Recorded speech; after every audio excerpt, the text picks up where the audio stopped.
Good evening. I don't know why they need to be so creepy. Hello, everybody. How's it going? Astro Caleb, good to see you. We got the 8-incher. We got the full 8 inches out tonight. My goodness. Wrath Manor builds. Ooh, a little bit of a name change. Excellent. Good to see you in here. Wench Gang, how are you doing? I am inevitable.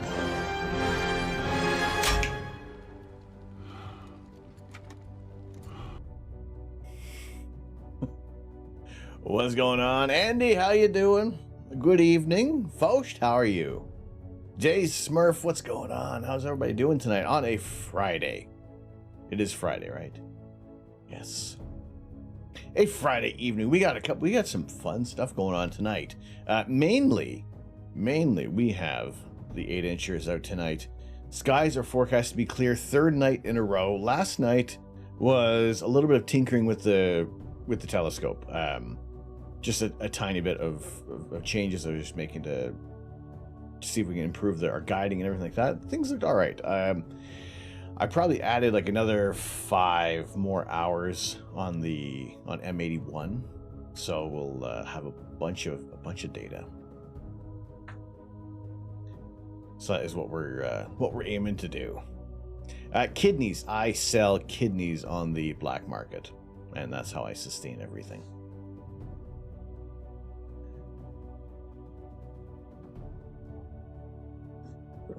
But hopefully everybody's doing well tonight.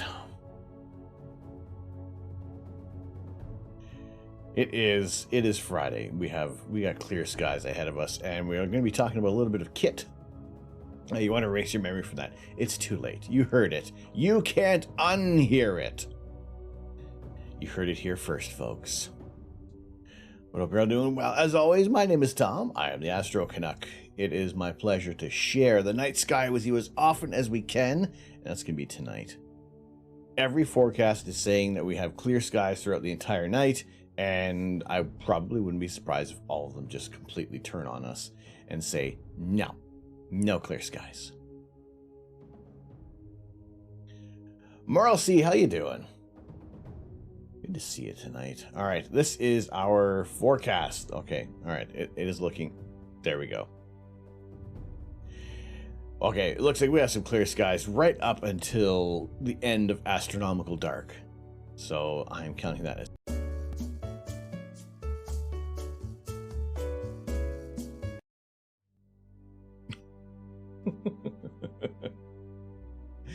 count that as a full night of astrophotography. Whether or not we go like right up until the sun rises is a totally different story. But the weather's looking good. The remainder of the week is looking balls. Plain and simple. But happy to imagine having greens. I know, right? Like, this is for 3 nights in a row. I felt rather unprecedented. Last night, I felt I did make a good choice of just doing a little bit of troubleshooting, and I'm pretty sure all those troubles are going to come back tonight with the telescope, because I moved things. I readjusted bits and bobs today. We'll see. At about 9:30-ish, I'm aiming to go outside, get the telescope ready, do the focusing, because that is a big thing that needs to be done tonight. I had crazy wind yesterday. It was clear, but a bit too much windy. That's always a pain when you get clear skies and a massive amount of wind from outside sources, not just like internal sources. Suspense, how's it going? Doing good out in Colorado? Wonderful. Excellent. That was a perfect quote there, Andy. Clear again tonight. You're getting set up now. Excellent. Do you have any targets in mind? What are you going after? Evening, Twisties. How are you doing? Good to see you today. I see they've updated all the sub-gifter icons. They've added just a slight little change. Nerduino, how you doing? A bunch of high clouds in Michigan. No, I'm sorry. Usually we kind of get some paired up weather. Last night was supposed to be cloudy at like maybe 1 in the morning, and then everything just kept getting put. The forecast would look perfect right through the whole night. So I just let the scope run. You might want to try to get the supernova, but you may have some trees in the way. May I recommend a chainsaw or a bulldozer, or to a lesser extent, if you have it, dynamite. That might help. You just had a run-in with a rattlesnake, but otherwise good. You're gonna need to elaborate on that, please. You can't just leave it at that. Just a run-in with a rattlesnake. Tell me more. I mean, it's even if you can. You know what? We got like 5 seconds on it for the first framing image, and it was incredible. So, pardon me. Even if you can just get a short amount of time on the supernova, it's still a really cool thing to see. It's amazing. It is really, really neat. Just to be able to see that you've said you caught these photons, you have immortalized this image for all time. This is just one of our single exposures from last.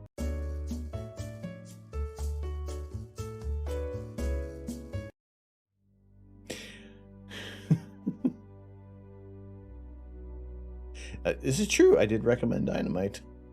Sarwan, hello. How you doing?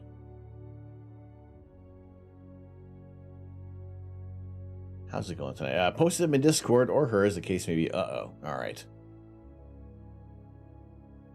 All right, let's have a look. Where is my Discord? I think I closed. Did I close it? Who closes Discord? My goodness. Why would I do such a thing? We're just doing some brush clearance for your fire inspection, and we met. Ruh-roh. Oh boy. No, I have not met a rattlesnake face to face.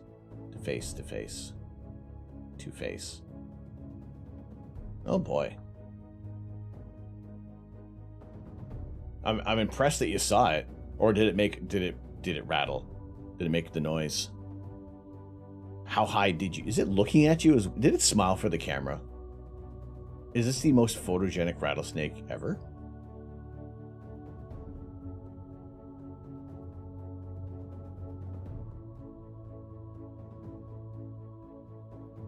They appear to be looking at you. Straight at you. Yeah, the weed whacker going just caught the movement. Oh boy. Yeah, because I'm pretty sure a rattlesnake would love an encounter with a weed whacker as well. Oh my goodness. Oh man. All right, any four-leaf clovers? There must be a four-leaf clover in here for you. Because the luck you had. Quotes are on fire tonight already. We just started. No ropes.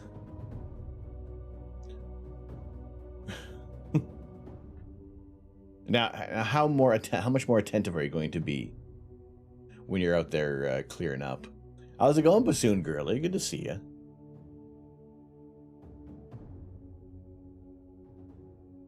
Good to have you in here. I go back and do it in about 10 to 15 years. Yes, that sounds like a very good idea. Like, don't with rattlesnakes. Not even. Not at all. Not at all.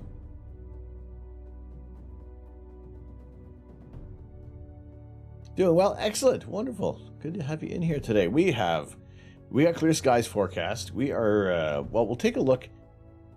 Actually, the most important thing is the telescope actually still usable? That is one thing I haven't yet stipulated until just this moment. There could be a chance. There could be a great chance that I may or may not have the telescope up. As I was saying that, I'm thinking just say up. Remember to say up. A few looks just like Stellarium. I know, look at that. I have groomed our back backyard to look just like Stellarium. But no, I'm going to be talking a little bit about the Ocal electronic collimator. My first impression, my first experience with this tool. And it's interesting. It's just interesting. Right. I know it was difficult to get that S nicely painted and in such a bright red. That was actually no, the most difficult part is being able to do this, is to turn off the atmosphere. So I'm pretty sure that once we complete this rotation and head back in time, Khonshu is going to be stuck forever. All right, there is a possibility. There is a... actually, no, to be fair, I don't know. Or something. I'm an or something. I was wondering, would we be able to capture a bit of Mercury? But I think it may still be too close to the sun and too low on the horizon. Yeah. How often do you go back to repaint that S? So far, just once. The W, on the other hand, is just... that's a handful. W is a big pain.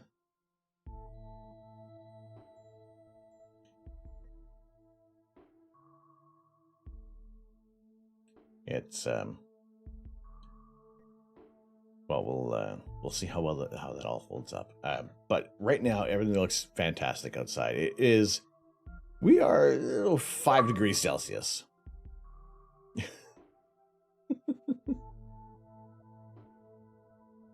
I don't know if that's an achievement, but considering that it's an 8-inch telescope.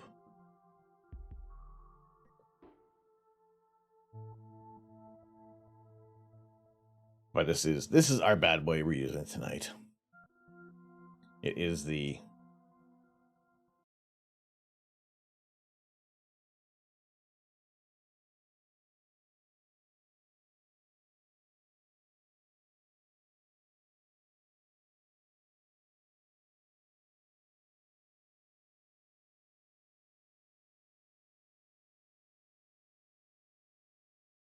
OBS turning red.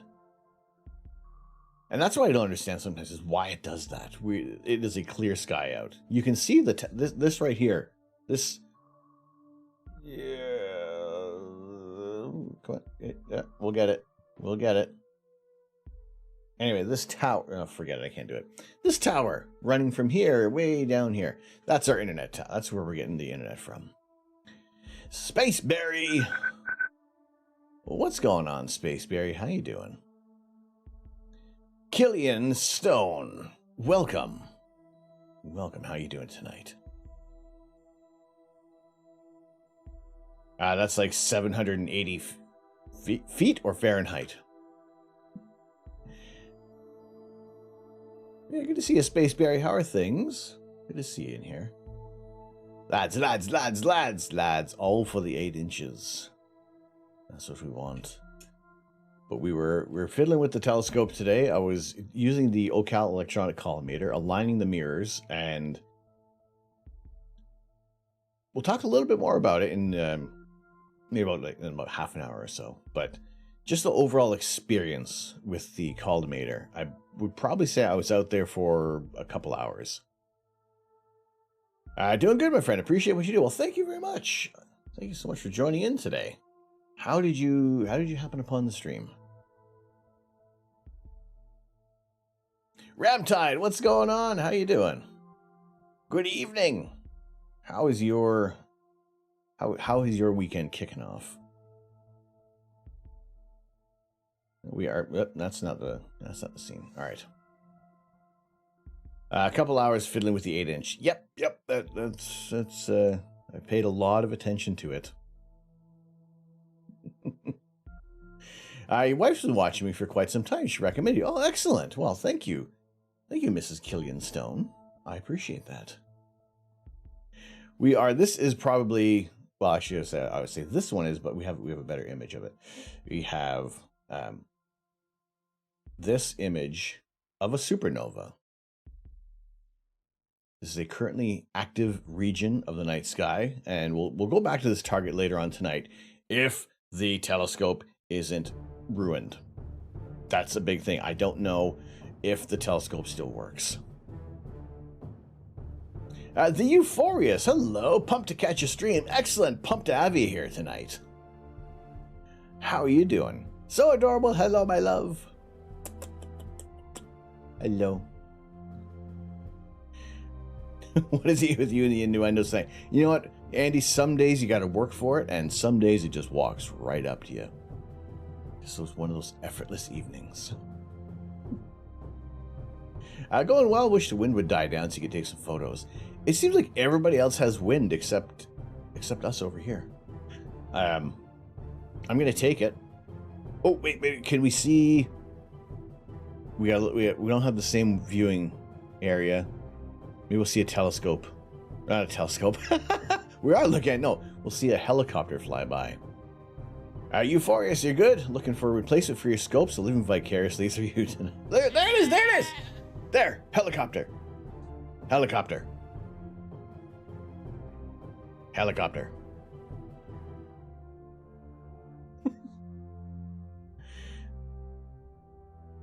Astro Stream, how you doing? Well, what kind of, Euphorious, what kind of scope are you looking to replace? What are you aiming to add to your, or what scope do you currently have, or Tell me more of your story, please. Remind me, refresh. Yeah, Astro Stream, how you doing tonight? How have your skies been treating you?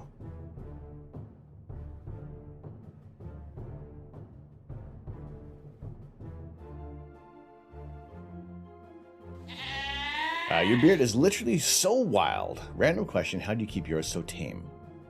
Well, Hugh Funkin' Knew It, how you doing? After the shower. Now, I don't have any beard oil at the moment, but I usually will throw in some beard oil. Holy potatoes.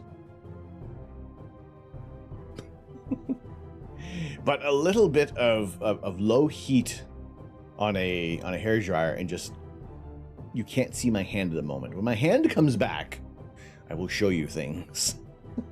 Oh no, you're cloudy as well. Peas and rice. I might not be here. I'm a little under the weather, but good evening, you mad bastard. Good evening, CJ. Hopefully, just some regular under the weather.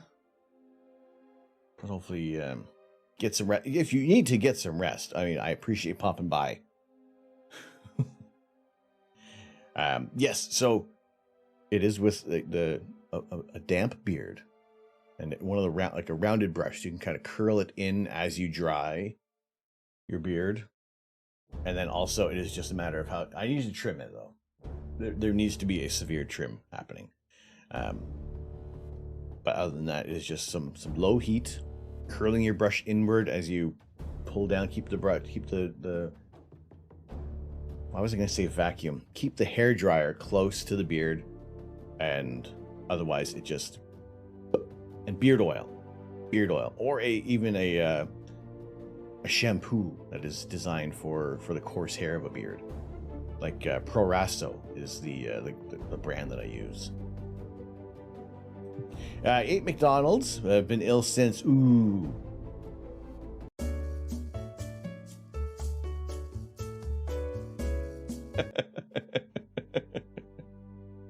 All the things. What's up, Gandalf? You think you made a breakthrough? The Titanic now sinks. Excellent. Excellent. Yes. Congratulations, CJ. Awesome. Fabulous. Gone to the head.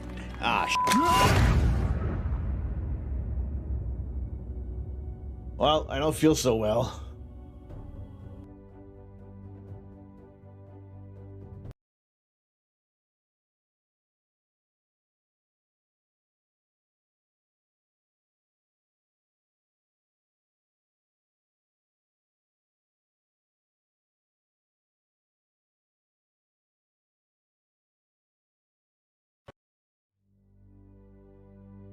Waiting for you to make a comment before I expose myself.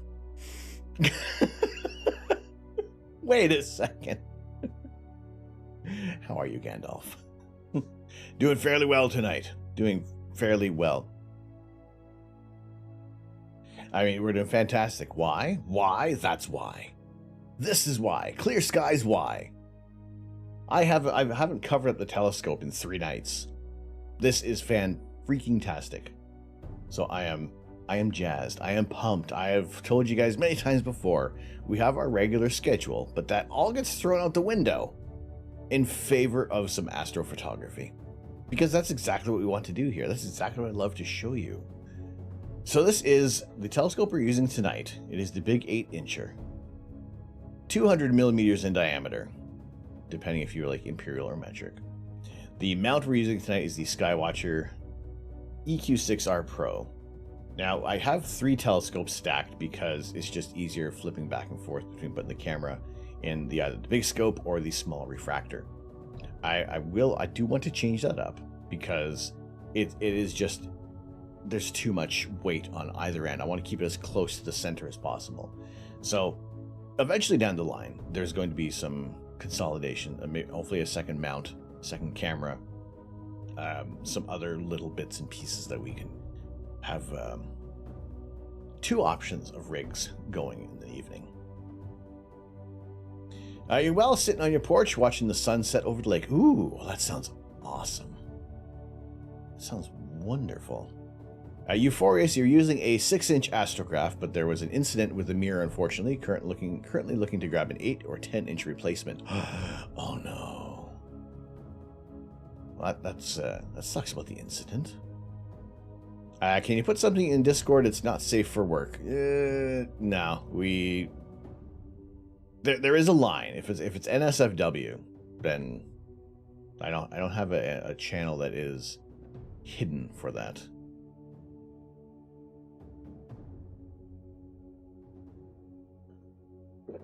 No, there is a limit for everything that we do. So yes, this is our rig. It is it has been curated over the last 3.5 years since I started in astrophotography about 5 years ago. But Andy, I appreciate you for asking. I appreciate you I appreciate you giving the heads up. So, yeah, it's not what we do here. I appreciate you asking. So this is, like I said, this has been curated over the past 3.5 years ish for this particular setup. And the next big thing that we're going to be looking to add is a monochrome camera. We do use a color camera, so we can bring you color images of outer space and not having to wait for processing to be done. There's a limit. There's a limit, and Gandalf is it. None shall pass that limit. And you're also getting a 1600mm Pro to complement the new scope. Oh, very nice. Very, very nice.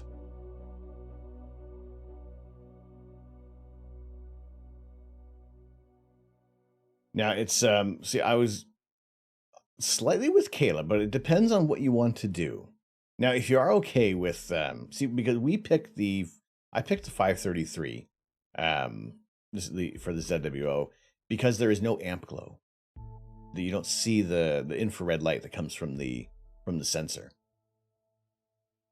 And usually with so I'll show you when we're talking about amp glow, because there are some cameras that do invariably have that issue. So what is amp glow? Now this is the 533mm. This is what we are saving up for. This is what's Twitch budget is going toward. And that is everything from our bits and subs and donations from this point forward until such time as when we have a suitable budget to purchase the monochrome camera. So we'll have I'm going to say this is the big brother to our color camera. But these cameras do not have any amp glow, which is this little bit here. So the traditional CMOS sensors can generate weak infrared light, which is equivalent to a light source during exposures, whereas the 533 doesn't have this amp glow. So when we take images of outer space with the camera, we don't get this annoying little artifact.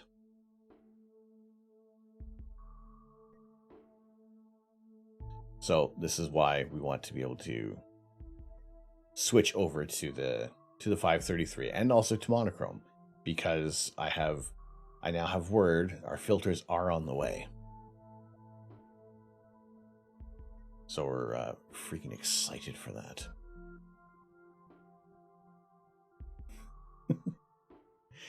KRV, how's it going? How are you doing? Good to see you in here. There is a line. You use it to jump rope. This is true.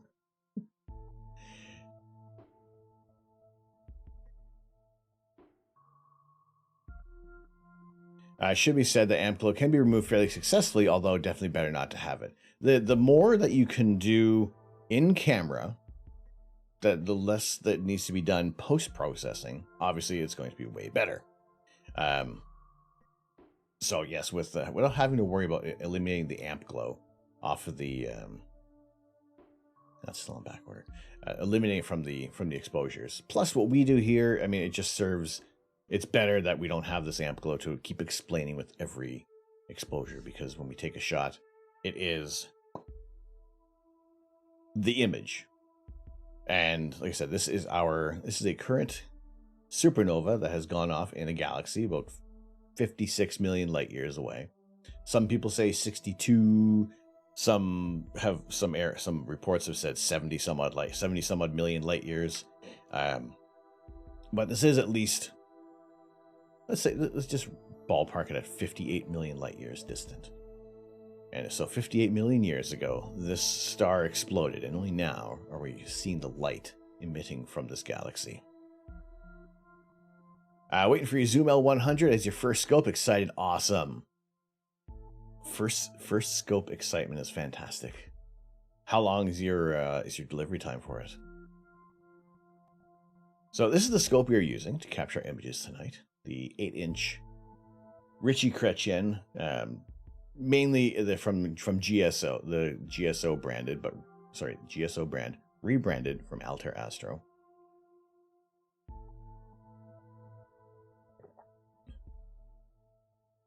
At the end of the day, it's your choice. If you want to go with 1600, then go for it. Just be aware the sensor is literally 10 to 15 years old and has been discontinued for a few years.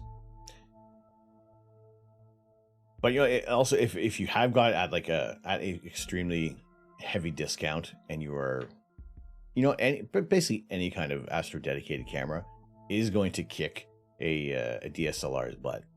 It's just the fact that you can cool this camera down. Hello, Baba Zelnik. Good evening, Ma. How you doing? Good to see you tonight. My name is Tom. I am the fabulous Astro Canuck, because my mom says so. Celtic Raven, how you doing tonight? Good to see you. How have you been? Yeah, whatever have you in here, Ma?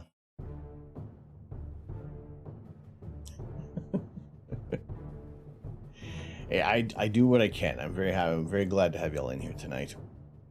We have, like I said, we have done a little bit of work on the telescope, and that is I have realigned the mirrors. Now I'm gonna have to go back. I recorded the whole process, and I think I have about an hour and a half on that has been recorded. Every star will die. Oh, hello, Jay. And eventually all that will be left is the sparse superparticles and radiation. Even the energy of that soup will be sapped away over time by the expansion of the universe, leaving everything just a fraction of a degree above absolute zero. Tastes like an Oreo. The TGIF, am I right? Good, my northern friend. Wishing you had time to get your scope out tonight, but only small things up till 4 a.m. It's this weird sweet spot depending on what kind of scope you're utilizing. And there is a great deal of tiny targets, and there are a bunch of planetary nebula that I would love to image, but you know what? Even my telescope isn't at a long enough focal length to start to resolve any of these targets, unfortunately. So I was thinking about taking off the reducer tonight, so we were going to be shooting at the native focal length of 1600 millimeters, but if I probably should have done that like 2 nights ago.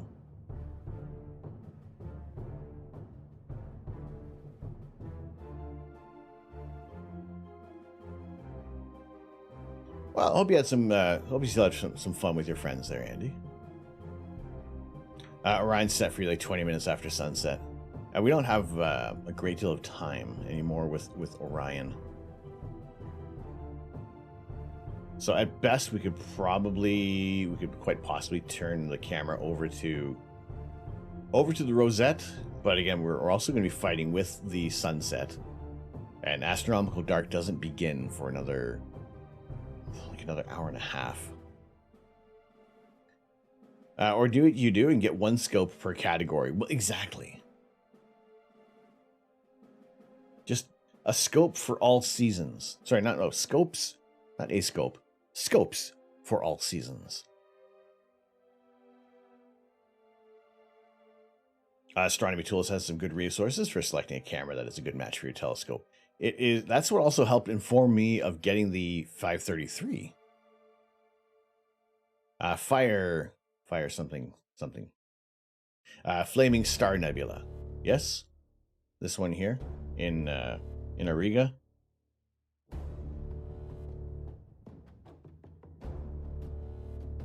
Flaming Star is a good target to go after, especially because you have that combo of the emission and the reflection nebula. Plus,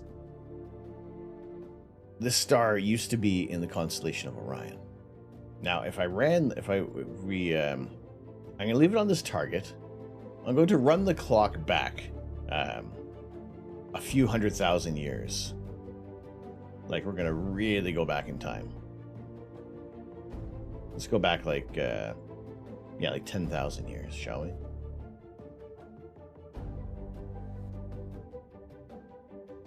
We have rolled back the clock. How much farther away? Now, usually it moves. Maybe we need to go back even farther. Because one of these stars used to be within Orion. Hey, you're most welcome. Hopefully you've been having some decent clear nights, but I would definitely want to be going after planetary nebulae if okay, now we're back to 2022, because there are, wait, what are we looking? We're looking at the south, aren't we? We're going to go to the north. There are some really cool planetary nebula in the north.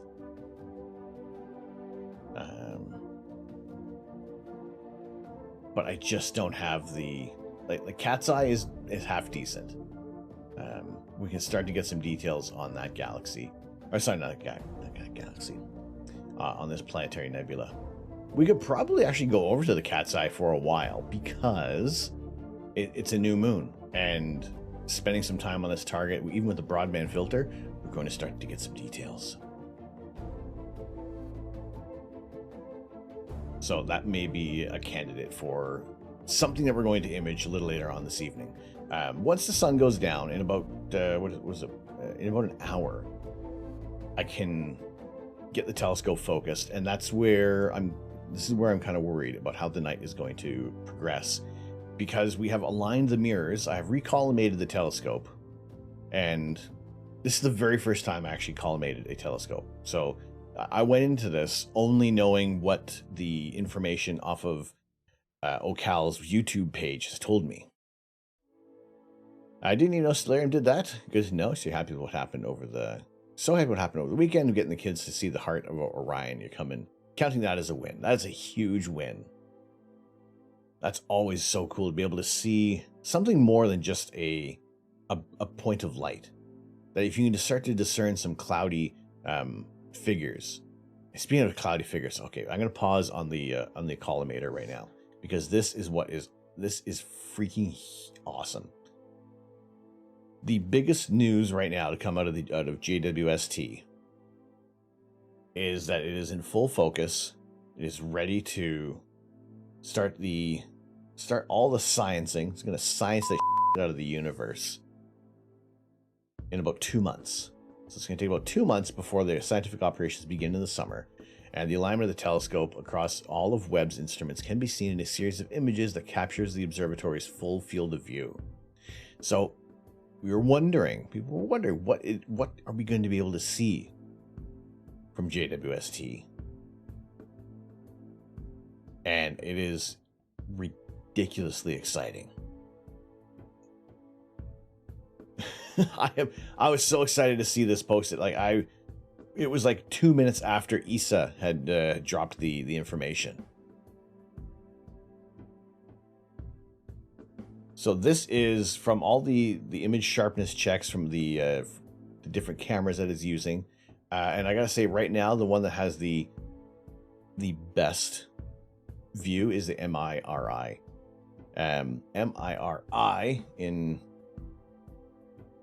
what exactly is that standing for? That is the mid-infrared instrument, and that is where we're getting possibly the coolest details. Yes, it's great to see the stars and great to see the galaxies, but now that we can see the heat, you see the warmth from the gas clouds, you can see shapes. So like how we see the nebulae, Webb is going to start to show these details, and that looks so freaking awesome. So excited to see in the next couple of months that when they start doing the real science with JWST, like it is kid in a candy store time. How much more is going to be visible? What else is going to present itself to us now that we can discern more objects, look farther back in time? And just everything, like even as soon as they had the, I still have this tab open, I believe. No, that's not it. That's, hey, who likes winning stuff? As soon as this image came through, focusing on a star in Ursa Major, and then we're seeing all the galaxies. Like, this was that foreshadowing, this image that heralds a new view into the cosmos. That we can see, like, in it, just an alignment image. We see galaxies. So now that everything is ready to go, what's the full field of view? Let's see. I don't know if it says it in the article. The MIRI is 74 by 113 arc seconds. So we're getting some deep views of space, and an incredibly focused.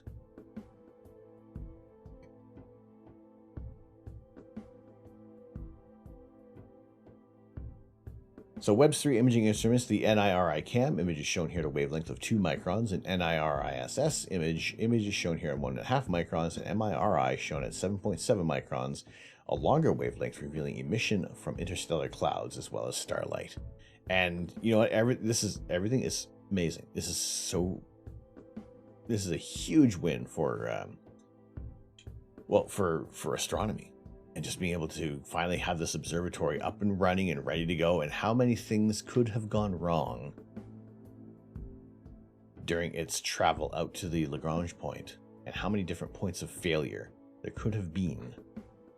And now we're at this point, about 2 months away from the actual science beginning.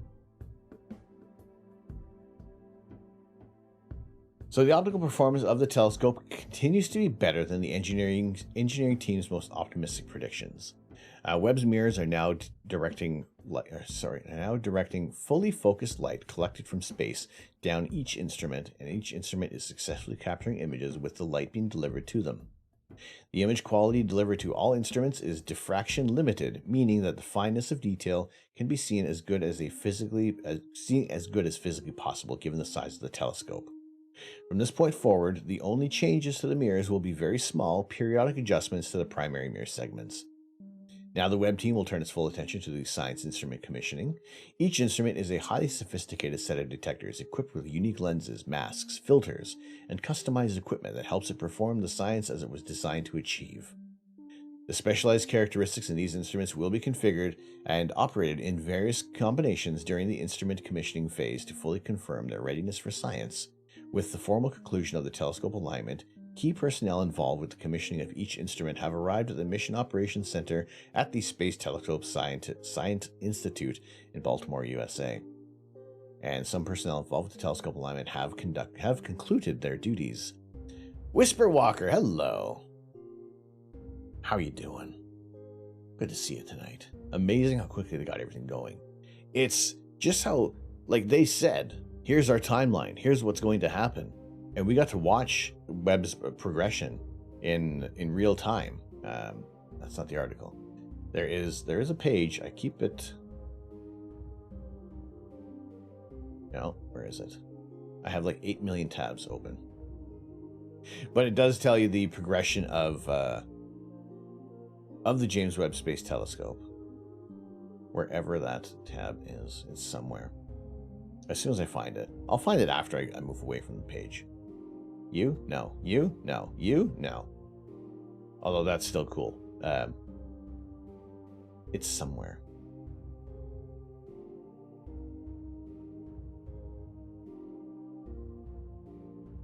Translation, they got it right the first time. Yes. That is, if that is why we needed to wait all this time for Webb to launch, then I would say it was all worth it. It would be super interesting to get the inside track on what has actually gone wrong, because it hasn't been as smooth as the press. No, that's true. Like what there was something that they had mentioned, but one of the mirrors was having an issue. But obviously that did get fixed. That was rectified. But I think that's the only thing I've heard. I think they may have just probably kept some of that quiet for the for things that may have been a little bit. And what about SLS? Right now, last I heard, SLS has gone back to the VAB, and I have not at the moment. If there has been any news that has been released in the past couple of days, I have not seen any new updates on SLS other than they are aiming to fix that one problem, but they had to take it back to the vehicle assembly building. It is the launch date is still not confirmed because they are going to have to push that back. It's in the VIB and the Kerbals are fixing it. Oh crap. Oh dear. So though telescope alignment is complete, some telescope calibration activities remain. As part of scientific instrument commissioning, the telescope will be commanded to point to different areas of the sky where the total amount of solar radiation hitting the observatory will vary to confirm thermal stability when changing targets. Furthermore, ongoing maintenance observations every 2 days will monitor the mirror alignment and, when needed, apply corrections to keep the mirrors in their aligned locations. Webb is an international partnership between NASA, ESA, and CSA, the Canadian Space Agency. Oh, Canada. It is so amazing to see what is going to be shown of our universe, of the cosmos, what we can... This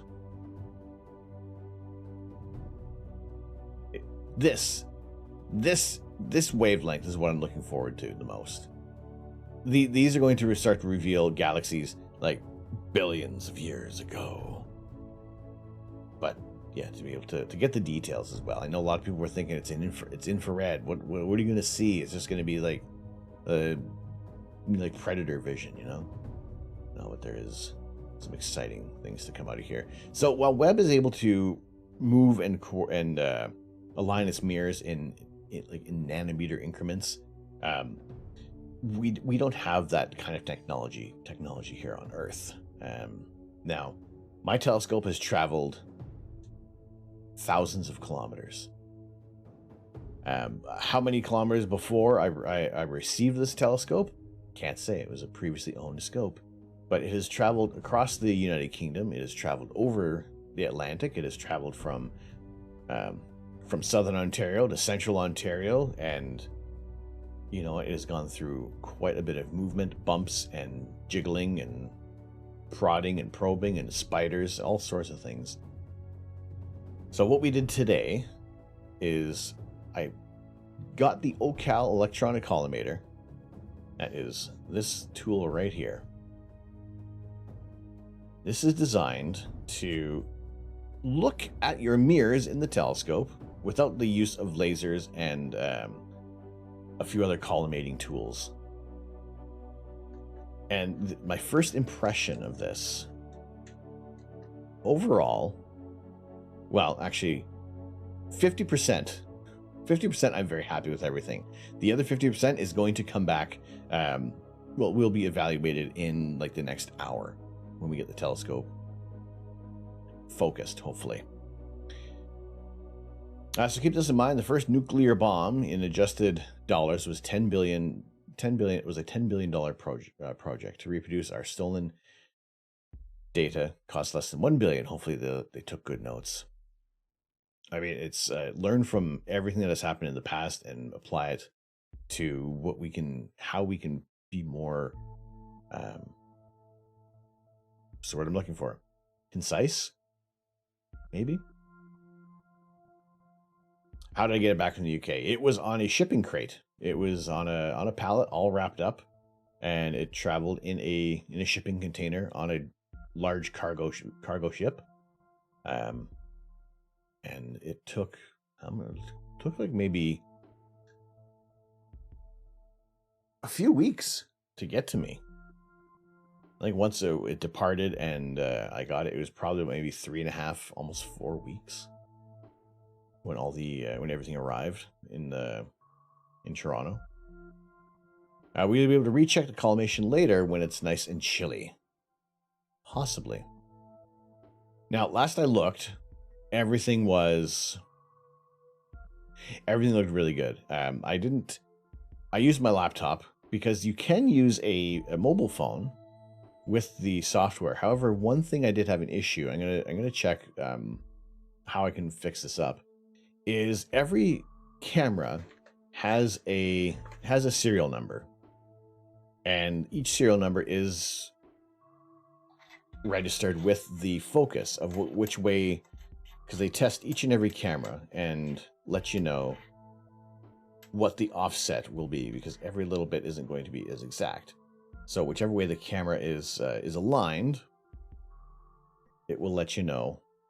So you can punch that into your laptop or your PC, whatever you're going to be using, and it will kind of calculate the offset, so that it is going to be pointing at the center.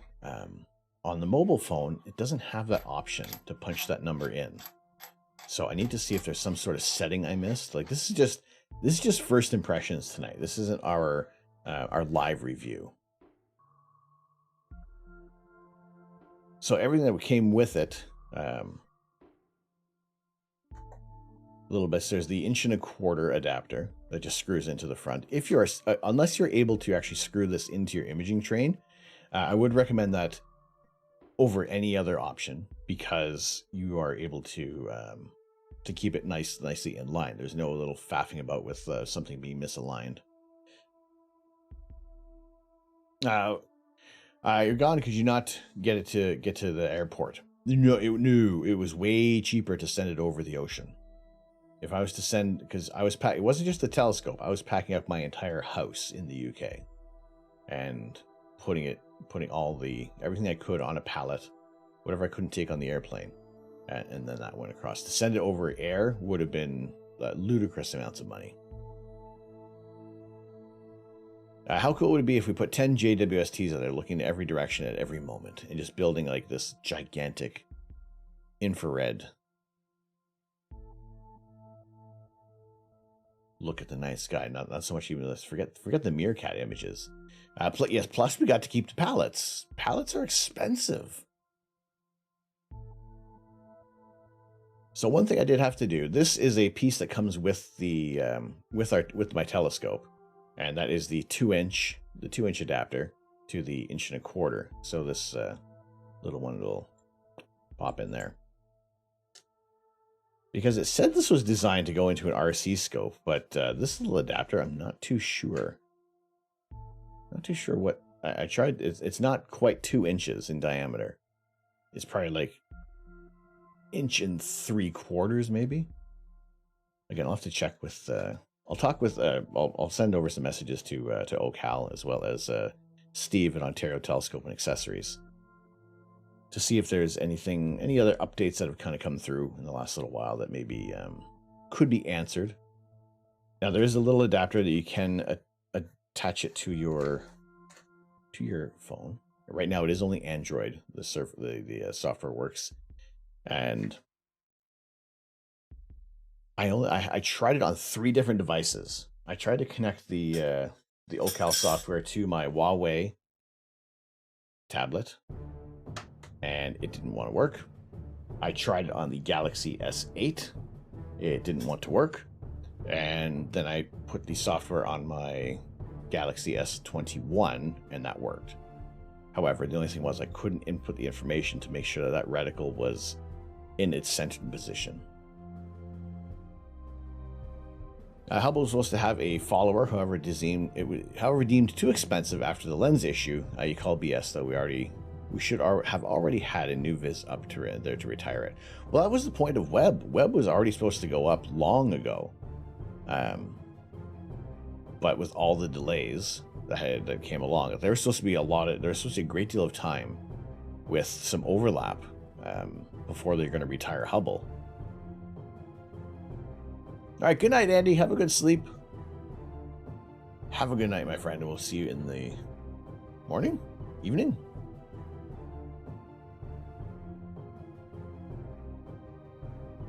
what, 2003 or pretty close. It was, I think, Webb's original launch. What was the original launch date? Was it 2011?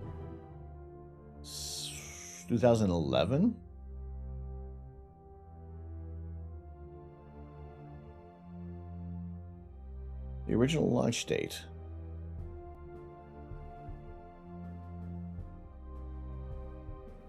I think it was 2011.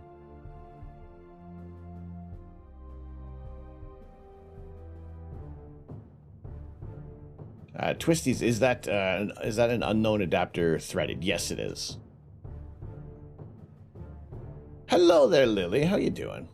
By the power of grace, I couldn't be careful. It's true. I have the mustache. Oh, jeez. Oh my goodness. Plus, Webb and HST Hubble Space Telescope are quite different in terms of the wavelengths they are observed. Mon Dieu. They observe that except overlapping at the near infrared. So yes, this adapter has threads on this side and threads on the inside.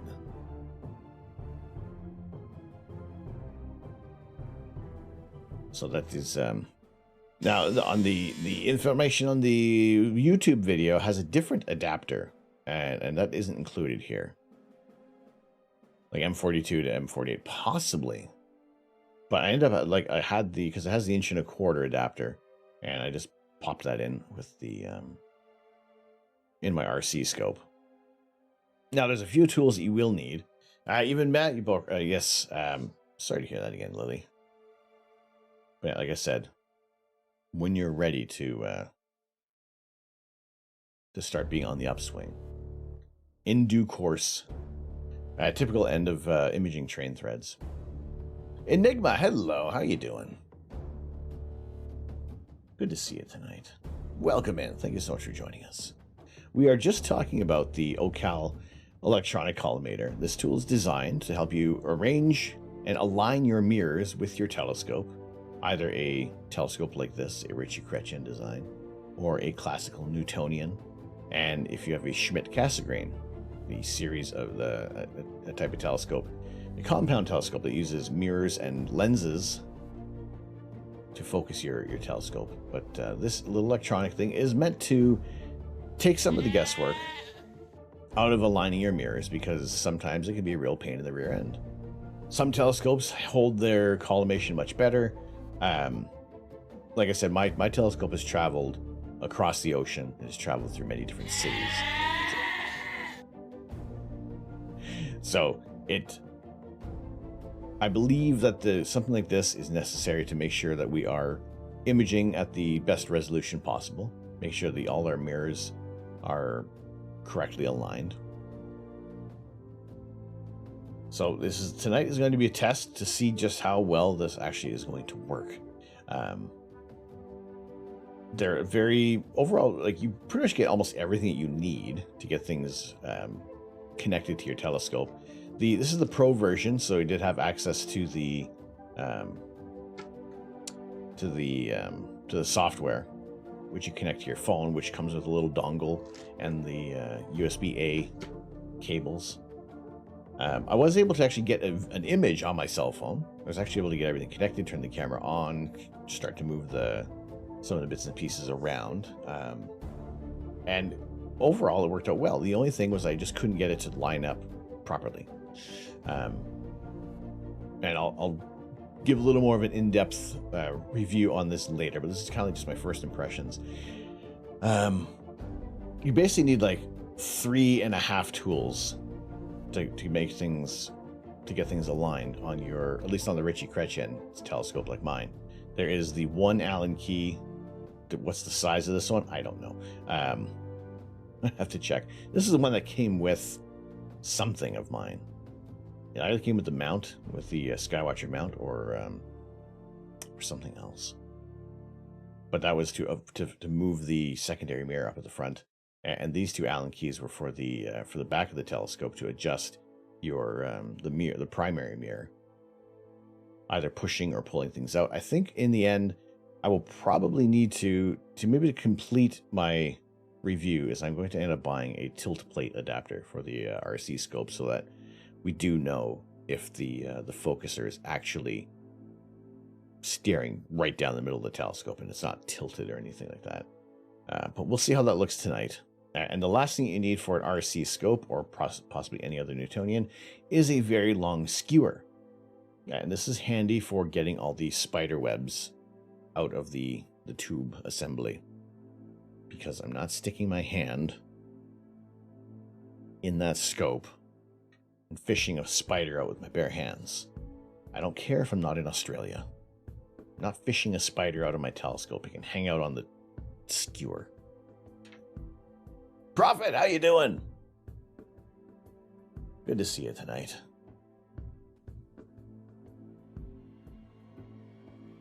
Every star will die, including our own sun, and eventually all that will be left is a Ooh, sparse it's a of spooky particles J. and radiation.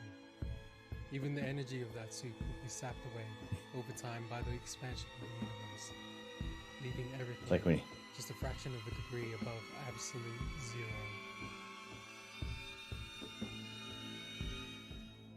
But TGIF, am I right? how am I today? I'm doing well. I'm doing very well. I'm doing freaking awesome. It's getting dark enough. Infrared camera has turned on. We'll be going outside in probably about maybe 20 minutes, half an hour or so. Once the sun is down far enough, it's no longer making a huge impact on the night sky, and we can really start to see if everything that we have done today, realigning the mirrors. You will find 1 credit for violation of the verbal morality statute. BZZZZP print receipt successful. Please do not read this. This statement is false. Well, as long as I don't read it, right? Joshua XP, what's going on? Thank you very much for the 100 bits. Thank you very much. How are you doing this By evening? the power of Grayskull, I have the mustache. Oh, excellent, wonderful. Okay, so with every 50-bit increment, we have a ghost pepper peanut, a chip, potato chip covered peanut. Doing well. Watching Maker Duck and Chris soon. Excellent. Maker Duck. Oh, can we get a shout out for Maker Duck? So yes, thank you very much for the 100 bits and the ghost pepper peanuts. The first nut in my mouth tonight. And ooh, no, they always. Seriously, they always hit. Always, never fails.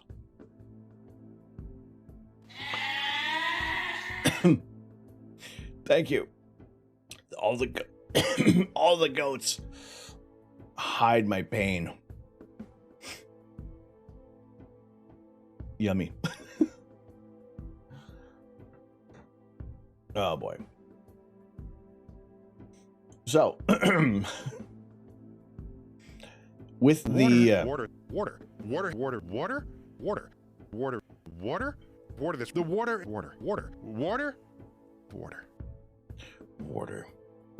Water doesn't help with spicy stuff.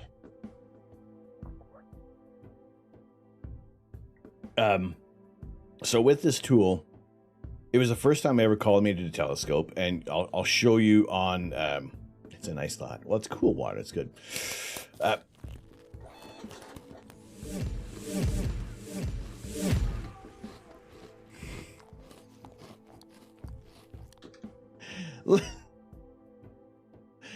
Lily! Oh my goodness. Holy potatoes. Thank you very much for the 500 bits. Oh my goodness. So in order to cash this receipt, we have to have a bowl of the world's worst cereal. Holy potatoes. Which comprises of our moon cheese bites. It's not the nuts. We don't have to do the nuts for this one. However, we have our delicious cheesy bites, but it's not milk we put on the cereal. For the world's worst bowl of cereal, it is our delicious moon cheese bites with our blueberry scorpion hot sauce. These are just little tiny delicious morsels of some kind of cheese product, and they're like Nice and crunchy. Shows our milk is hot sauce. Thank you, Lily, for the 500 bits. This seems rather clogged. There we go. The bottle's clogged, but other things will be after.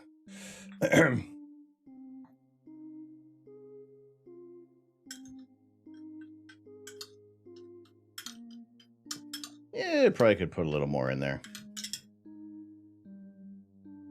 It is the first bowl of cereal. Let's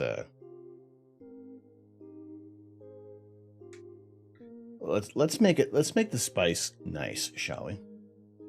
You know, it's tasty up until it starts to burn. Bon appetit, bon apple teeth.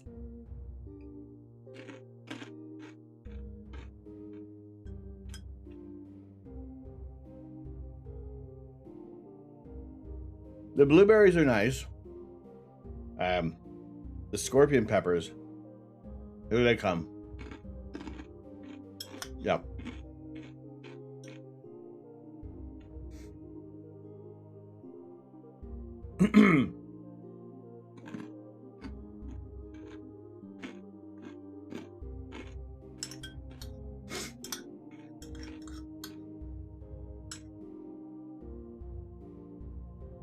There we go. Thank you very much. Thank you very much for the 500 bits. Really greatly appreciated. Oh boy. It's got this delicious kind of sweet and tart and spicy. Delicious. Thank you, Lily, for the 500 bits. And our world's worst bowl of cereal. Breakfast of champions. Yes, but what if it's for dinner? How does that start to count? Oh, my goodness.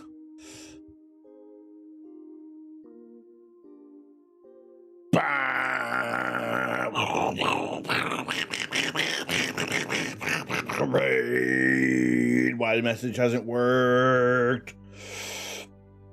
Nori Kitty, what's going on? Nori Kitty is taking over this channel. Oh my goodness. Have gone to the head. Why 91? Take over an empty channel.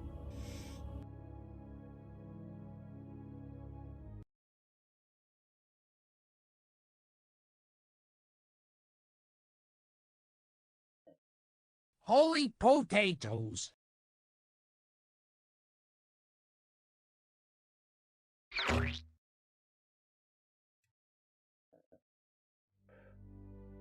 There we go. Welcome in, Raider. Sun, and eventually all that will be left is the sparse superparticles and radiation. Even the energy of that super will be sapped it's this away now. over time by the Take out the expansion of envelope. All right. leaving everything just a fraction of a degree above absolute zero. The TGIF, am I right? By the power of Grayskull, I have the mustache. Oh my goodness. All right. Here we go. This is... Any questions? Hello, there, kids. It is an astronaut, Tin Peak. Well, you can't ask any questions if it's emote only. Let's turn off the emotes. Alright, we'll have some bonus time for the mustache afterwards once we're out of... we are out of emote only mode. Well, welcome in, Raiders. Nori, thank you so much for bringing in the community today. Water. How's it going? Water. The water.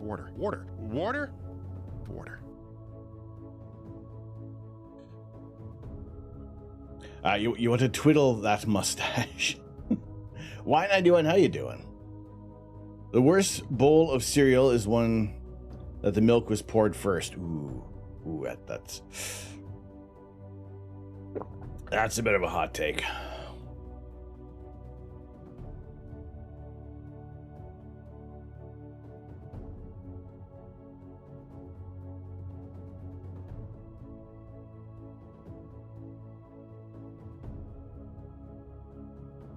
Yes, I has it.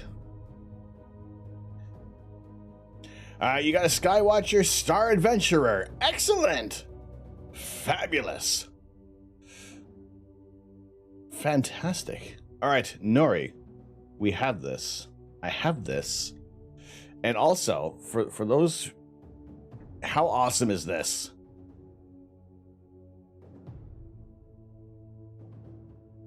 When you first met me, you knew me as a speedrunner. I want you to open the package and build it as fast as you can.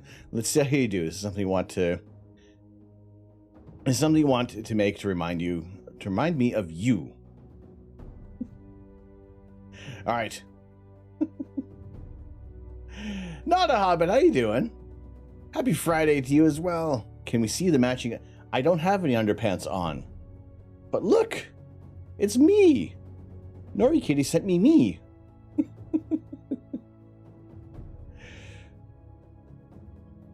Tonight was meant to be first use, but you gave up on trying to find Bodes and the cigar.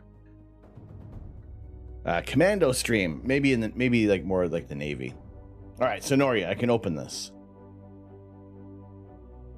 And everybody remember to sub to Nori Kitty.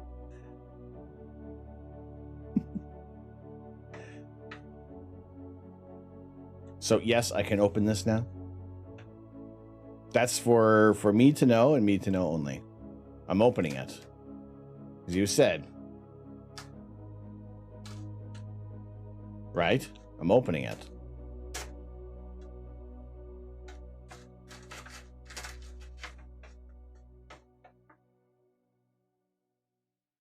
See? This is sent from Nori Kitty. I appreciate it.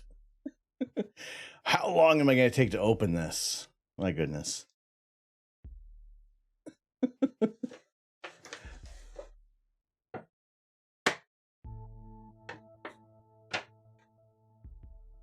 $28 pieces. I bet this takes 45 minutes. Thank you. Thank you very much. Nori, that's fantastic. All right. How long is it going to take? You can start a poll. Polls can be started. How long is this going to take to build? The rest of the stream? Will the sun come up? Where's my Water. This. The water.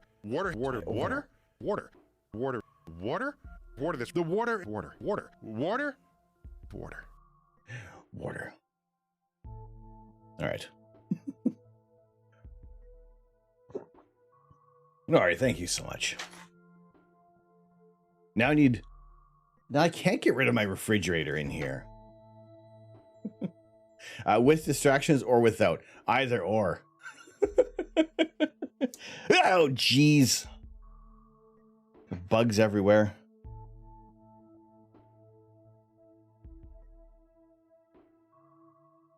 All right.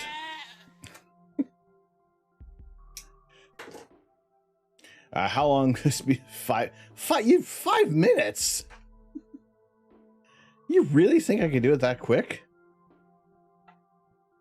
I don't have a timer. Somebody just take note of times.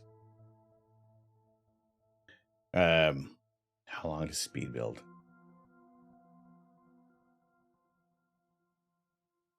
All right, place your votes. How long is this going to take? 5 minutes. Somebody has faith. Like, can I download the instructions?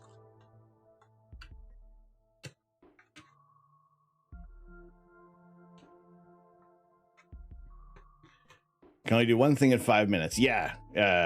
Crying at some hot peppers. What? Are there stickers in this? See, I can't even download the instructions. As soon as you open the bag, it starts. Well, I mean, does it count that I've opened the box? Because we're already like way over time already. But how are you, Kieran? You should have Yeah, gone oh. to the head. Take my Lego with you.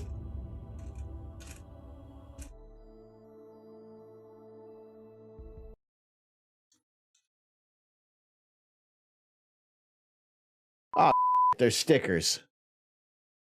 I mean, 5 years later.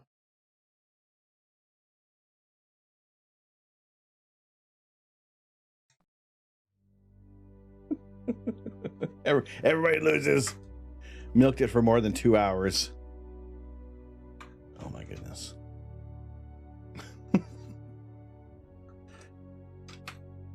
I don't know if this brick here is I don't know if this is integral to.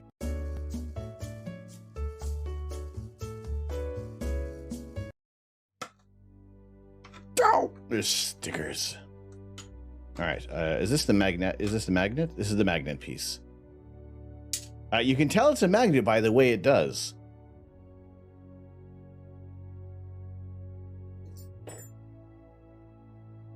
Okay, that's everything out of the box now.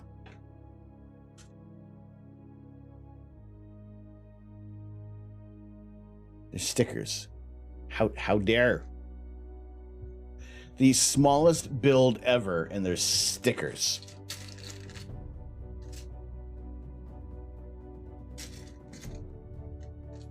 Like, I feel that this is a bit of that you've done this on purpose, Nori. You knew that there were stickers. All right, the bag is now officially open. You know, I'm gonna get my... Start the timer. I don't even have a timer. Somebody just look at their watch. Look at the time. 9:24 p.m. Why am I pointing with my hands on the other one? 9:24 p.m. The smallest build ever, and there are stickers.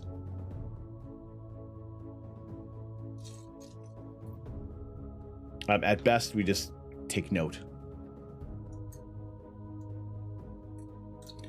Now, I've never really taken to knolling before, so let's make sure we get all these pieces set up. So let's get them separated into their colors, so that we know where everything is. I'm not missing. Not gonna freak out because we're missing a piece. And let's get all our non-Lego bits out of the way here. All right. Okay, the easiest knolling ever. Although we could probably turn them all the right way so we can see what brick is which. Dark Hollow One, are we looking at space tonight? We will. Depending on how long it takes to get this built. Nori Kitty has been very kind to send a Lego set, which has stickers. Why they couldn't print the stickers. All right.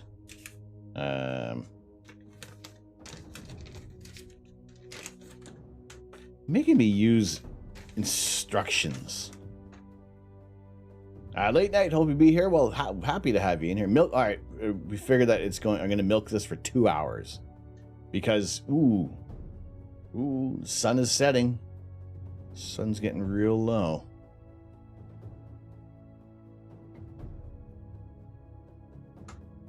But we'll be turning the telescope on, turning it to the sky, and I guess you also get to see a little bit of the focusing that we have to do on the telescope. How that's achieved.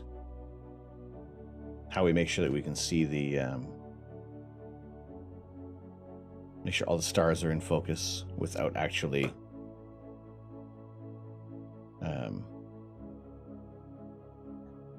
what tools we utilize.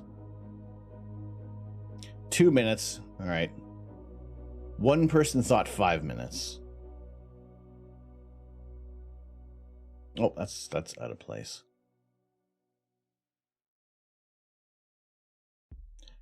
Subnetwork, Shiny Dome. Well, I just tidied it up today. It's very loud at this length. It's like 120 grit. Watching this keeps your mind at bay. Bad day today. Oh, thank you for your stream. Well, thank you for joining us, Dark Hollow One. Hopefully, so you can be on the upswing soon enough, but glad to have you in here with us. and a little bit of an impromptu Lego build. 3 minutes. All right. I think it's safe to say that it is going to definitely be over 5 minutes. So if you got money riding on 5 minutes, yeah, this is. Oh wait, did I put the wrong pieces?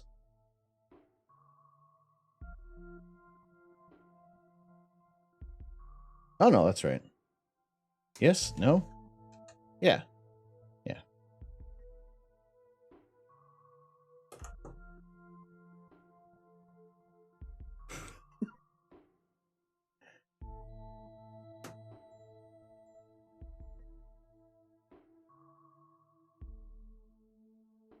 I call it day 2, Velcro day. Someone's putting on a...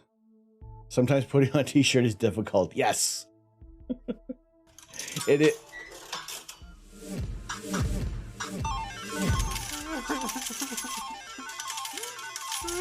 For those who bet on 20 minutes.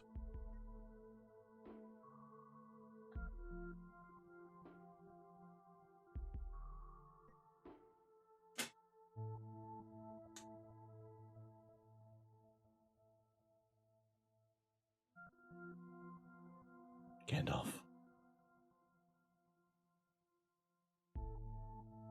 Thank you very much for the 777 bits. Why am I licking a spoon with hot sauce on it? 5 minutes. Star will die, including our own sun. And eventually all that will be left is the sparse superparticles and radiation. Even the energy of I gotta the help you get that thingy. over time by the expansion of the universe, leaving everything just a fraction of a degree above absolute zero.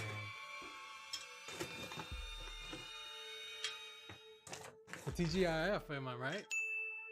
Oh my goodness. For the 777 bits, I've checked online with Pepper Palace. They are...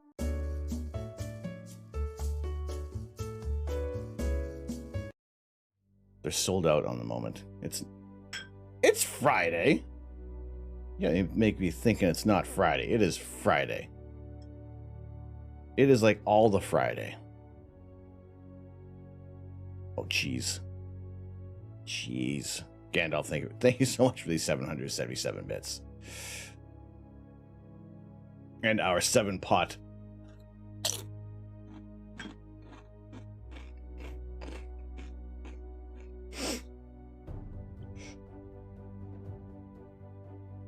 Imagine something only 5 minutes in this channel.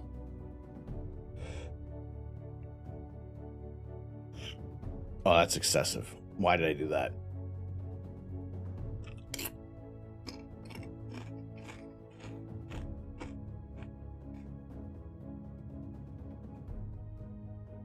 Oh my God.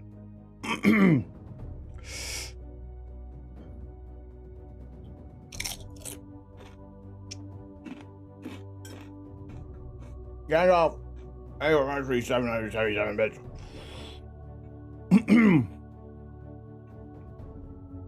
I thought I was gonna go extra fast. Who am I, Sanic? All right, can we do it at least under 10 minutes? Uh-oh.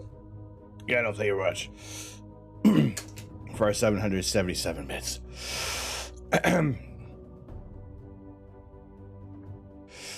All right. Oh, we got our option of stickers. Now, I would like to go for the Mandarin writing.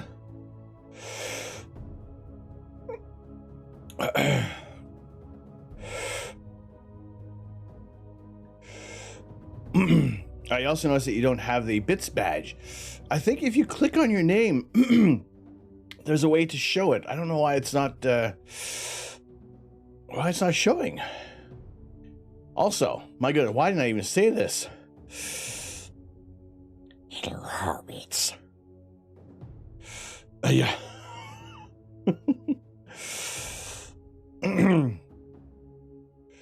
You want some chips and salsa now? Yeah, there's some chips and regular salsa. Oh my goodness.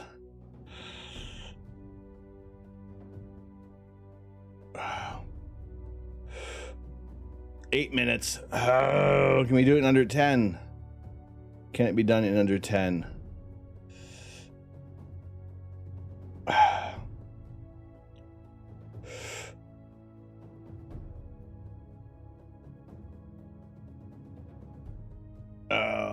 There we go.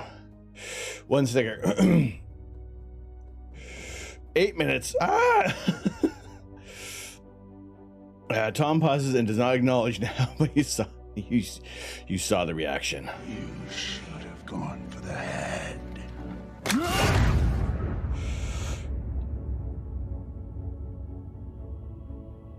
For some color.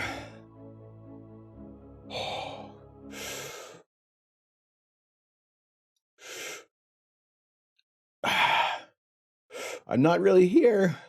What's up, Phoenix Blue? I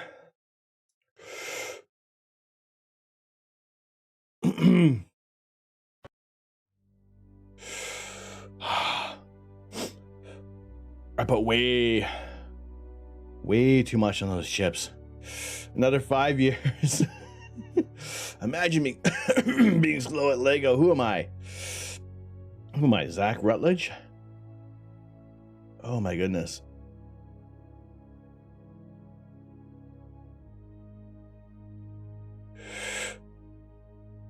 There we go.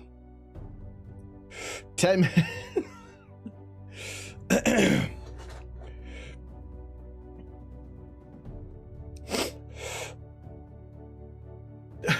Gandalf.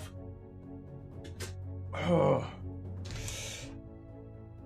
Thank you very much for the 600 bits.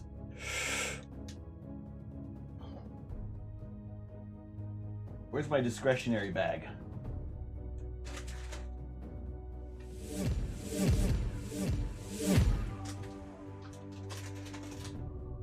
I have to open another bag.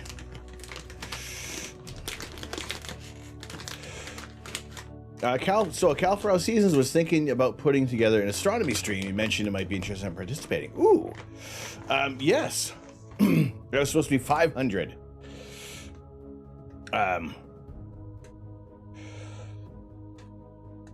Okay, here, we'll do one of these. We'll do a haunted ghost pepper for 100 and a bowl of the world's worst cereal, Gandalf.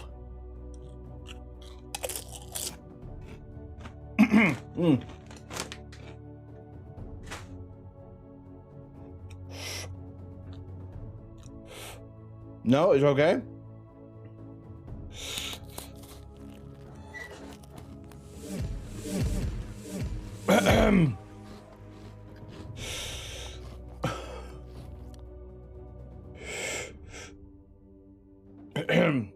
Oh my goodness.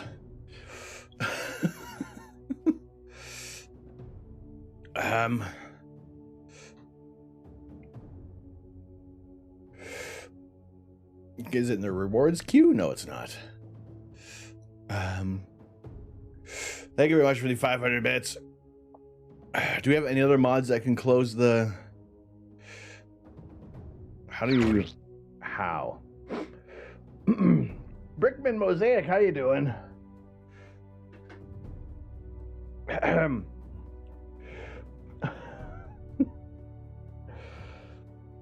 Gandalf, thank you very much for the 600 and 500 bits.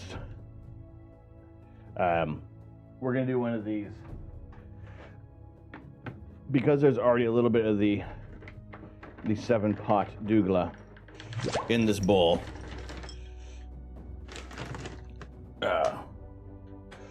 You get this limited edition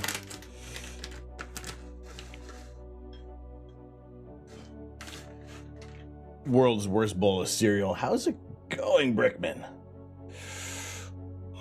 With our ghost pepper peanuts. Ha.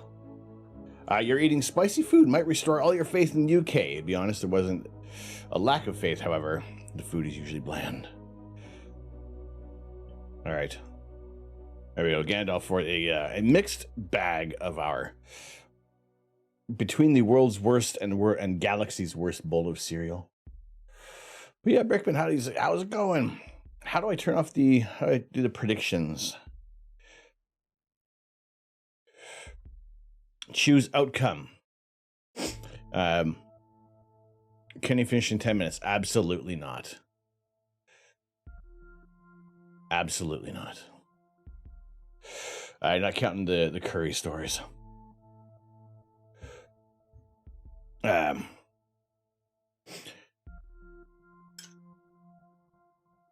Gandalf, thank you very much. This is a weird one. This one's gonna hurt. 14 minutes. What was the next round? What was the next one? 20 minutes?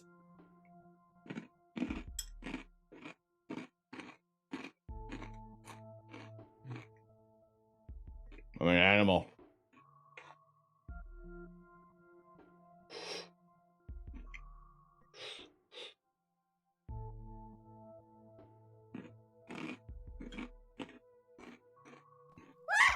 This this one's like a horrible combination. I'm still a bit, yeah.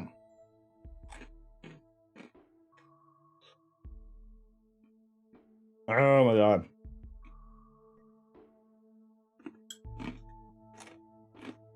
All doomed. All right.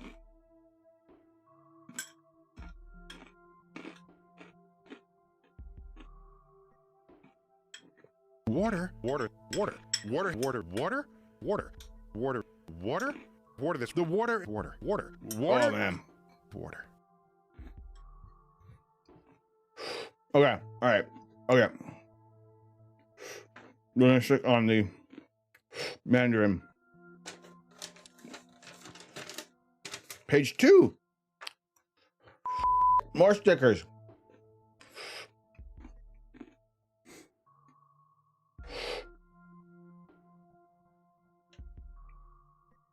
What does water? You have to. Water does nothing. Water has no power here. 1530. All right.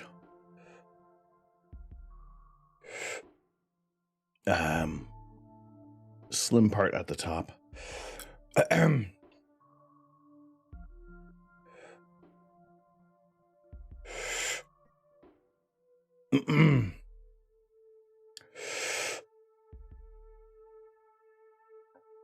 All right.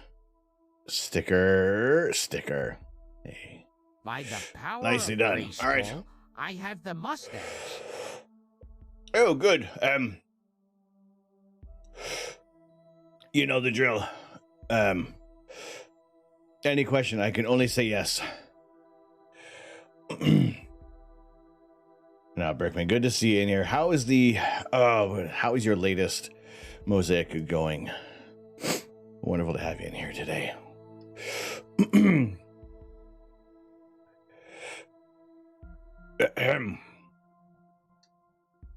All right, I'm pretty sure if you look up the definition of a speed run, I am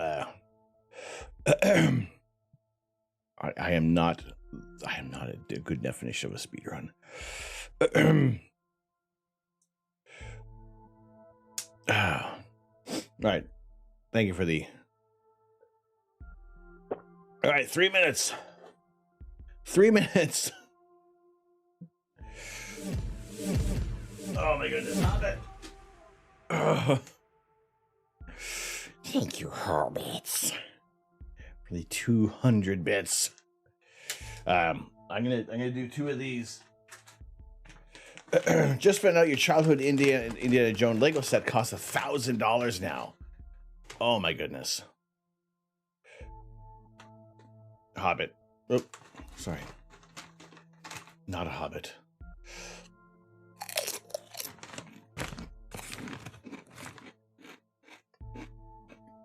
Well, there are 2 of these.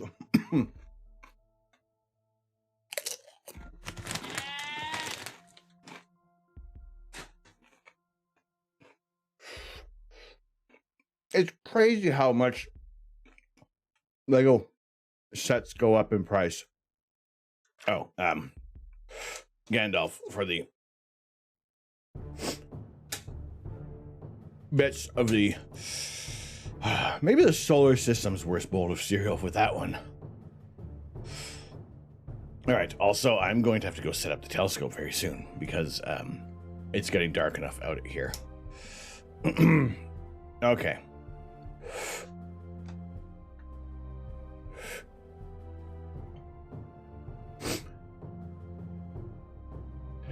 Change the rules constantly change.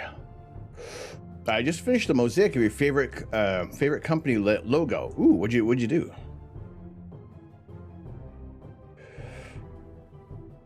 All right.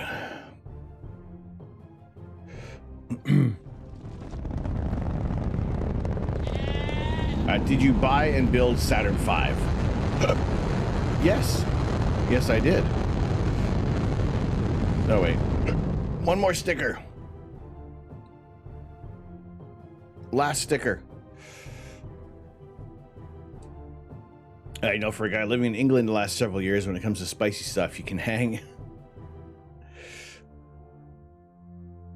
I mean, I grew up with the spice. Brickman! Gandalf! 1930, can it be done? Can it be done? Time! Time!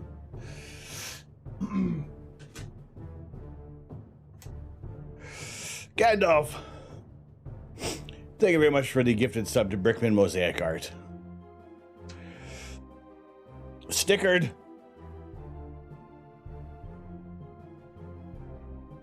Legoed. Brickman, enjoy the commercial free viewing as well as the emotes that come along with the channel.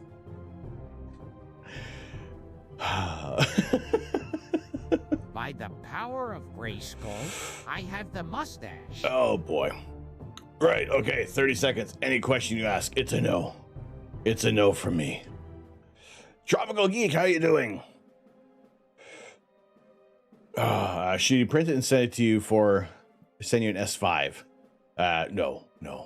Good morning, Lux. It's almost 4 a.m. I only say this. It showed green. In reality, it was 100% covered. You know it's a bad night when you finish with only 6 seconds of a good exposure. Oh, no. Oh, no. Lux, that sucks. Oh, boy.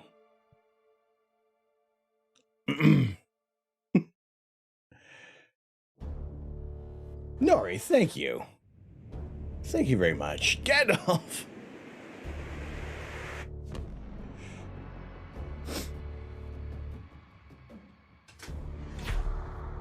Oh my goodness. Thank you very much for the gifted sub to Celtic Raven. Very kind of you. Thank you. Thank you. Thank you. Next time is in June. Nearly 20 more days for something. Oh no. Mission Control.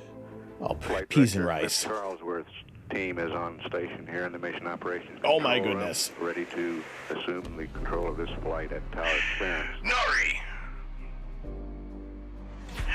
Well, what's going on, Kajad? How are you doing tonight? How are your skies? We have clear skies. I would show you, but I'm stuck on the screen at the moment. Holy potatoes! This is Apollo Saturn Launch Control. We're now less than 16 minutes away from the planned liftoff of the Apollo 11 space vehicle. All still going well with the countdown. We have clear skies tonight. Not enough yourself auto-renews during actual streaming. To rest over the last 2 minutes or so. At least they haven't been busy with procedures with the spacecraft test conductor. In the meantime, we have been performing final checks on the tracking beacon and the instrument unit, which is used as the guidance system during the powered phase of flight. Once we get down to the 3-minute and 10-second mark in the countdown, we'll go on an automatic sequence. As far as the launch vehicle is concerned, all aspects from there on down will be automatic, run by the ground master computer here in the firing room. This will lead up to the 8.9-minute mark in the countdown when the ignition sequence will begin in those 5 engines of the first phase, the X-1C stage of the Saturn V. 88 miles per hour. Well done, I passed the test. Thank you very much, Nori. That is wonderful.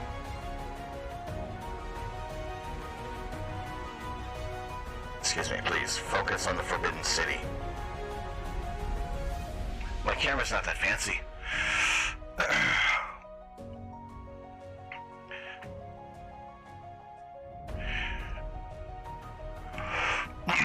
What is it? It's a fridge magnet. It is a fridge magnet. Will it focus on the box? There we go.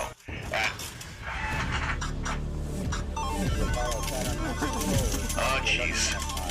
Oh my god. Oh my god. 11 are still go at this time. The astronauts in the spacecraft busy again. The commander Neil Armstrong has performed some quick settings of the stabilization and control system of the spacecraft.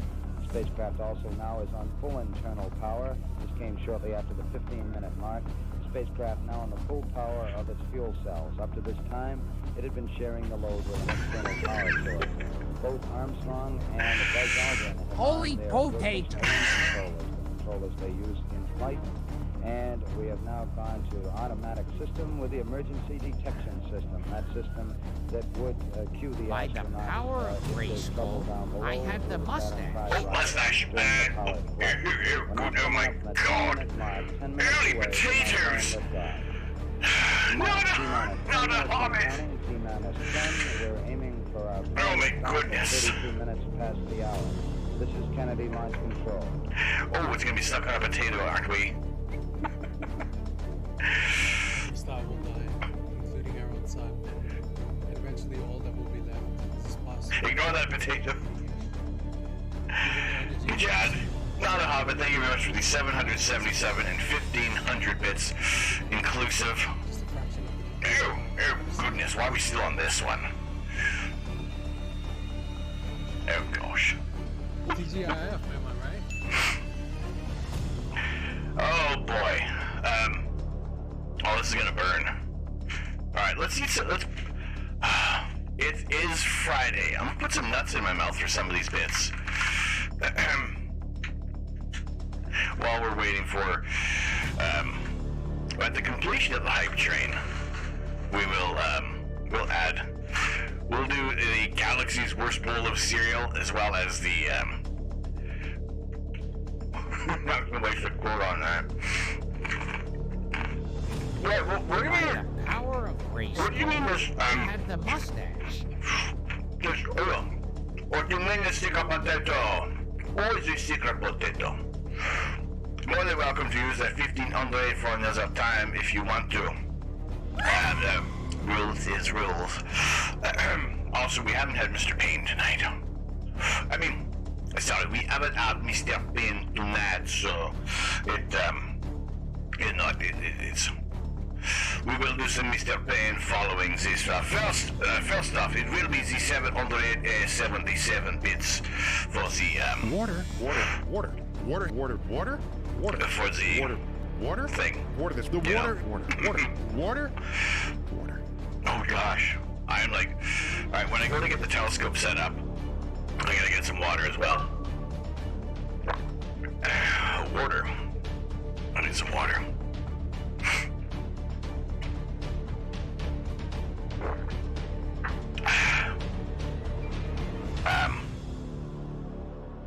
Why am I doing that? Our launch window on this the mission Sky to Center land kinda. men on the moon. The countdown is still proceeding very satisfactorily at this time. We just got by on important tests with the launch vehicle, we have the checking clear out the skies various forecast, batteries so in the 3 stages and instrument Oh, unit my of the goodness. Saturn V. We remain on external power through most of the count to preserve Well, thank you all very much for batteries reaching. which must We're be getting up used to during the powered a flight. level. We've just taken a look at them by going internal and then switching back to external again. Yeah, no. The batteries all look good. The next time we go internal, we'll be at the Thank you very much for the 52nd 100 mark with bits. those batteries, and they will remain, of course, on internal power during the flight. The lunar module, I'm cashing which in your has been rather inactive during these latter bits I can phases of cash the in count, also is going on internal for power at the this 100 time bits. on the 2 batteries in the ascent stage and the 4 batteries at the descent stage. So in the next 20 minutes, we'll take a look at some systems in the lunar module and power I am down going to at get about the the- 10-minute mark in the... Did I say bleep word? Oh my goodness! Our plane liftoff at T-minus 15 seconds. Guidance is internal. 12, 11, 10, 9, ignition sequence start. 6, Oh my God, what 5, disconnected? 4, 3, 2, 1. Holy crap! All engine running. Oh my goodness! Liftoff. We have a liftoff. 32 minutes. Oh my gosh! Power cleared. Here we got a roll program. Neil Armstrong reporting the roll. Oh no, it's stuck printing!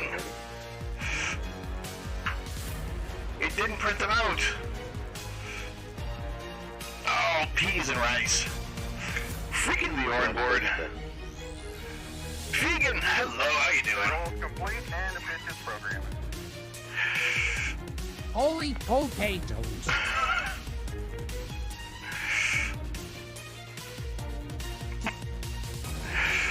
Oh my goodness. Thank you all so much for the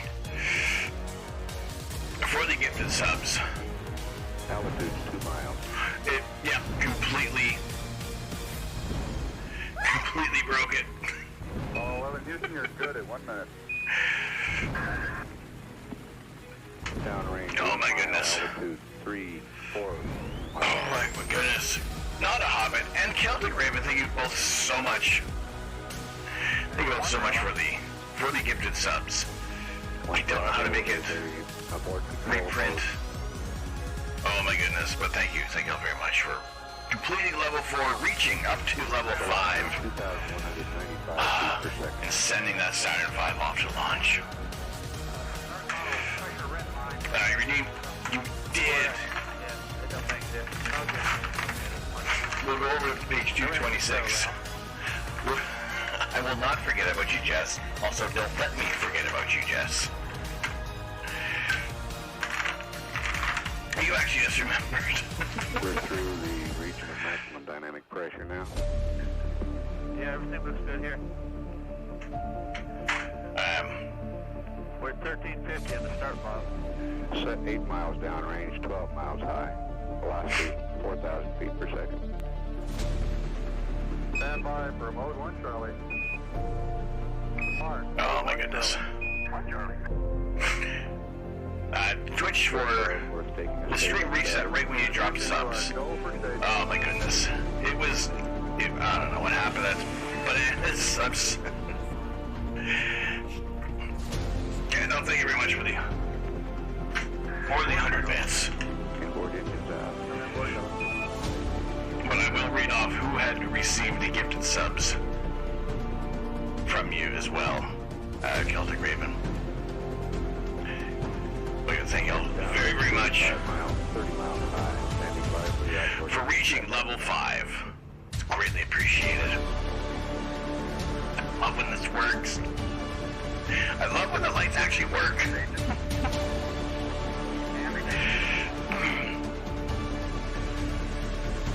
It was Twitch. 154 votes for sub to NK. Wow, okay, everybody sub to Nori Kitty. Do it. Do it.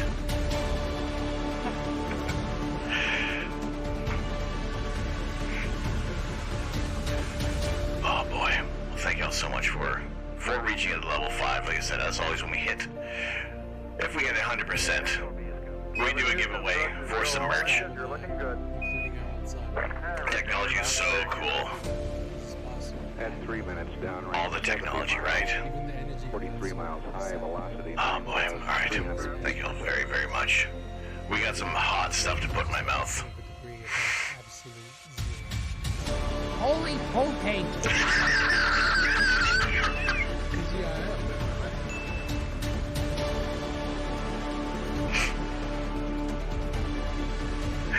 Oh my goodness. This potato looks so... everything hurts.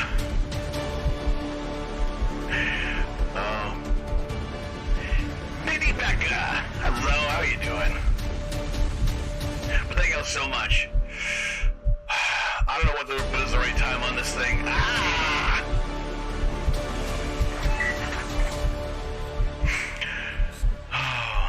Verbal morality statute. Oh, that was a perfect timing for the... Oh my god, that was awesome.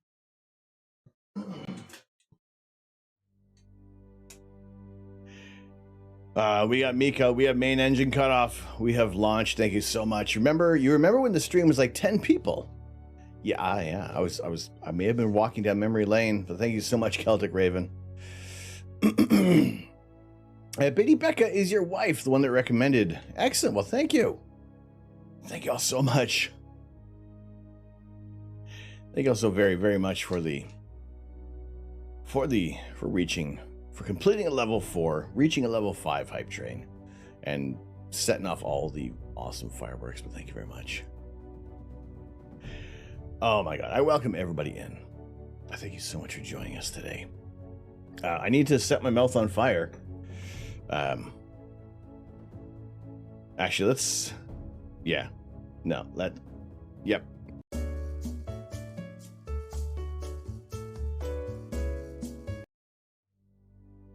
Oh my goodness. All right, for the 777 bits from Kajad.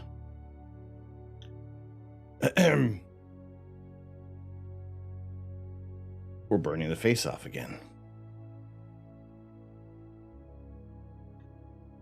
For the 7-pot Dougla.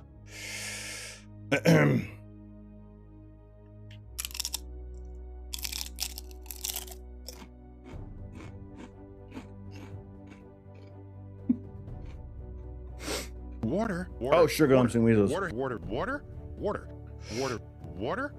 This the water.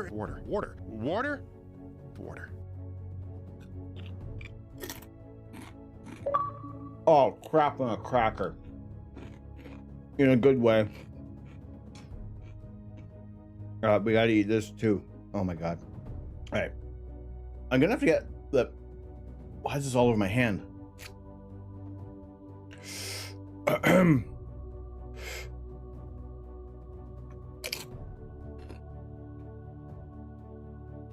should have gone for the head.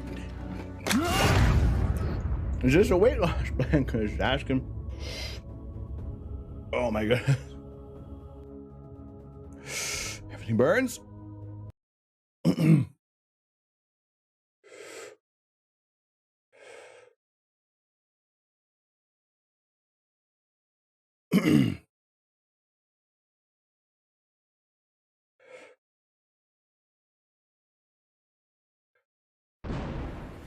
Oh my goodness.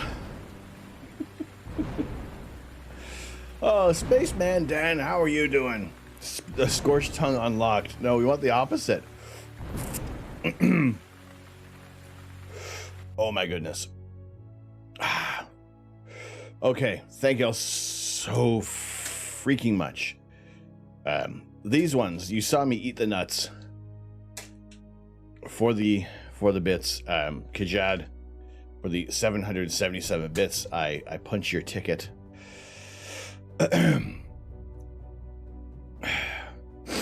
We cleared the hit points for the ghost pepper, so we're going to be eating our pepper. Next sub goal is for a new toilet.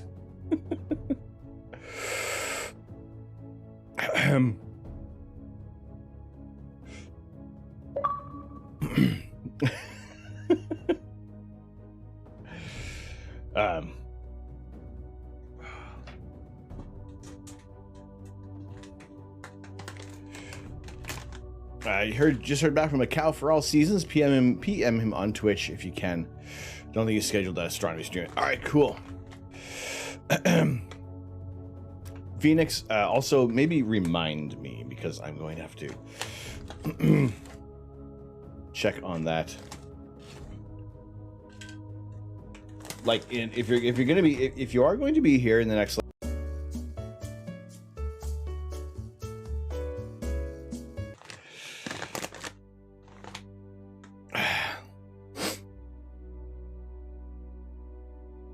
All right, for the for the galaxies. No, sorry. Yes, is it? Wait, hold on a second. 1,500 bits. That's the galaxy's worst bowl of cereal. No, hang on. No, that's 1,500 bits. Apologies. That's this. What? That's Your name? Gondolfa 2000. What is your quest? To seek the Holy Grail. What is the capital of Assyria? I don't know that.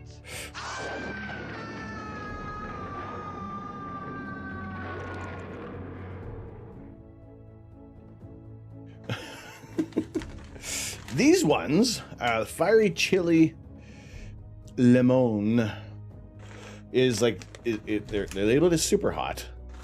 I don't know if I can taste them right now. I don't know. Nobody puts their TV volume on odd numbers now.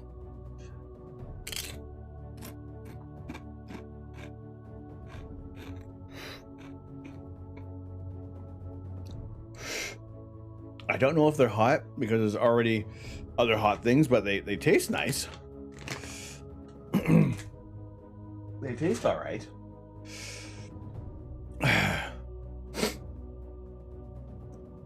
All right.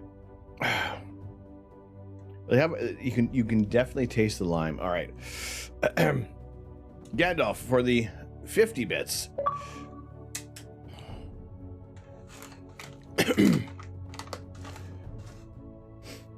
a ghost pepper peanut. I'm just making sure I'm clearing out all of our. We did have those nuts as well. And I apologize that there some of the subs did not print out. So not a hobbit. Thank you for the 5 gifted subs. 1 to Pineapple Squish, Arisa Rose, Frankie Viking, Panos Mobile, Fagan, and Celtic Raven to Lucas Surge 83, Adala, Atrius 83, Subcritical, and Terminus 1961. Yeah, sorry that the thing cut out.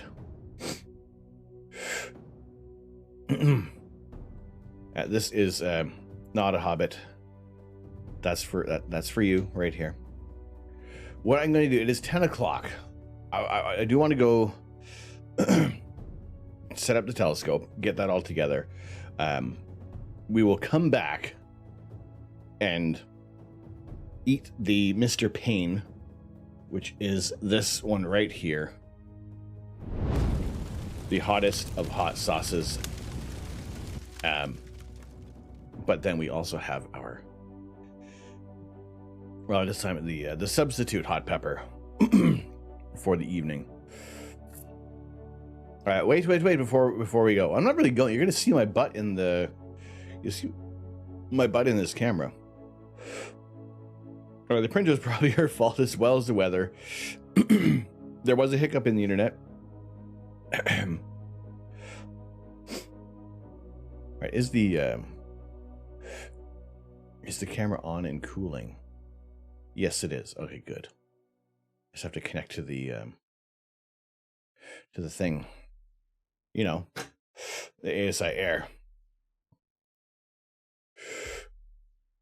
All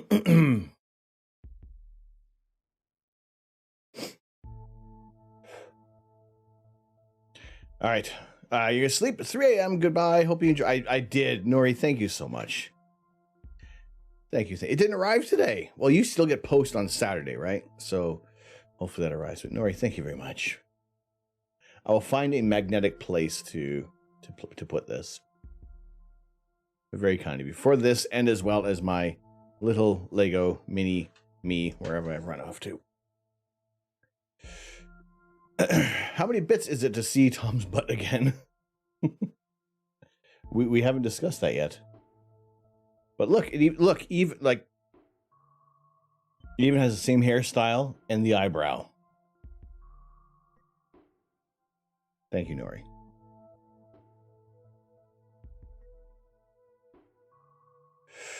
Oh boy. Okay. Right, we want to get the telescope set up. I think what I also want to do is, let me go to my BRB screen. And let me add a scene on here so you can see what we're doing.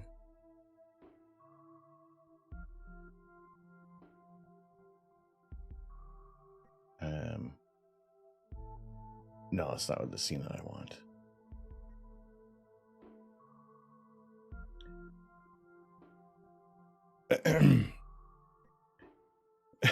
Thank you so much, Nori. Nori, also thank you so much for bringing in the community as well.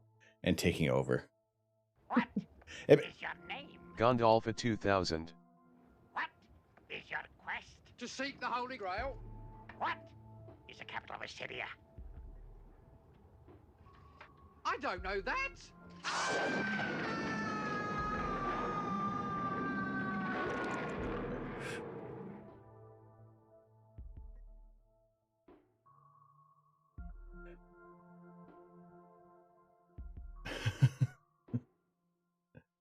All right. I'll put on the be right back, but we'll also have our. We'll also be able to see what's going on as well.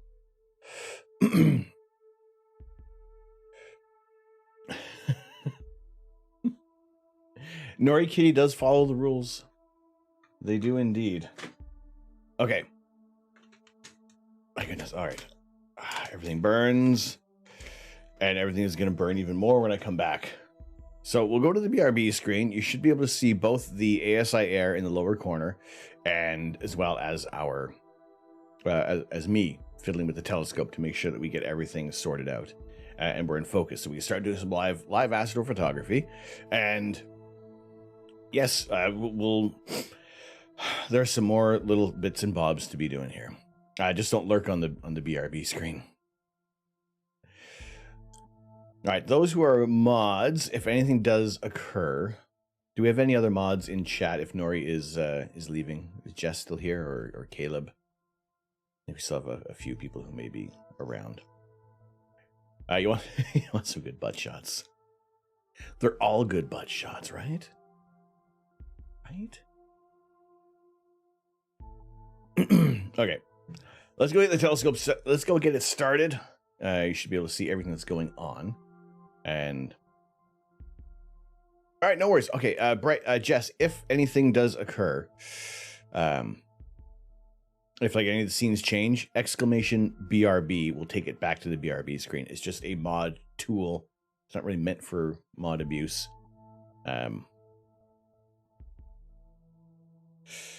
It is just a utility, just in case anything gets moved from a different screen if I'm away from the channel. I think I can do BRB, but I'm not really watching. I won't have another phone to watch the stream. Anyway.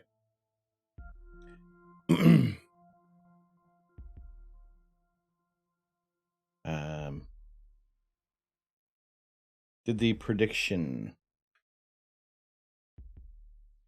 Okay, we did. It was perfect. We're chasing NGC 6543. 2, 1.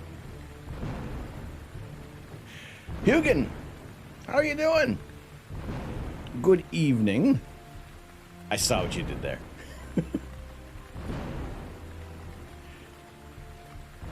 What is NGC 654?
Every star will die, including our own sun, and eventually all that will be left is a sparse superparticles and radiation.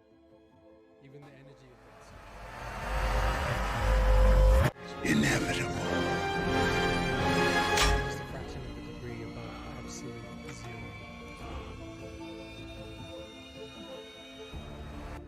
The TGIF.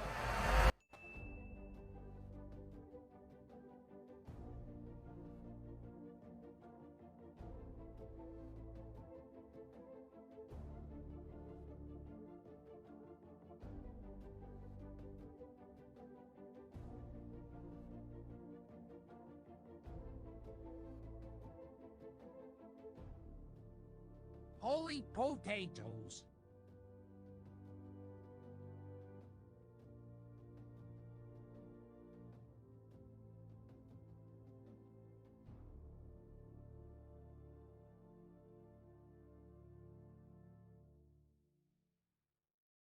By the power of Grayskull, I have the mustache.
Water, water, water, water, water, water, water, this, the water, water, water, water, water.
What have you done? Oh, hello.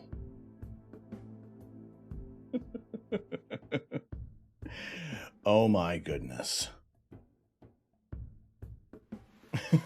It was not me. It was a armed man.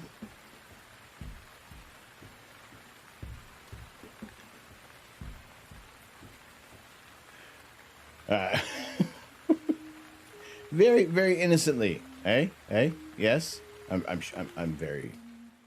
convinced. You just need a pay rise.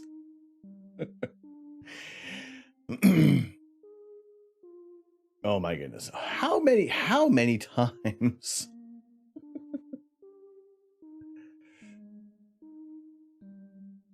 What? Oh my, what? How many? Oh my God.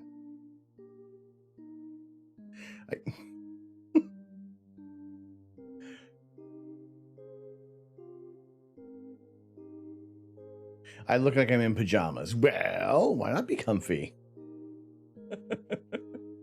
Many. So many. Oh my goodness. All right, Kidoke. Okay. It looks good, but it also doesn't look good.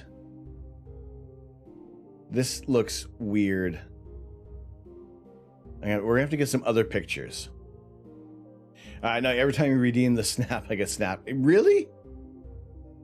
It's not snap. It's like I have not changed anything.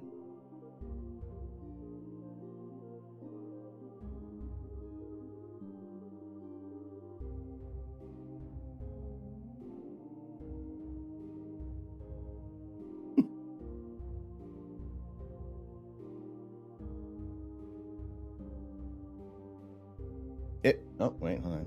This one's turned off. Let's get this fixed up. All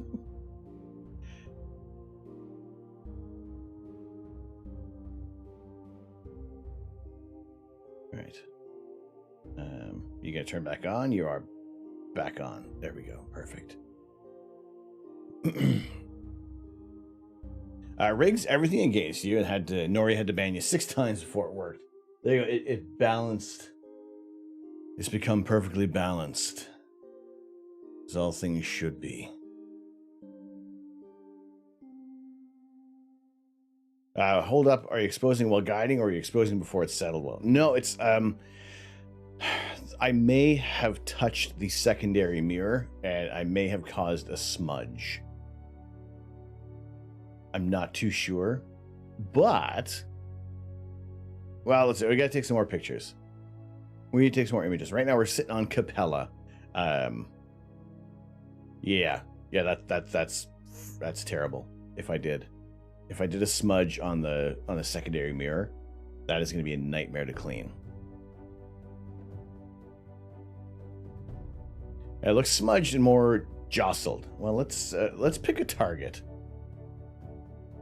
We are currently pointing at Capella. But let's see what we have available in this area. Actually, an easy test right now is it's fresh in my mind. I'm gonna go back to M81. We're going to go over to Bode's Nebula. That's gonna be our target.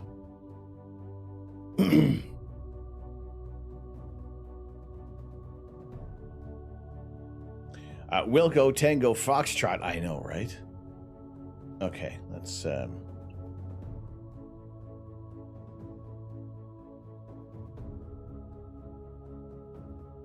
okay, we are. Oh, is it? Are we slewing to M81? No. Let's go over to M81. You should have gone for the head. This is like 100% rate hit point.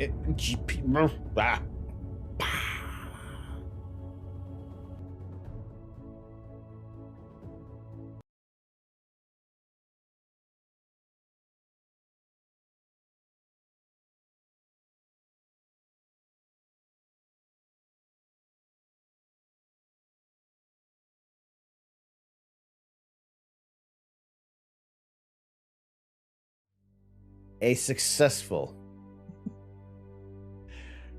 Oh, well, Nori, thank you so much for everything.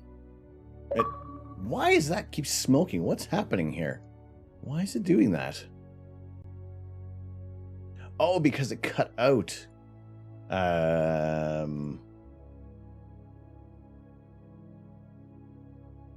It cut out during the... There we go.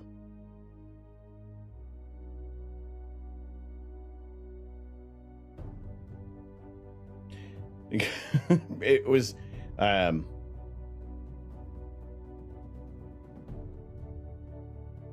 Okay.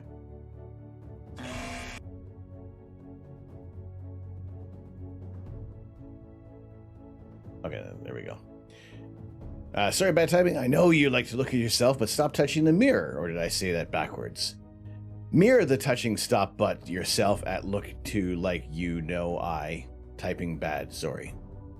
Reading bad, even worse. Oh,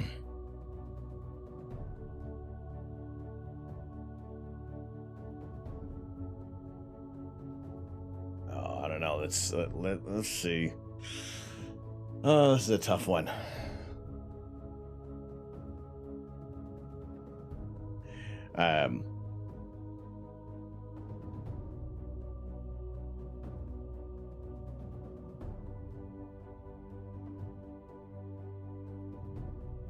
I don't know. I have a feeling. Did I see the play in the clip? Let's go back to the clip.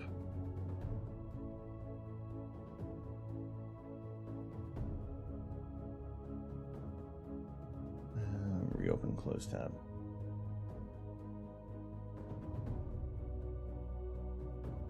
Oh yes, there it is.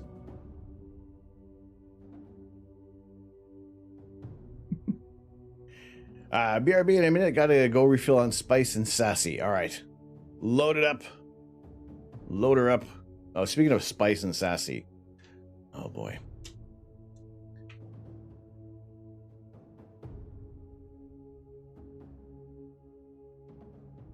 Oh, boy, oh, boy, oh, boy. All right. Well, thank you very much. Also, thank you all so much for sticking around and putting up with the delay. We're going to see in a few moments just how well this exposure has turned out. But in the meantime, for the 1500 bits from Not a Hobbit,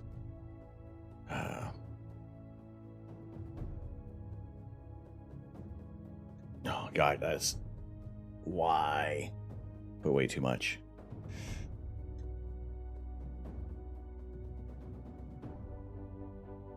I don't even know how to attack this thing.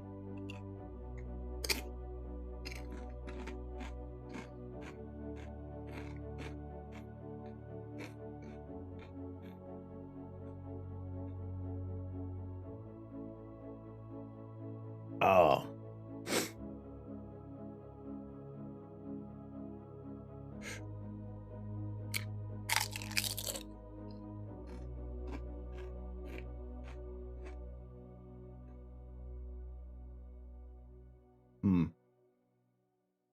All right, that looks like problem with... That's movement. That was at 120 seconds. Everything is balanced. I've rebalanced things. Oh my goodness.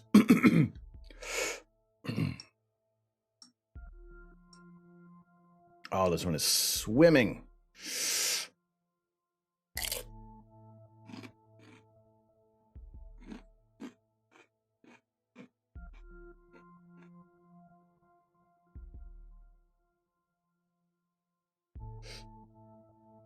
Oh, I know why. I know. Aha. All right. Here's this is what I'll do. Guiding. Stop. Stop guiding. Clear. Yes, we need to recalibrate because I have changed the. Oh shoot.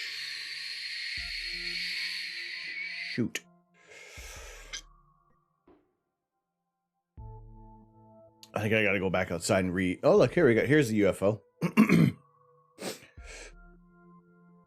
I had a satellite of some sort just going through the image.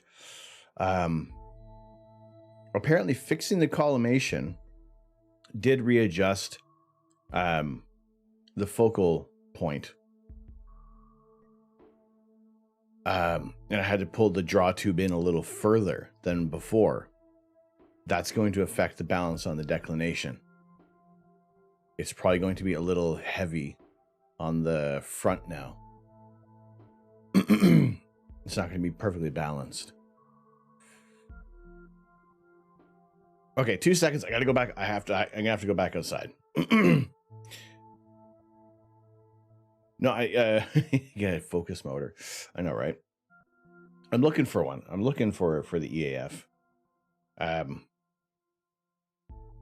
Yeah, definitely. It's going to be. Well, let's recalibrate. Let's see if that might help things out. If it can compensate for what it's doing at the moment. If not, I'm going to have to go back outside and adjust the balance. Like, it moved in like a tiny bit. But it may be enough just to throw off the balance on the declination, which is annoying. So I have to fix that. Peas and rice. See, this is also why I don't always do severe maintenance, but I want to. I'm definitely going to have to go back and try this again, because I want to do it a few times before I actually do like a total review on this. These are just my first impressions from the Collimator. All right, from what printed out, not a Hobbit, to Pineapple Squish, Arissa Ray, and Frankie Viking. Thank you very much for the gifted subs.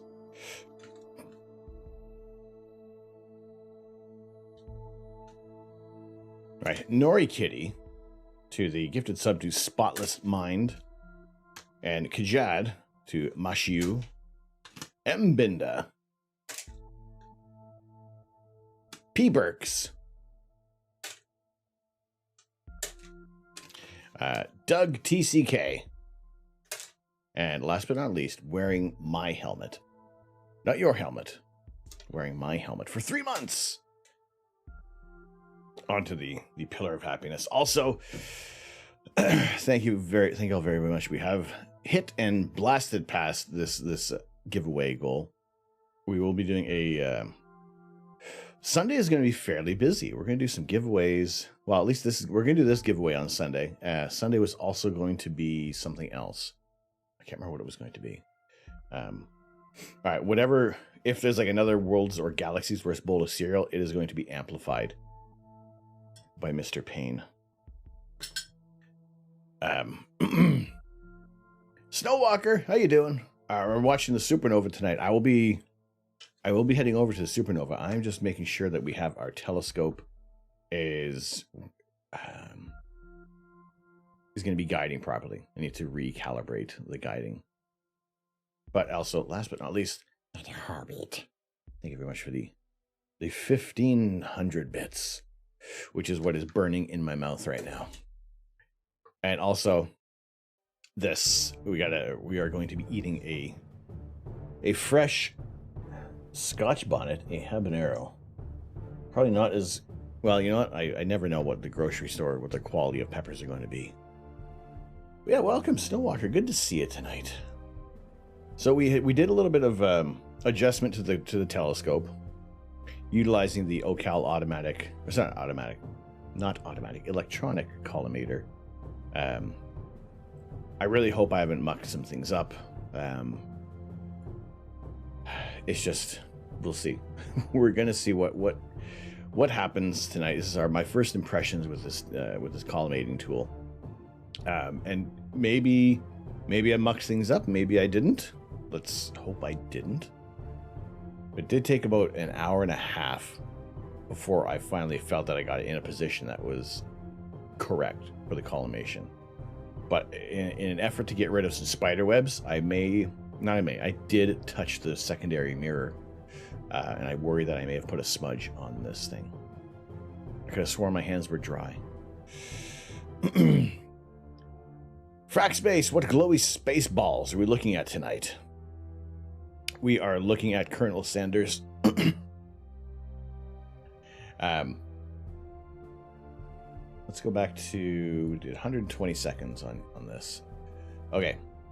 Right now, I'm testing this out on Bode's Nebula, M81, to see how well this looks. If we have to go, I may have to go back outside and readjust the balance on the declination, which is the part of the telescope on top that goes, that points east to west. Or, sorry, north to south. We'll see if this is going to work out. I am worried because this is the first time I've actually done, this is like the first major bit of maintenance I have done to a telescope, and the first time I've ever tried to collimate a Ritchie-Chrétien, which people say is can be notoriously difficult. I will agree, but I think I'm probably going to have to get a tilt plate as well for the focuser itself, to make sure that is properly aligned. I think they may have just been off a little bit. And yeah, I moved things around like way too much. So hopefully things look all right. Whether it's good or whether it's bad, if it ends up being like way too bad, then I'm probably going to have to switch the camera back to the refractor telescope, and we'll do some super wide field imaging while I troubleshoot anything that may be going on with our RC scope at the moment. So we got 16 seconds on this exposure. I don't know how this is going to turn out. I hope it's going to look, hopefully it looks better.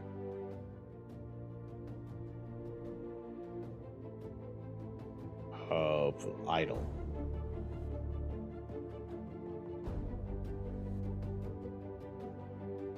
Excuse me, you have an image to look. All right.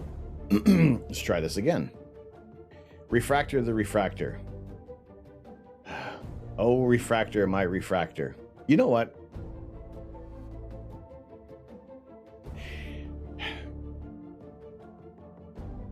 It hasn't also crossed my mind that I would change this telescope. It hasn't not crossed my mind that I would get a different, larger telescope. Because A, for more experience, B, for not having a telescope that requires some massive collimation, C, for a different telescope. But no, I have been thinking about, do we switch up for a different large telescope?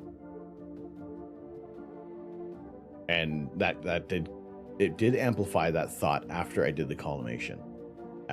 As seemingly simple as it could be with the Ocal Collimator, I think there's well, we'll see how this one turns out. I'm apprehensive about everything right now. I am worried. Hair dye applied. Ooh, Lily, what color have you done? Now, has there been anything? I think when did it say there's something in Discord as well at some point? Or did I miss that?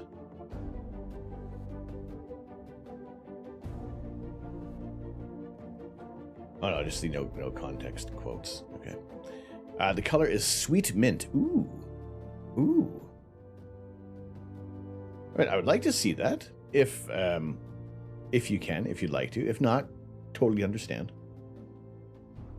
And the dye actually smelled minty. Oh, that's a bonus. Rather than it smelling like hair dye.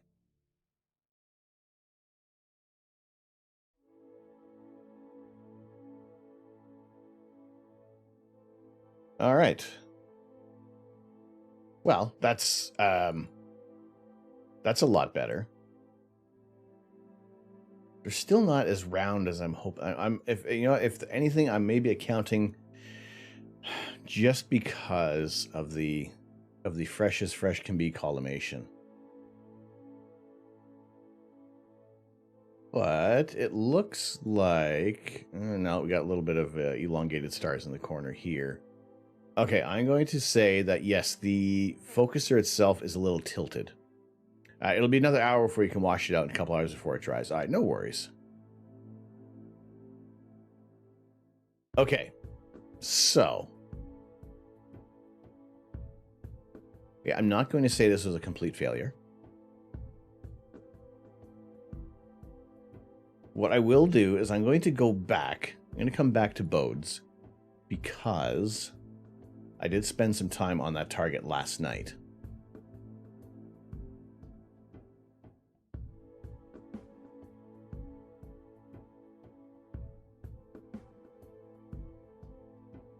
Yeah, well, even the stars in there are a little...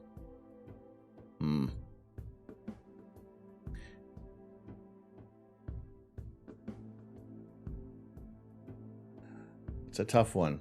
Because this is also combining a bunch of stars while they are stacking. So you kind of get a little bit of a... I mean, I can't remember how... Like, this was like 2 hours that I got. And I think probably overall now with Bodes, I have like maybe like 15, 16 hours on this galaxy. So...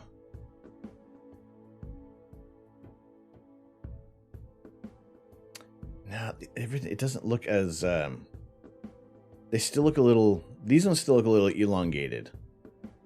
That may be from some imbalance with the declination. Let's do a 60-second exposure. See if... Actually, no, stop that.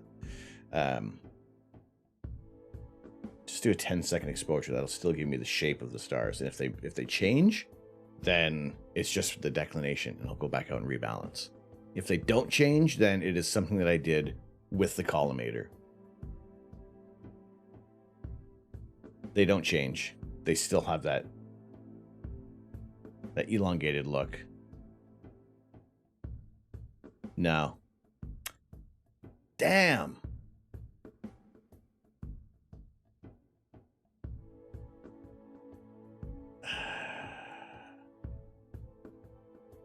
We have to change the spacing. It doesn't look right.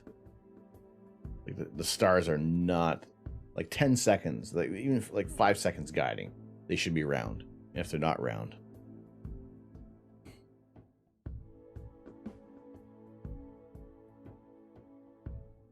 Am I sure it's in good collimation? No.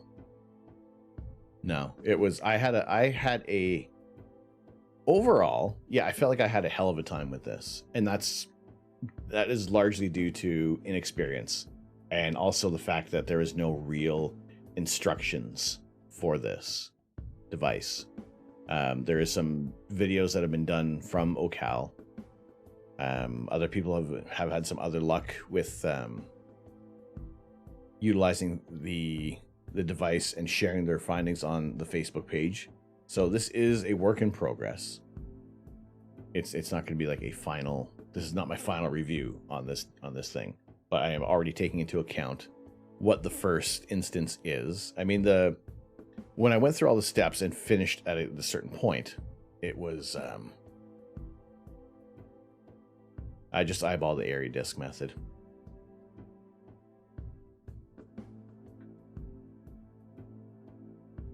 I mean, it's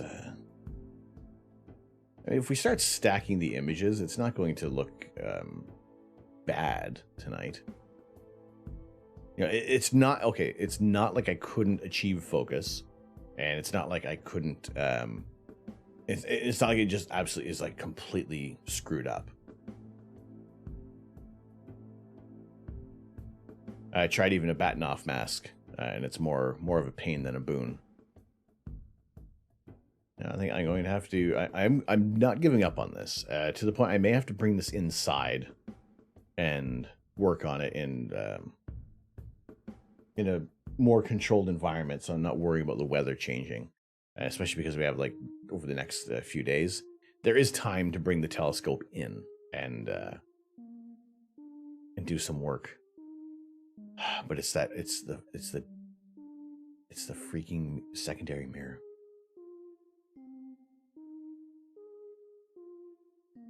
Oh, man.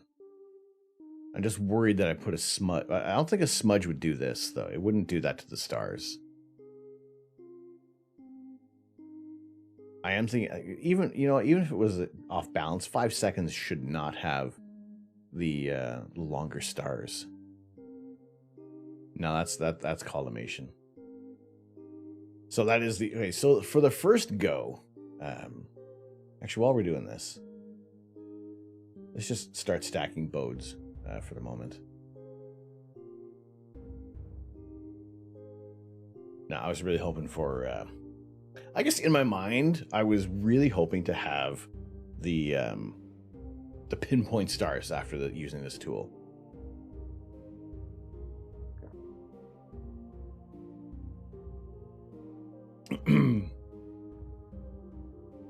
But how do you know?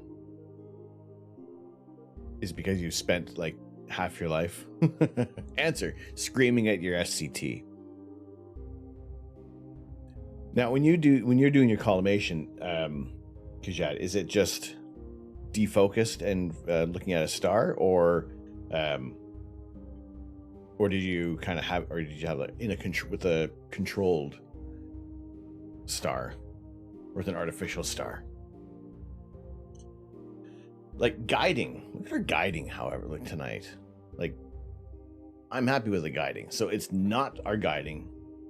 And like I said, this is the first time I've ever collimated a telescope. And for some reason, maybe it was because we were imaging tonight. And you know, this is the risk I had to take to share when things go right and when things go wrong. And I feel that I gave enough time with the collimator. But I think I may have to check it. If I can get a tilt plate, that might help as well. Because I'm pretty sure that I had everything looked good except for maybe a little bit. I was like, well, this should be okay. Clearly it wasn't. And I think it was anytime I moved it, I just couldn't get everything to match up. I used like a 2 mag or less star to get that fairly good, and then a 4 mag star, same thing, and then a 5 to 6 for the final fiddling. You found that dimmer stars will show way more collimation oddities, or they appear to. All right. We'll see about that. You know how I feel? With the airy disk method. You know, okay, I'm going to say this. I don't know exactly what the airy disk method is. Is it using a defocused star?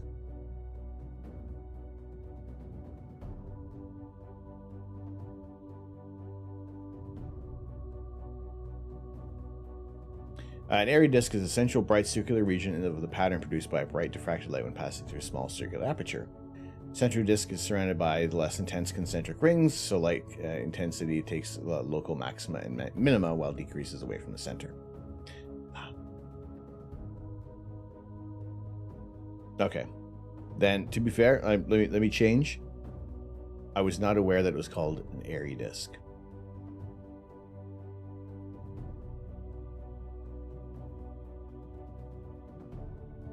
When looking at the thickness of the band, you adjust the thinnest part. Stick your finger out just over the aperture by a screw to figure out where that is. See, also my thing was trying to remember which screw did what. I sent some videos that massively demystified it for me. I appreciate that. Thank you. Okay, so overall, now I didn't break the telescope. I'm counting that as the winniest win for this. Poke your finger out over it while defocused in line with a screw. And does that tell you which way it's going to go?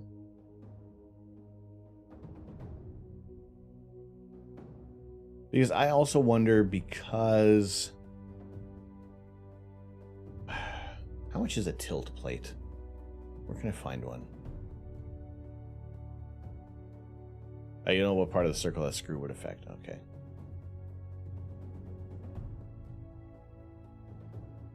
RC.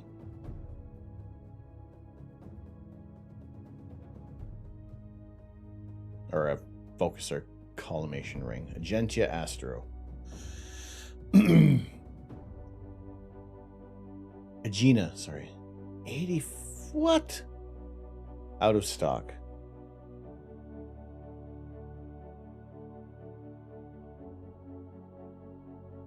Okay, who has one in stock? Agena, are they? I'm assuming they're in the States. Yeah. $140 for this thing? Okay, fine.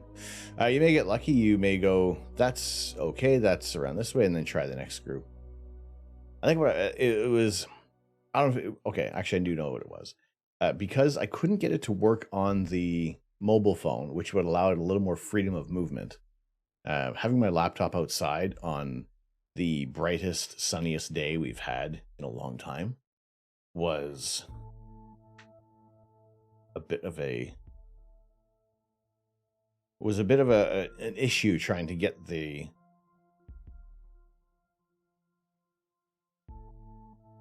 okay. Well, it doesn't look too bad now with a couple of stacked. No, that's just one stack. Okay, for what we're doing tonight, it's not horrible, but it can. Oh, for Pete's sake, I can do better. I can make this look better. Although, really, those stars already look better than they did before. He says.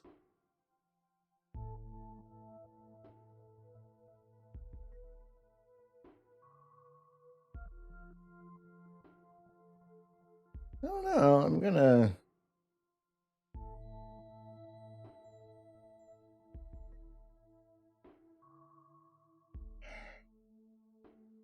Can I be honest here with everybody?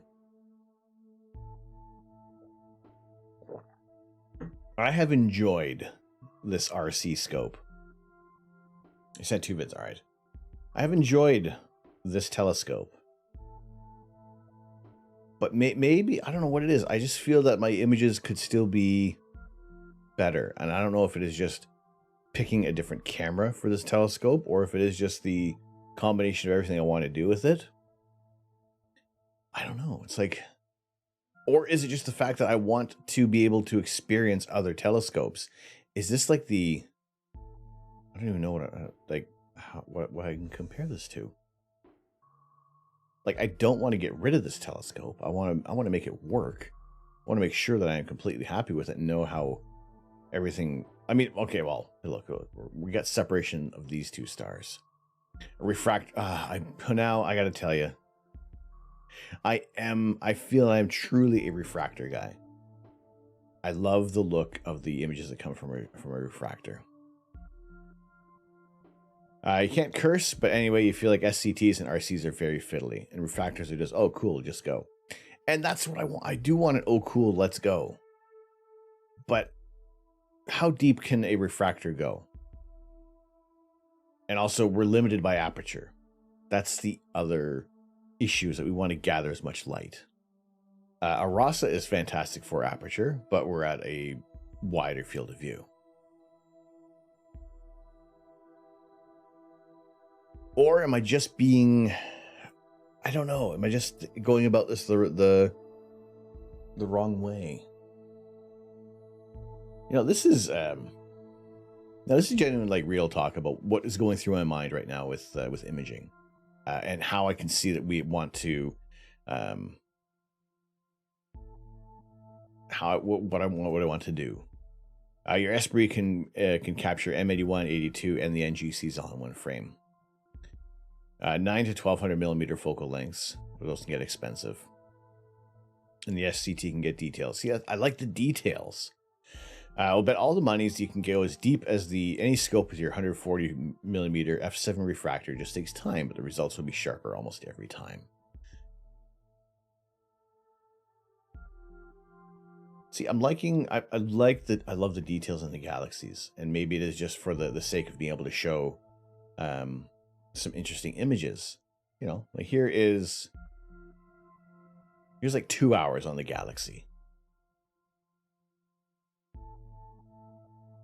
Do I think that... Oh man, does this even... Does it still look better last night? Ooh, we got a little galaxy there. This, I don't know what that is. It looks like some star clouds, but also a bit of hot pixels in that spot. No, I think I really mucked up the collimation. Like if anything, I actually probably did make it worse. This was last night. You want the 150, but that's irresponsible. Oh, look, there's a red dot where my pointer should be. Lick the screen so Astro knows what the heck you're looking at. Also, mono is definitely going to be game-changing, but there is truly too much fiddling with the folded optics until you move to something like a CDK, or I don't know.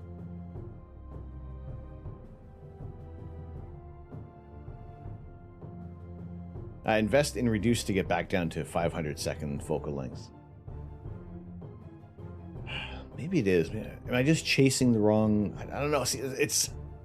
I want to be able to share different. Or imaging dull Kirkham.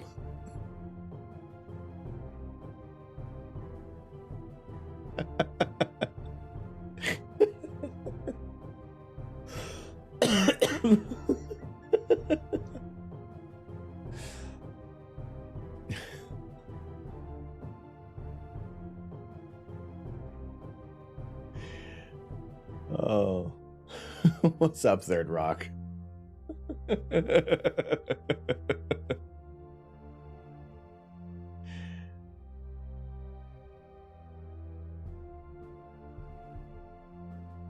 All right,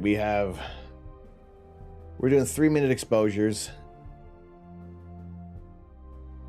And I don't know, or imaging dull Kirkham, what's happening at the moment. And why is there such a delay? All right.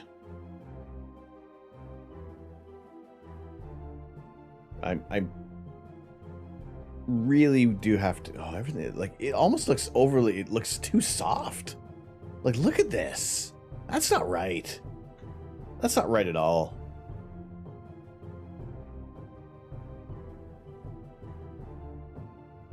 Like, we're not even getting not getting the diffraction spikes. Like, this is right now.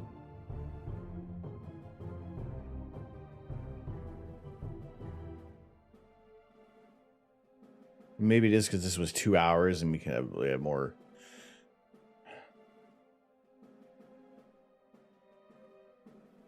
All right, so for utilizing, yeah, I had a hard time with this.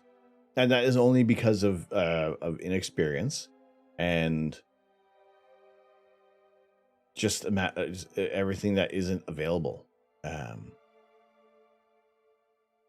I'm not saying I'm not giving up on this. This is just my first experience with it. I think as more people start to share their experience, then we're going to get some better information on this. However, it is good to see everything, to see like the inner workings of the scope in real time, rather than kind of relying on, I guess, on lasers. However, I mean, there's still some progress that needs to be done. Also, like I said, we've hit this goal. We did this. So down the hatch with our habanero on a cracker with ham and some delicious spiced cheese. Like, not spicy hot, but just like nice spices, and a pineapple honey mustard. So, I mean, maybe this will make the telescope look better.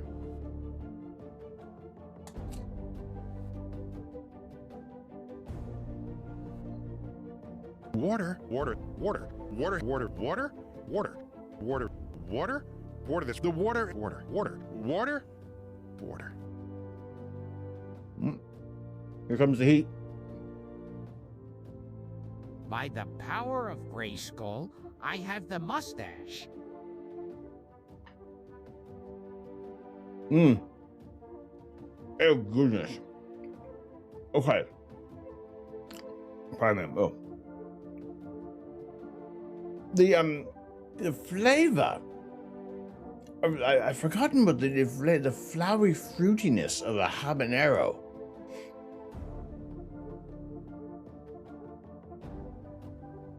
It's almost earthy. It goes very well. It pairs very well with the ham and the pineapple.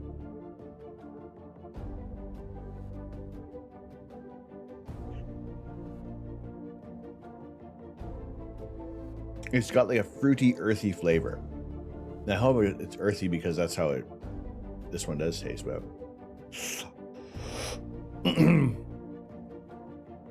overall, it was good.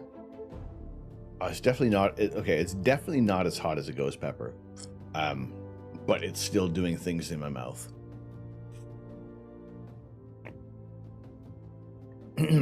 Also, Lily, you know what? I thank you even more for that redeem because we found the button took to the page, took to the NASA page reporting on what is JWST's current status, which I was looking for earlier.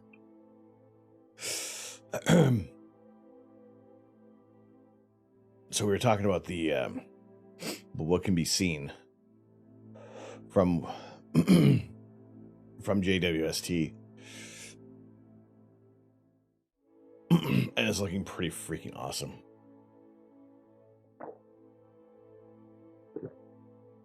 So the Dark Hollow one, the giveaway, the giveaway that we see right here, we're going to be doing that on Sunday during our Lazy Sunday Lego stream, and that is the opportunity to win. Somebody is going to get their message posted on the board for this giveaway. And that is brought up by exclamation point board. I am doing some adjustments to it so that actually it will pop up on screen. So it isn't just going to be like the board in the background. It will be the board in the background, but you'll get like a closer look at it throughout the stream. So those whomever wins, we get to say have whatever they want to read on there within terms of service. But I'll design it up in Lego, and that will be up there for a month. Every stream, and because we have added a new stream day and whenever it's clear, we do jump on and pardon me, do some imaging like we do tonight. Okay, now that's not a genuine hiccup. I hope not.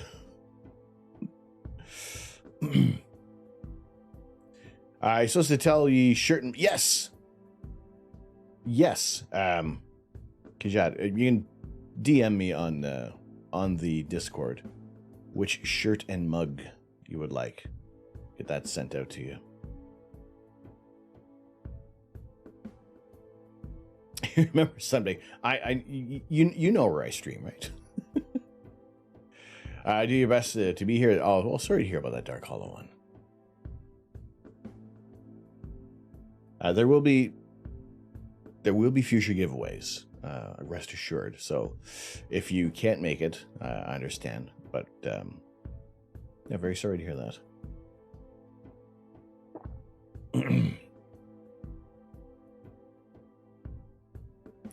Where are you? Where are we? Where am I? When? Who? Why? Where? What? How? Who? When will then be now? Okay. It just doesn't, nothing. Okay. I'm going to pause. That's where you're here to get lost in space. Well, I feel like I want to apologize as well for the less than sharpest images that we have been able to show you in the past. I tried something new. I've tried to improve the optics on the telescope. However, it's just it's not as well defined as I was hoping it would be. So we're going to When that was then, this is now. Where are we? We're at now. We're going to now and then. Can I do a switch? There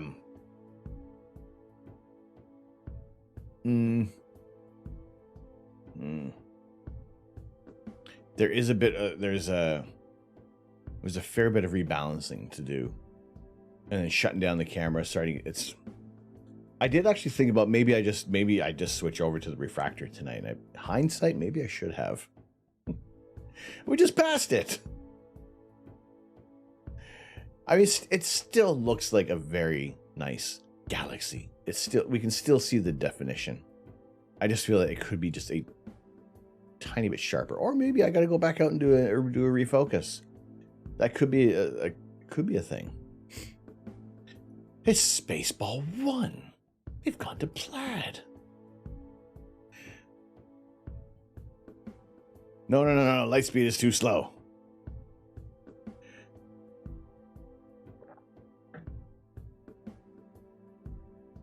Okay, what star are we near? Something fairly bright, just to see what it is we're dealing with. Oh my goodness! 8-bit Emmy!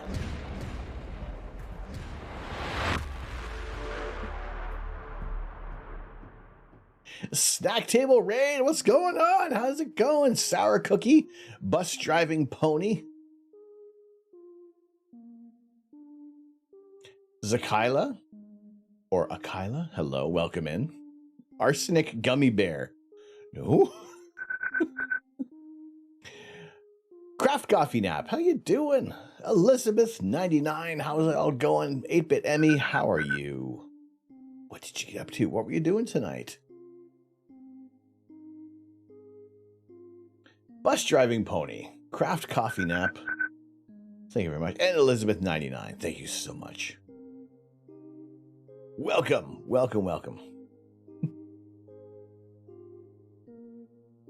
Talking about CJ would be a fan of this. You're crocheting a pixel art blanket in a Triforce design. Ooh, excellent.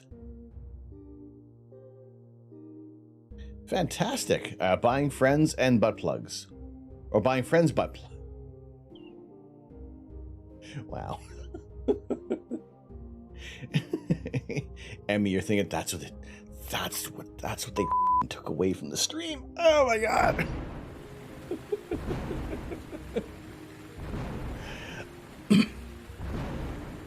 That's tremendous.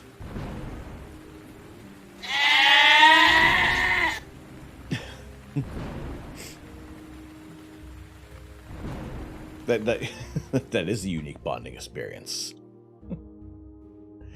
I am inevitable. Oh, good.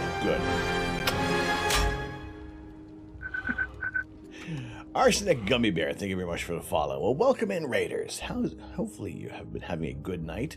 My name is Tom. I am the Astro Canuck. It is my pleasure to share. Every star will die, hello, including our Jane. own sun. And eventually all that will be left is the sparse superparticles and radiation.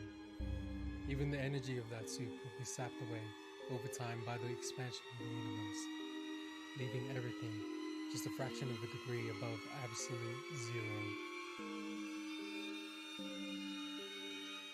Holy potatoes! TGIF, am I right? But yes, welcome. A bright view for the future from Jay Tenko. But yes, we are doing some live astrophotography tonight. We're trying something new. Taking a look at a galaxy we've imaged many times in the past, and just, you know what, sometimes technology and equipment doesn't always work out the way we want it to. But, you know, I'm still happy with how the image looks to share this.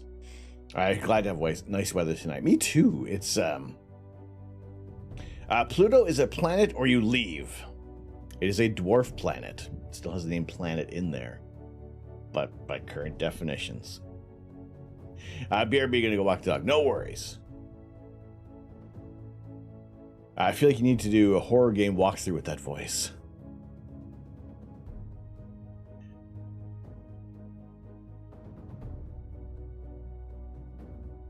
Thank you. I do it again. My parents gave it to me. How is it not a planet? It doesn't match all three main criteria. Oh, we're in for a battle now, are we? It's one of those things, pardon me. I grew up knowing that Pluto was a planet at that time. Unfortunately, not unfortunately, the good thing about science is that information changes with further research. The fact that everything doesn't always have it is correct information at that time. When I was a kid at the time, Pluto was thought to be of a commensurate size and mass to Earth. And then after technology advanced, we did realize that no, Pluto didn't fit the criteria. It kept getting smaller and smaller. It's smaller than our moon. Pluto is a planet. If you say dwarf planet, it's still a planet.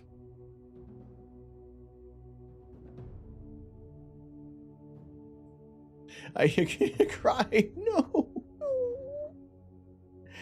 Pluto is a planet, and that's all. I said I grew up knowing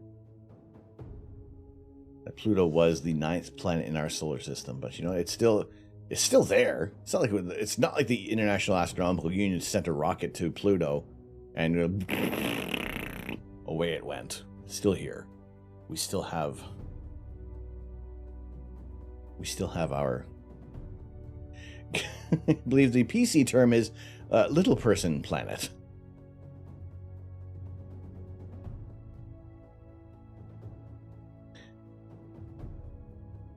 Well, they did send a probe. I guess maybe the probe's chain missed.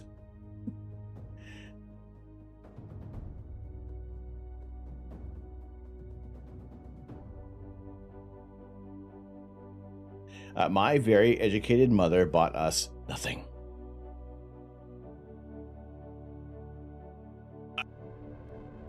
Mercury, Venus, Earth, Mars. Jupiter.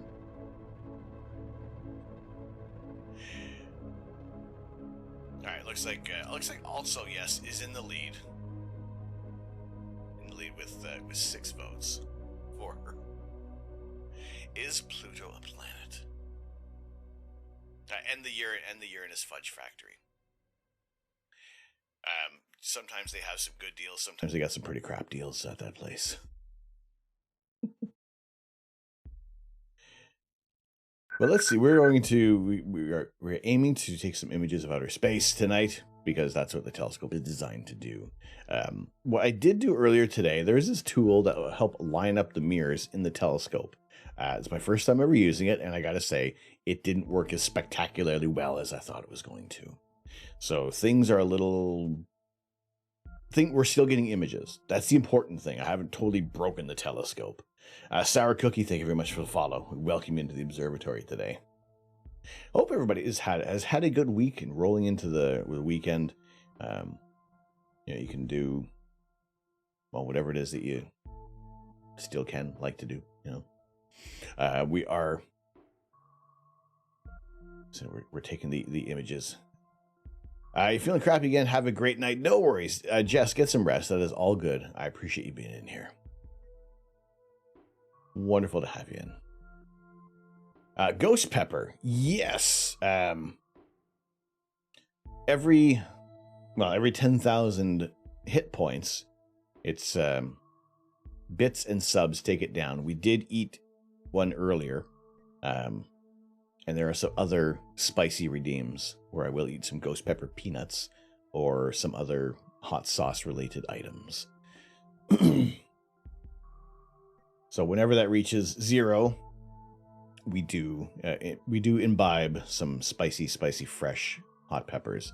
Right now, it is not so much a ghost pepper; it is a habanero, because the place I bought my ghost peppers from, everything was like rotten. It was rotten. It was gross. So had to change things up a little bit. I need like a Carolina Reaper every time Pluto is denied. It's like it's a weird. It's not. It's I don't want to say it's bleaching your mouth. it's just scorched earth in your mouth. Ghost pepper, Carolina Reaper, scorpion. Well, we do have hot sauces that we do mix in with some of our snacks with the Reaper peppers. Also, we have our Mr. Payne hot sauce, which is the hottest hot sauce that we have available at the moment.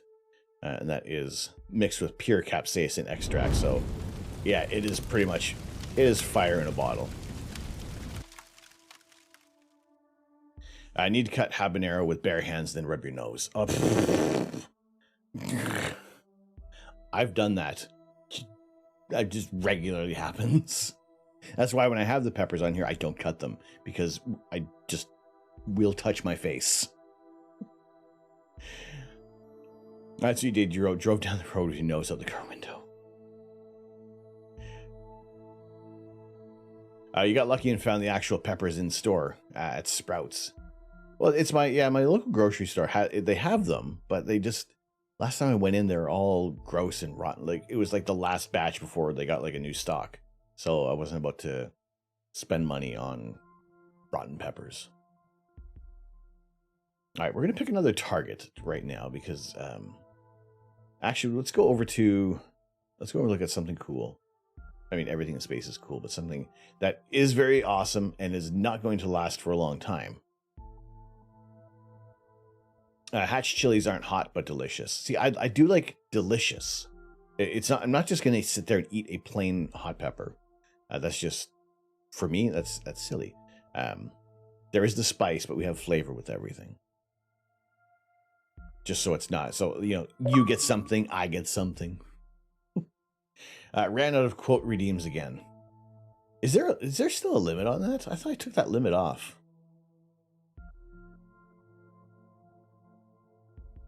I thought I took that one off. Okay, actually, I don't even know. I don't even have to look for this one. This is NGC 4647, which is going to be our next target. Yep, that's it. That's fine. Let's adjust this. So when you're taking live images of outer space, I say live. However, this galaxy is 12 million light years away. So the light we're seeing right now took 12 million years to reach the telescope. So basically everything we're looking at, everything you see, no matter what, it's never instantaneous. It may be nanoseconds away, maybe split second away. The moon, the light we see from the moon is 1 light second away. So we see the moon as it was a second ago. So there's always a bit of a delay with everything in space, which is both wonderful and just mind warping. Not for you, of course. You rigged everything. It's exactly. We just, everything's rigged against Gandalf. I'm sorry. Not sorry. Honestly, when they took away Pluto, you lost all interest in space. Just broke your 3rd grade heart. Writing letters to the IAU and Neil deGrasse Tyson, like, Mr. Tyson, why did you take away Pluto? That was my favorite planet. How dare you do that? Why would you do something like that? Sincerely, Craft Coffee Nap. Thank you, and P.S. Go yourself, Neil. You do write letters. Are you Canadian? Sounds mighty Canadian of you. All right, we're going to go over to a new target. Let's gawk in wonder as the telescope slews to its new target just ahead of the meridian. When is that going to...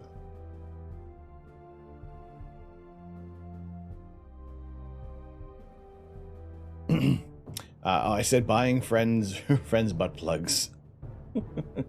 Oh my gosh, so no matter what I say now, your head is just going to be exploding, isn't it, Gandalf?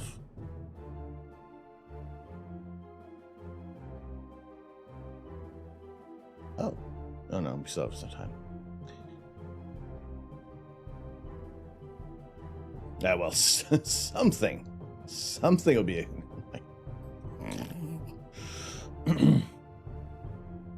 Oh, look, we're out of coffee. You find handwriting much more personal. Your 89-year-old grandma and I can write each other letters because it's something you can hold on to forever, and you hate talking on the phone. never lose that passion for writing handwritten letters. There is, I mean, you just get the personal. No, go for it. I love it. I think that's a fantastic idea.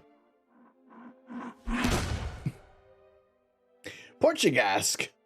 I've been here not engaging much in chat as I never know what to say, but thank you so much for enhancing my evening/night. Good night all. It's 5:18 AM here.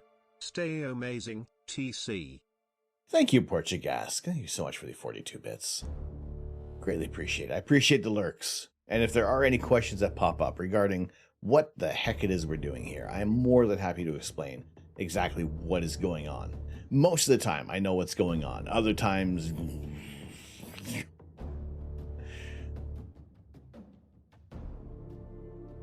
Arturo, hello, how are you? Welcome. Welcome in. I found we have vastly lost the artistry that is handwriting. It's nice to receive a handwritten letter because emails are cold, clinical. You don't get to have any personality behind an email. Maybe you can italicize some words, but that's largely about it, right?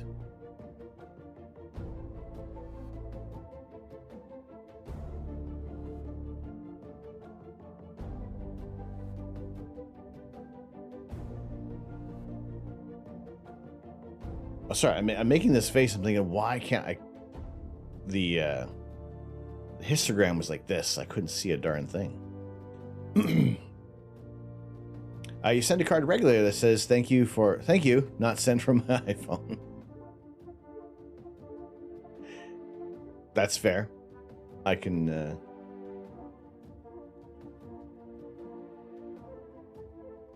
appreciate that. So, what are we looking at right now? What are all these dots and smudges and crud all over the screen? We are looking at two galaxies. Now let's take a look at Pluto. We don't have Pluto, but I can moon you. I am more than happy to moon you.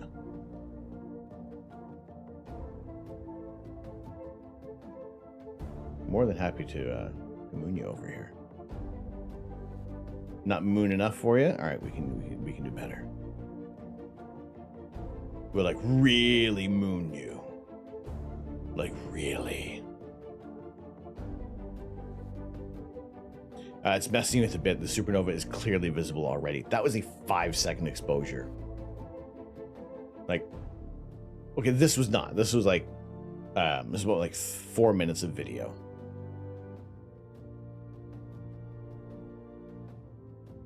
But we do like to take images of the moon. We do like to rag on the moon a lot. We do take the mickey out of our moon because it is another source of light pollution. However, when we can turn the telescope over to the moon, yeah, it is a beautiful thing to look at.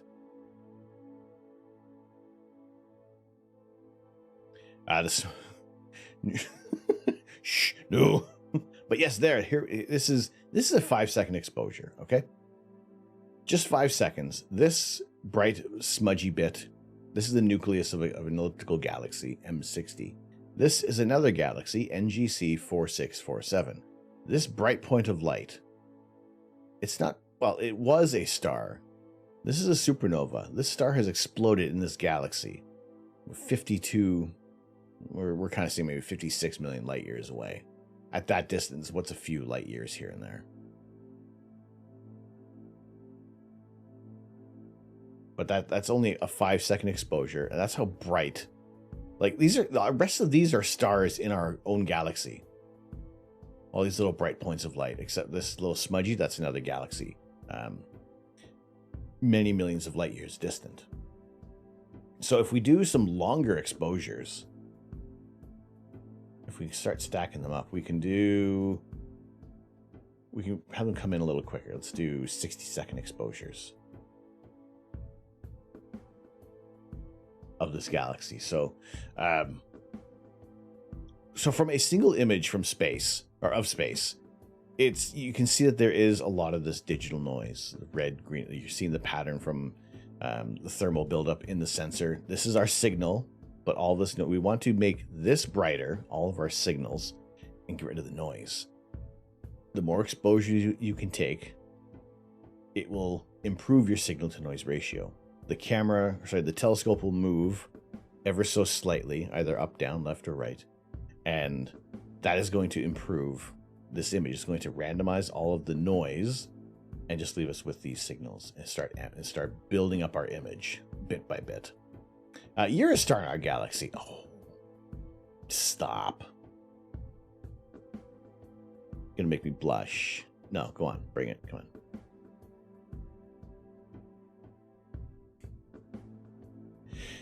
So with every passing minute, this image should start to look better as we stack the images up. And again, if you can expose for a little longer, so it gets a little smoother overall. So even with a 1 minute exposure, looks better than a 5-second exposure. We're also our camera is able to cool down to sub-zero temperatures, which will help eliminate even more of that noise and also keep it at that consistent temperature so you're not creating too much random noise. So we have the elliptical galaxy. Elliptical galaxies are almost like just giant balls of the collection of gas and stars. Whereas the spiral galaxy, much like our Milky Way and NGC 4647, most of the galaxies don't have cool names. Some of them are just relegated to catalog numbers, and because there's just so many of them, you can't name them all. Eventually, you just have to resort to numbers. But this is a spiral galaxy, and as the images start to come through, you'll be able to see a little more detail overall. But this little point of light here, this is a star that has exploded within that galaxy, and it has taken 56 million years for that light to reach us. So essentially, that star is already exploded. It's already done its thing. But it took that long for the light to travel from that galaxy, and it's not often that we get to see, at least from my vantage point, we haven't been able to always see the supernovae. And trying to catch a supernova in our galaxy, you on average, you'd want to think maybe every 100 years you might see a star explode. But to have one explode in our own galaxy, Lucrezia Chanel, how are you doing? Welcome. We are currently looking at a supernova. This is a star that has ended its life in this galaxy. It has exploded and is like 100 times bright, 10 times brighter than the nucleus in its own galaxy. Usually, the nucleus of a galaxy is going to be the brightest point because you have a larger collection of stars orbiting a supermassive black hole in those galaxies. Did someone say supernova? Yes, we did. Lucrezia, hello. Welcome. Yes, Bill, how's it going? Good to see you tonight. How are things? How are your skies? You really want to chase this thing. You'd like to go after it tomorrow or something, but don't know if you'll be able to. Or Imaging Dull Kirkham if you'll be able to. It's going well? Wonderful. Good to see you. Your skies are Bortle meh. Bill Nash told you to follow. Well, thank you for listening to Bill, but also thank you for joining us today. So I have attempted to... Ooh. What the heck happened there? That did not go well with the dithering. He takes amazing photos. You were showing her your equipment.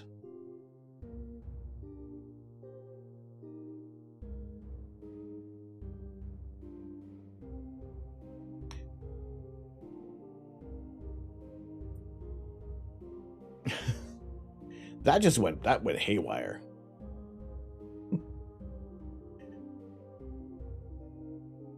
Let's see if that movement... No, it's fine. It's compensated. Still. Yeah, it's... Ooh! Is that...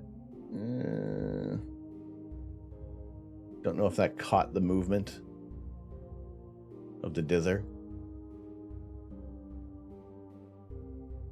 It's a fairly fast-moving... That's a fair... For a minute exposure, that has blown past our field of view. What object is this? This is M60. This is NGC 4647. This is the supernova in that galaxy.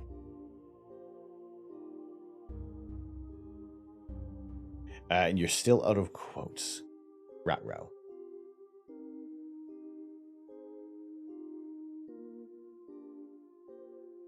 Where is...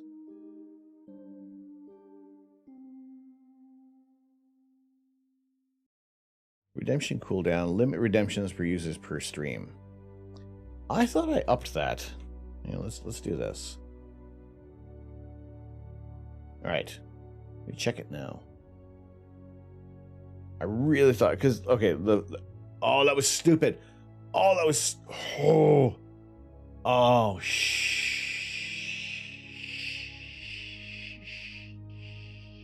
shiitake mushrooms.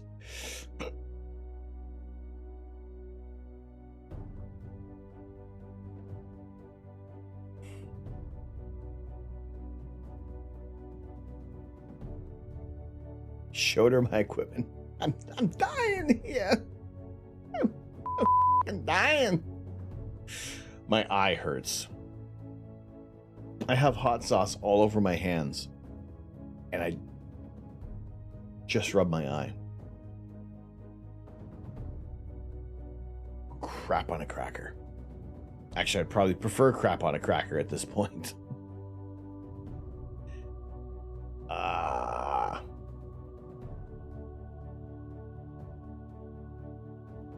I wonder how long a supernova will be around. I think people, what I saw was maybe a couple of weeks. Comparing, pardon me, comparing this against what we had before. So this is tonight. Let's do this. Yeah, no. Did I ask for hot sauce? It's all over my hands. All right, let's. I feel you should chase that instead of NGC 465321. Okay, what is NGC 4656543? I got okay. Here's the thing. If anything does crop up for any hot sauce, Mr. Payne already exists in this bowl. If anything does, just to let y'all know. It's the cat's eye. Ooh. Easy to remember because it's such a silly number. I said we were going to go over to the cat's eye because it's a new moon. Bill!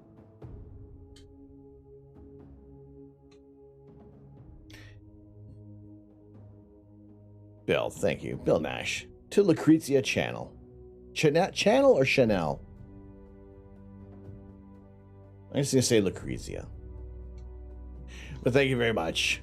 Thank you very much for the gifted sub. On to the spike of happiness, the pillar of appreciation, the Rod Stewart. On that wonderful spike you go. Lucrezia. All right, Chanel. Lucrezia Chanel. All right. Whoa, what the heck? What is this? What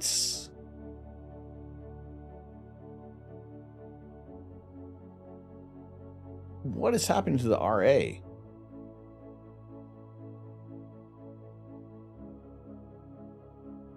It may be. For a moment there, Bill, I thought I said mouth. All right, that's no. Oh, jeez. Let's move my bowl out of the way. That's okay. That's okay. We've passed the meridian, so anyway, we'll stop this exposure. Stop! Stop! He's already dead. Okay. We'll stop this. Let's go back over to preview. Man, everything is going all cattywampus. And I'm citing everything that I've done. I use the Ocal electronic collimator, and I still have some work to do on this. I see ridges and swirls, which you like you would find on a thumb. In here?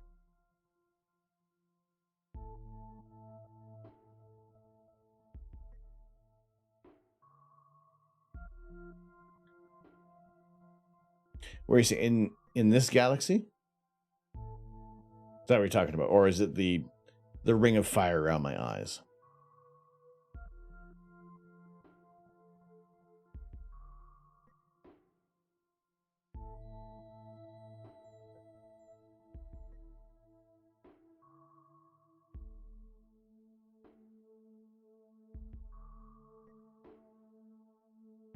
All right, we're going to do we should be doing a meridian flip. No? Why is it not flipping? Am I too far ahead?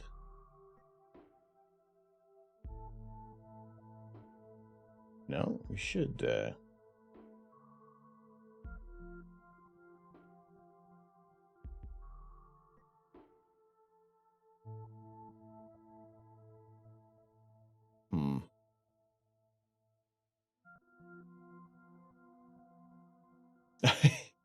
You can't see crap. You're old. Just giving a hard time. Well, I mean, if you look at the, pardon me. Oh my goodness. If we look at the longer exposure that we got, I believe this one was longer. You know, it does have a swirly pattern, so I thought that maybe, you know, it could have been something. Also, oh my goodness, I apologize if you're still here. Well, I don't apologize if you're still here. I think you're still here. The little comet following half an hour ago. At least I didn't remember this at like 4 in the morning as I'm going down to bed. Thinking, oh crap, I didn't say hello to little comet. All right, so definitely need to do some work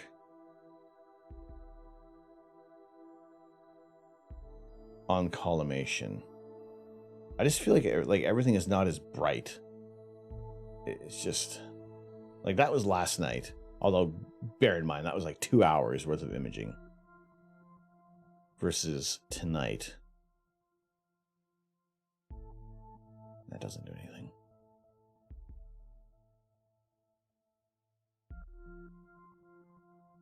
So, and also this is not doing a meridian flip. It should have flipped to the other side.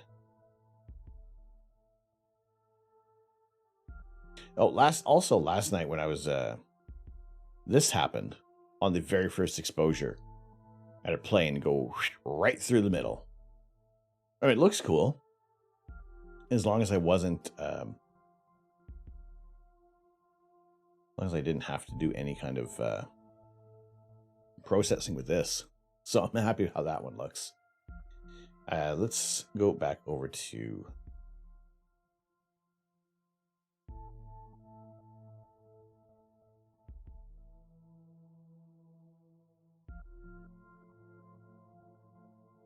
let's see, is this going to flip? No, it's still not. Why isn't it flipping? Flipping heck. Okay. Clearly, like, everything is going wrong with the telescope tonight. All right, let's go over to. We'll jump back over to the supernova in a bit, but let's have a look at another target, because you know what? Want to look at another target.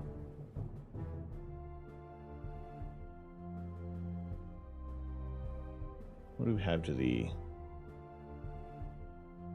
Blue Horsehead Nebula? I don't know if we can get at least that main star. I'm going to go for it. I'm going to take a look at Jabba. I may finally have some of your luck.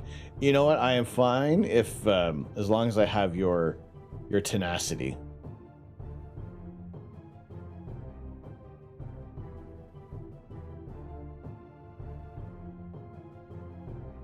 All right, let's see if we can take a look at Jabba. Jaffa!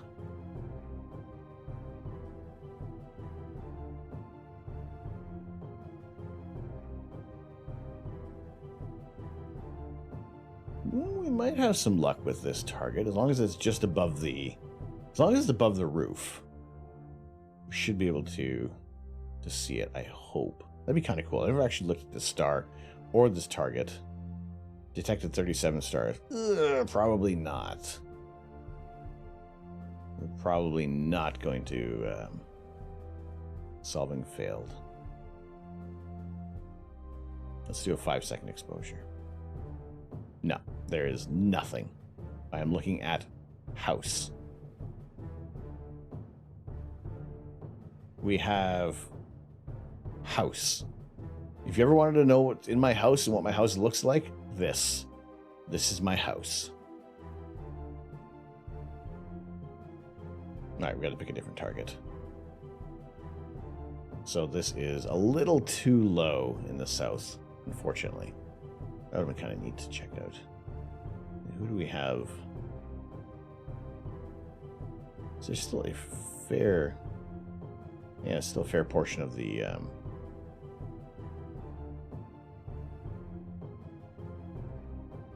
of the Milky Way that is below the horizon. Blue Racquetball Nebula, that would be good for like a 3,000 millimeter focal length. Unfortunately, we are at 9. Oh, let's see. What if we put a Barlow, 3 times Barlow? What would that look like? It'd be a little bigger. That's what your house looks like before you step on a Lego.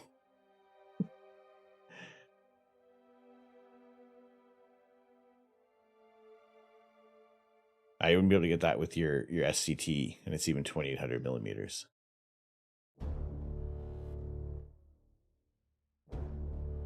Well, that was so. If I multiply, we did actually no, tell a lie. Native focal length is 1,600 millimeters. So if we put a 3 times Barlow, that is 3, 4. That's almost like 5,400. 5,600, no, 5,800 millimeters? That's, okay, no, that is overdoing it. 50 minis, many 50s. What about a comet? What does C 2017 K2 Pan-STAR look like? Magnitude 8.98. Let's see.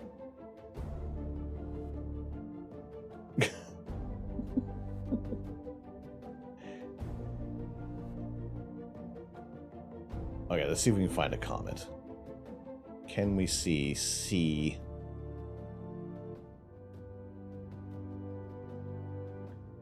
(2017) K2. No, why is it pointing to Hale-Bopp?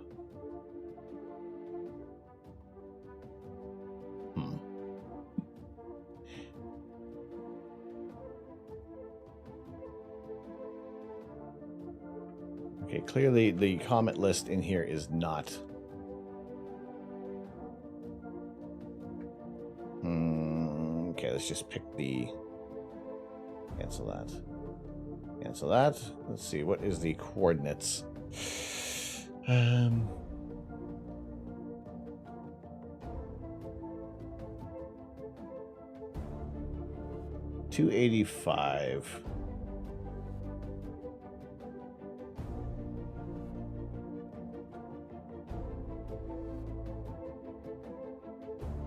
So 18 hours. 52 minutes.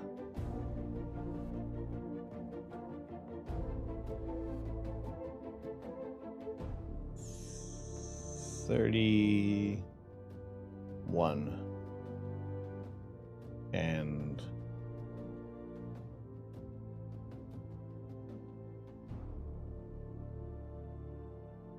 11 degrees.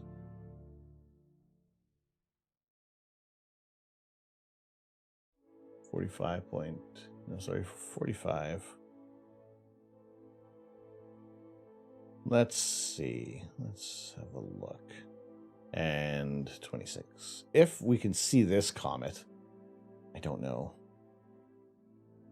The current position of the target is what? Is this mucked up again?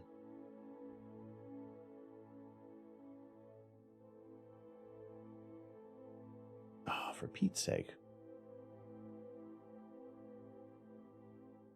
If I fast forwarded, oh my goodness. Holy potatoes, it's DJ Teo. Oh my goodness, welcome in Raiders. How's it going tonight? Hopefully your night is going fantastic. DJ Teo, thank you so much for joining in. How's it going, sir? Welcome. Good to see you in here. This goes in line with a stream from a few days ago. Yes, it does. You always know when I see the comment of yours is there's an intake of breath, a moment of silence, and either a chuckle, a gasp of crap, or the sigh of dealing with stupidity. I can't hide it from you, can I? I have no poker face with you, Gandalf. But Teo, how are things? Welcome. Good to see you. Welcome in, Raiders. Hopefully you had a wonderful night with DJ Teo. My name is Tom. I am the Astro Canuck. Also, this is not a filter. This is the genuine head now. It is my pleasure to share my love of astronomy with you as often as possible tonight. We are playing a bit of tinkering with our telescope tonight, with the actual telescope. We have attempted to align the mirrors. It is it's very interesting how things have turned out. So I definitely need to go back to the telescope and fix things up. But how was your stream tonight, Teo? Doing well. Busy paying the bills. I wanted to come check out the telescope. Well, thank you so much for joining us tonight. We're glad to have you in here. Overall, the telescope is doing great. We are looking for a new target to pick out in the east, possibly the southeast. So let's see what we have available that we can show you guys. That's pretty cool. I was attempting to go after a comet, but the wrong coordinates, perhaps. It says it's below the horizon, but that is not below the horizon. What is nearby? Let's focus on. Let's see if I don't know if we can pick up this catalog of stars. HIP 92. I don't know if we can pick out stars that are. No. What is our nearest star? Or nearest target? If we have something nearby, then we can pick something out. But hopefully, everybody's had a fantastic evening tonight. We are doing exactly what this channel is all about, and that is sharing live images of outer space as often as we can. Let's see if we can do a little bit of star hopping. NGC 6709. So I want to see if we can get a comet. If anything is going to make me feel good, it is finding a comet. It was good doing a touch designer demo. Fabulous. Excellent. Has there been like a brand new release for touch designer? Sol is our nearest star. Our nearest star that isn't our sun. All right, let's see how well this is arranged.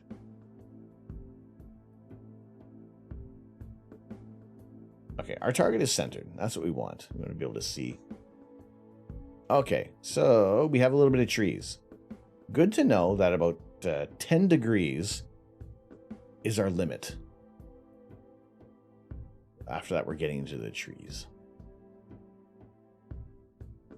Yes, also, for those who are not aware, and I apologize, let's get a shout out for DJ Teo.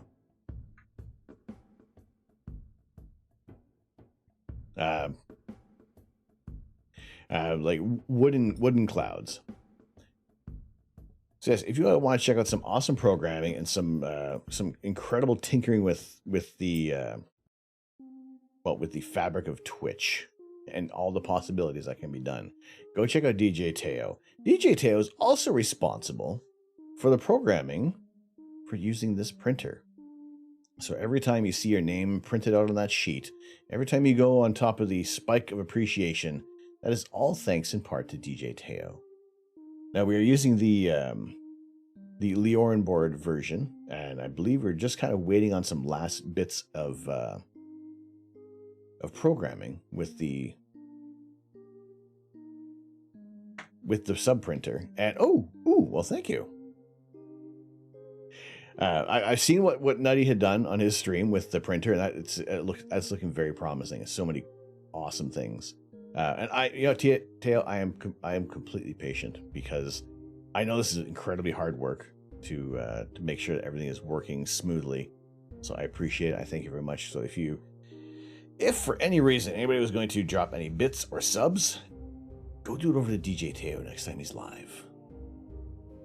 He does a lot of amazing work for people on Twitch, and you know what? It's incredibly detailed, way beyond the capabilities of what brainchild could be spawned from my skull.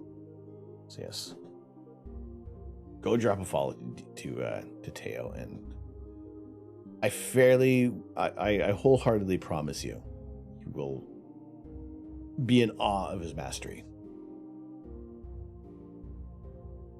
So what we're looking at right now, this is the Flying Unicorn Cluster. Why is it called the Flying Unicorn Cluster? We can make up any story we want. Sometimes these targets that we look at don't always match up with the name.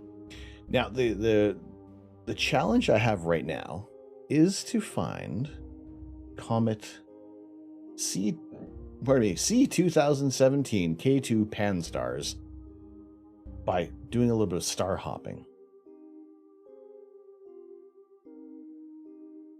Now, let's reorient. There we go. I need to make this match with what I see on screen so I know where the top of the sensor is, and then we can start to point the telescope in the direction that we're going to be able to hopefully view a comet. I mean, we've looked at a supernova. We looked at the death of a star in another galaxy. But I think that, let's adjust our rotation a little bit. That kind of sits a little bit in the corner.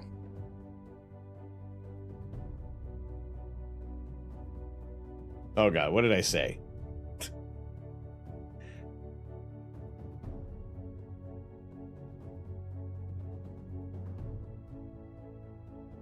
What did I say? I said something wrong, didn't I? I just said whatever comes out of my mouth, right? Zobs 420. Zob, thank you very much for the follow. Greatly appreciated. Wonderful to have you in here tonight. We're doing a little bit of star hopping in an effort to... Oh, brainchild birthing out of... Well...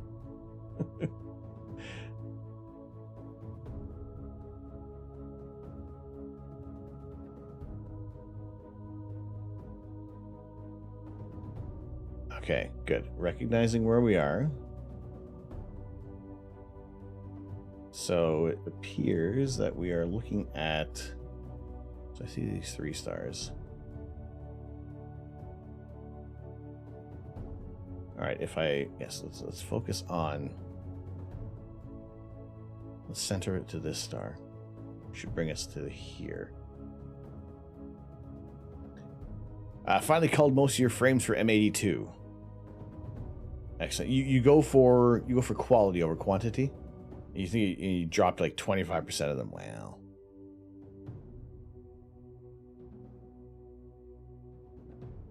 Ooh, doesn't look like we're right. Both. All right. All right, let's see. I have not yet fully utilized PixInsight. I need to. It is it's imperative. Okay, so focus on that star. Yes, let's do that. We'll focus over here. Are these links that would be I can look at now, or well, we'll see. That might violate terms of service. Just saying, and no one knows more about violating TOS than you. It'll save you a ton of time picking good frames. I remember seeing Dylan O'Donnell talking about something like that. Is it of that same idea? Okay, so I focused over here. Now, if we jump over to this star...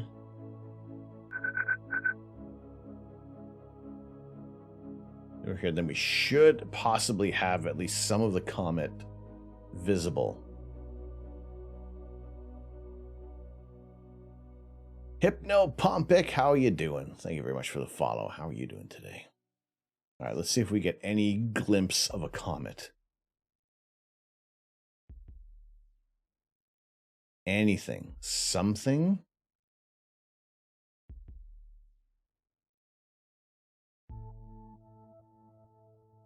All right, let's see. Maybe using subframe selector processes and using algorithms and such to calculate the full width, half maximum, and star eccentricity, as well as set to your own weighting algorithm for signal to noise ratio.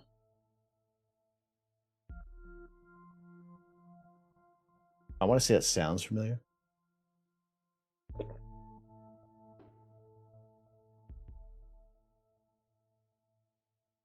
Oh my goodness, why? Okay.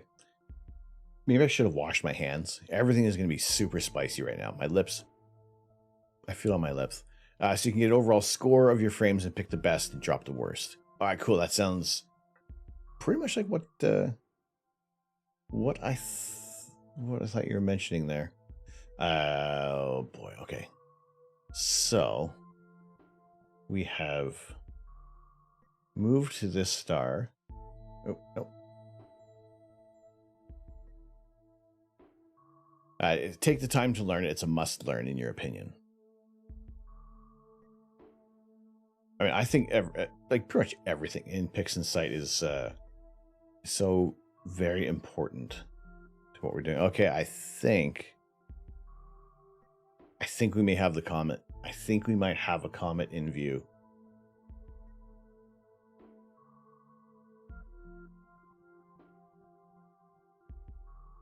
This would be This would be awesome. I would be freaking I would be freaking happy with this. Okay. This is the position. This should be the position of C2017K2 pan stars. And we do see a little bit of fuzziness. So let's do some let's do a bit of a longer exposure. Let's do a minute. Let's see what happens. Now, my guide scope isn't perfectly matched with the telescope, so by the make sure things are power guiding. of not no good. Mustache. Thank you very much for the follow. Oh, welcome into the observatory today. Thank you so much for following us. We are currently anticipating looking at a comet at the moment. There's a very, very good chance that this is a comet here in the middle. Maybe if we're looking for a whole bunch of firsts on stream, this is another one of them. Looking at a supernova the other day. This is starting to sound more like comic book guy, and I'm trying not to fall into that. But It seems to always fall into comic book guy with this mustache.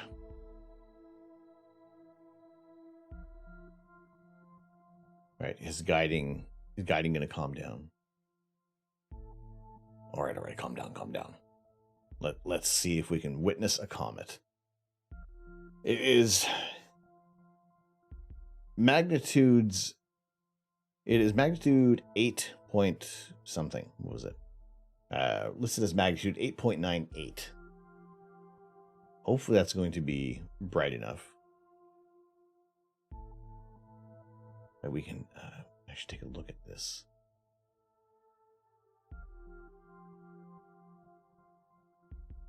I mean, if we can, again, this is like probably a better time than we've had looking for other comets in the past. Yummy dumpling. Ooh. If I wasn't hungry before, how you doing? Thank you so much for the follow. Welcome into the observatory. We are 10 seconds away from possibly witnessing our first comet ever captured with the telescope on stream. It may be something good, it may be something bad, it might be a little bit of a something faint, and I'm happy-ish with that.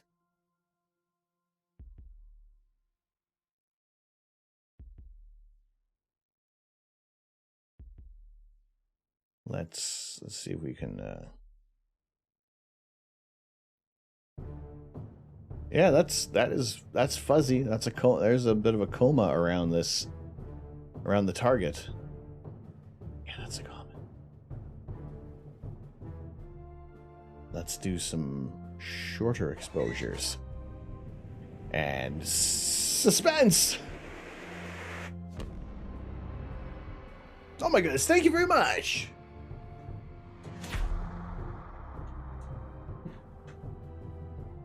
Thank you so much for the gifted sub to 8-Bit Emmy. Really appreciate it. Thank you.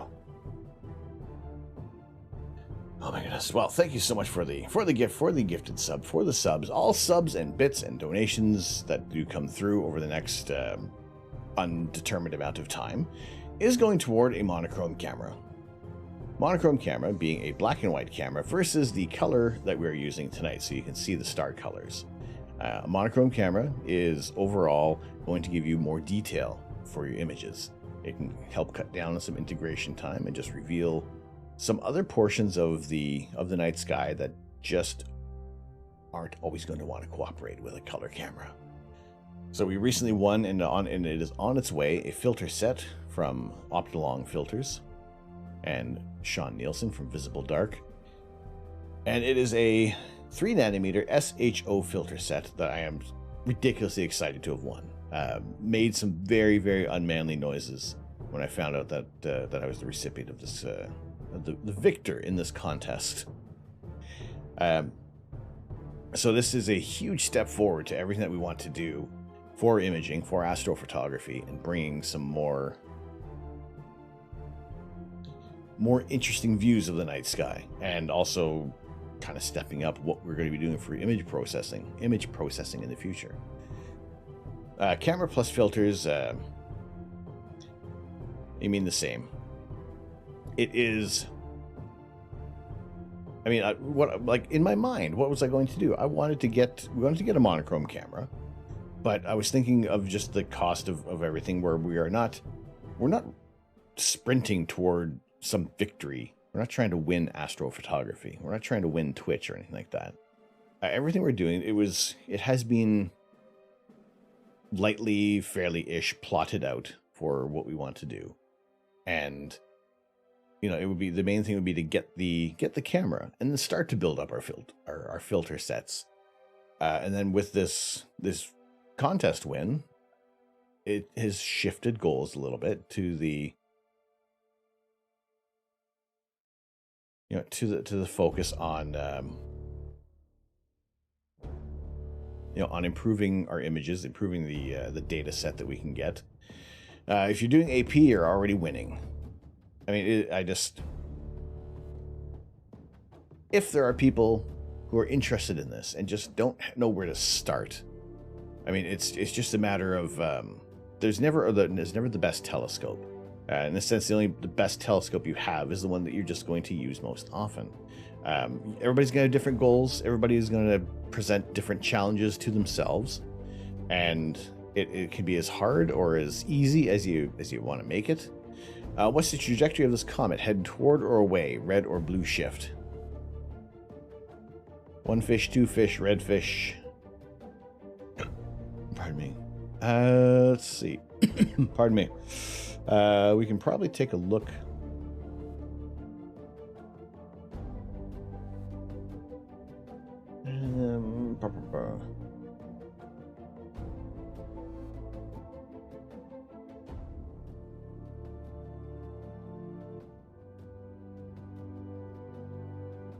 Orbital velocity 23.131 kilometers per second. Core diameter 10 kilometers. Coma diameter estimated 904,000 kilometers. Gas tail length 21 million kilometers. Now, what does that say in terms of where it's going? Where can we find that? We can probably find that there's some websites that would say. Where's the? Do we have the distance? I'm checking out in Stellarium just the bit of information that we have. Distance from the sun, 3.318 astronomical units, or 496 million kilometers. So let's fast forward time a little bit, see if we can tell where this one is going. I gotta switch to a different screen because sometimes fast forwarding through time can cause a little bit of a headache.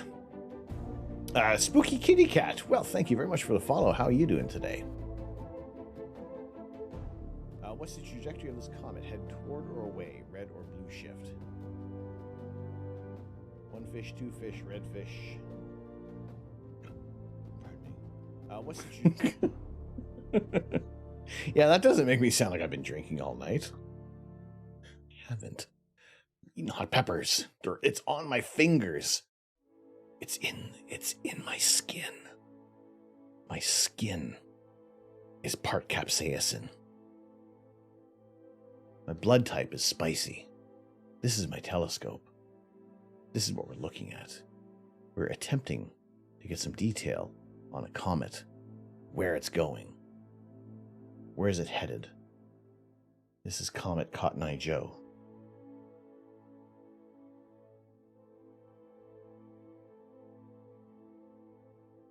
All right, let's fast forward a couple of months.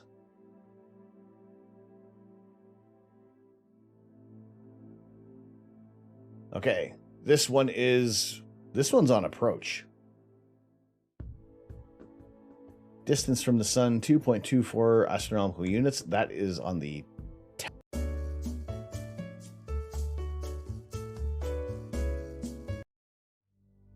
No?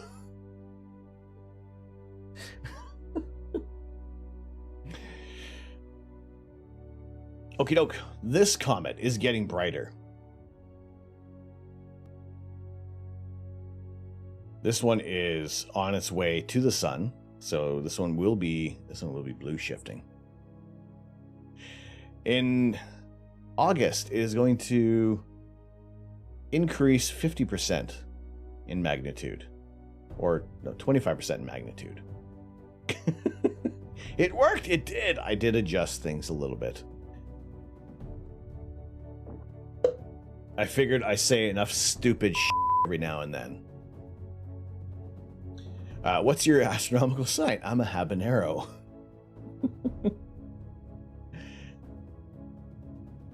I am a 7-pot dougla.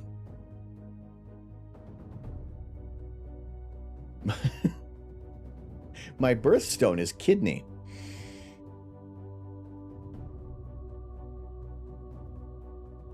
All right, we got some blobby stars, and that is due to me not being so good at collimating a telescope. But we're aiming to fix that. We have a comet in sight. We are looking at comet C2017 K2 Pan stars. on approach, only going to be getting brighter over the next few months. And will it be able to be naked eye brightness? You can probably see it right now with some binoculars. My skin is part capsaicin. My blood type is spicy. This is my telescope. This is what we're looking at. We're attempting to get some detail on a comet, where it's going. Where is it headed? This is Comet Cotton Eye Joe. When was this discovered? I'm going to say back in 2017. Most of the time, a lot of the targets that we do look at, when it has a date attached to it, like the... you were legit cackling.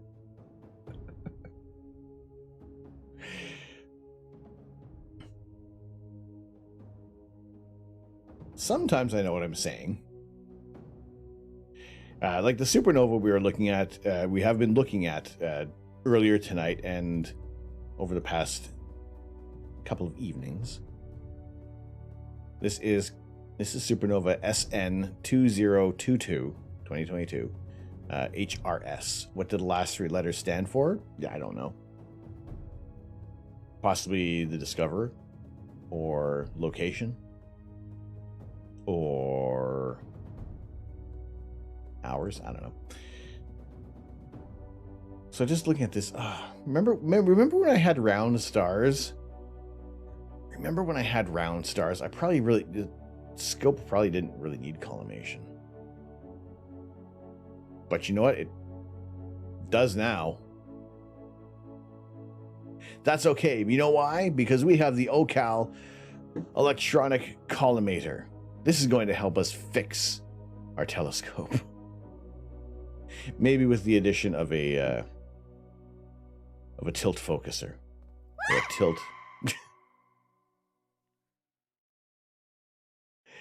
We'll get this right. We'll get the telescope back to good working order, and if not, we'll sell it to someone who knows how to do collimation. And then we'll use that money to buy a giant refractor. Yeah. Get it a Esprit 120. Yeah. Holy potatoes. Sure, it only costs a couple more kidneys. Yeah. All right, Dark Hollow 1, bedtime. No worries. Thank you so much for joining us. Hopefully we've been doing what we can to help lift your spirits. Have a good sleep, rest, relax, and we'll be back tomorrow evening. Yes, we will. Oh, yes.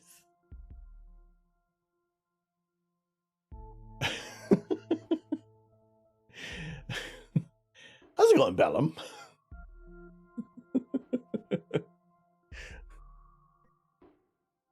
I often wonder sometimes while I'm saying something, who may just be joining in?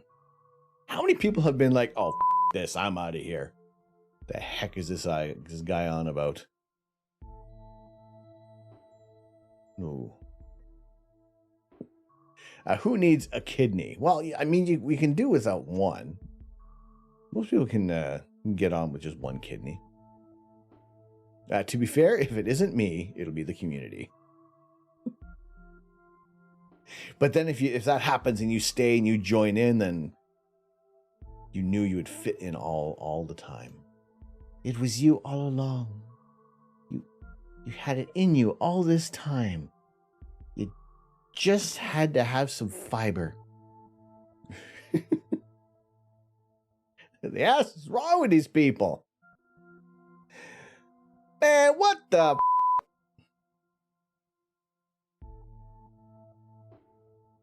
Tom spent all day underlining mirrors while touching them. Am I going to get a 3D printer? No. I really am not going to get a 3D printer. No. I had thought about it, and right now the only reason I would be getting a 3D printer, that's the next sub goal. The only reason I'd be getting a 3D printer is for this. This. No, not this. Is for this. this,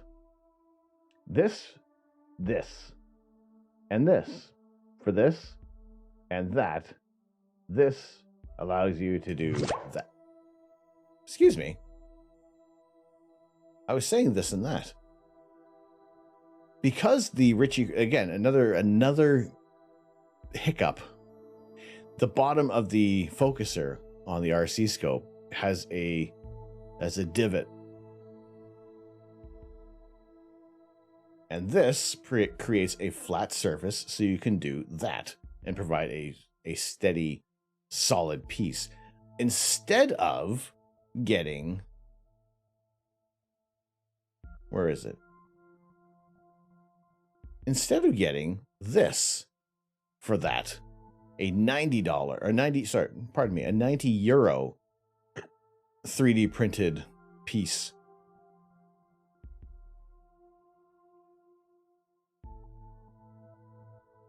Nick, how's it going? For a single part, you could order that from a service, or just one of us could do it for you. Well, thank you. I would, like, you can print 10. Okay, well, if and when I get a automatic focuser, and if I haven't already thrown my RC scope out the door, I would greatly appreciate it, and I'd be happy to throw some money your way. I'm not sure how the exchange rates are at the moment, but you ordered your Esprit 120 new from the UK for half of what you could buy one in the US, and it came in 2 days. What? Who'd you order it from? Now, who'd you order it from? And who has one in stock? Really? Please tell me more. First Light Optics.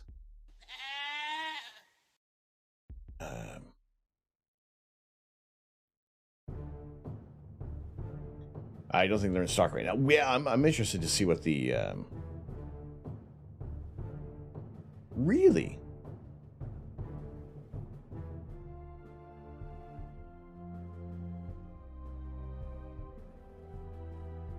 Skywasher Esprit. ED Pro $24.99, which is going to be about $5.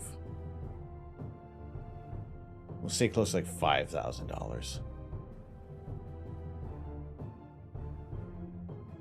I heard earlier that Tom wants to have an open relationship with his current telescope and possibly use others. That's including tax, which you won't pay. What about shipping?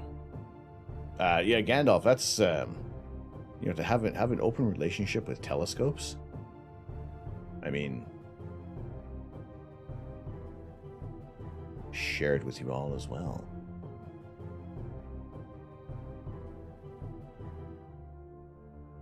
Import taxes.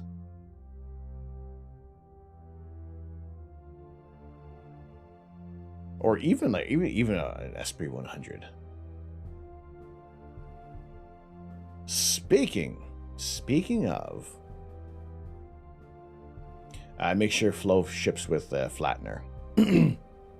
Import fees was around 8%, not terrible considering the savings.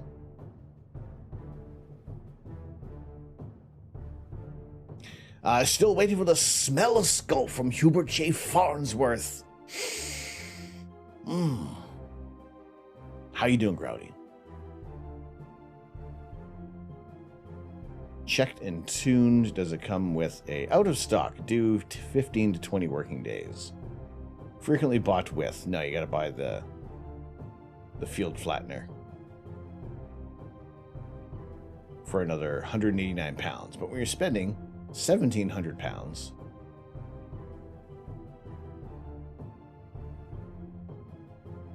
see, but can they sell it to me without the guide scope and the diagonal?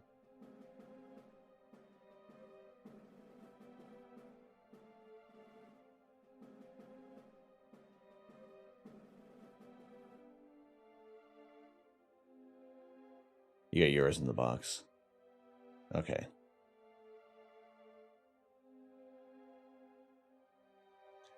Just sell it. There we go. I mean, to be fair, I could probably use that as a guide scope, right? Because then, well, just got to get another. That's it. Let's get another camera.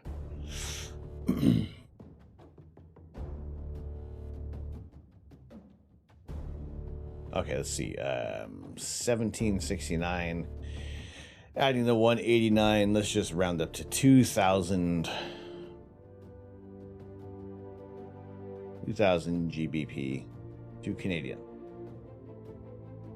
$3,200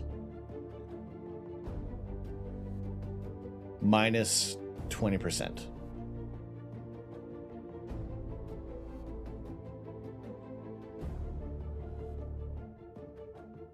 Let's take off the tax. Am I right? Calculator. Add to basket. Have shipped to Canada. All right.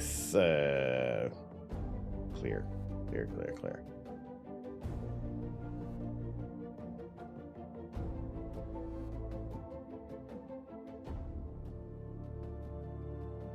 So 2,600 bucks. Plus another little bit of,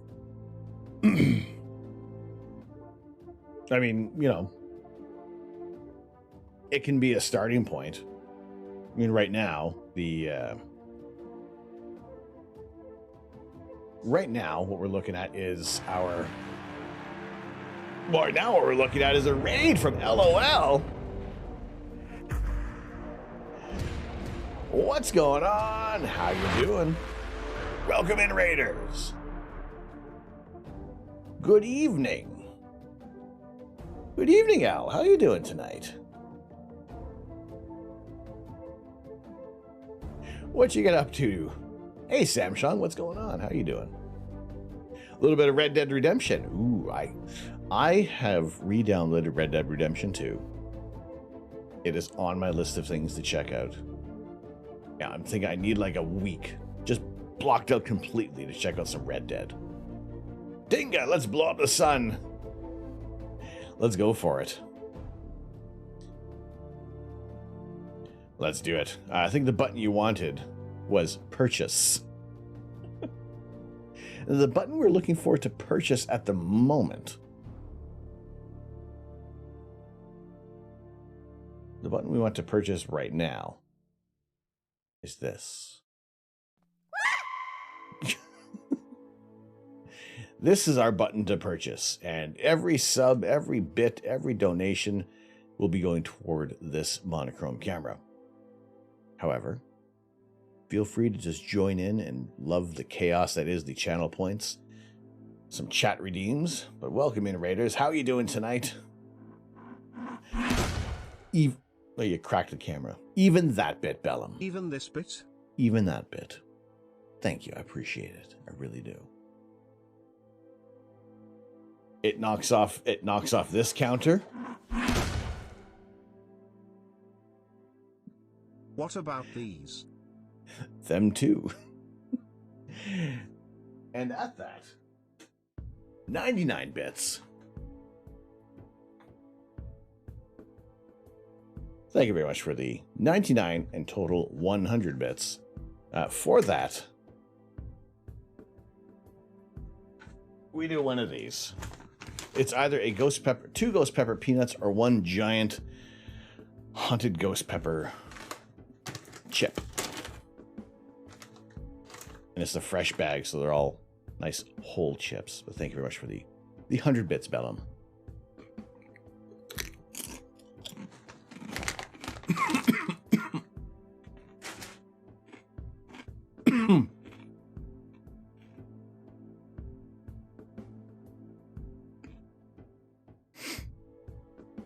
Probably should have taken the nuts.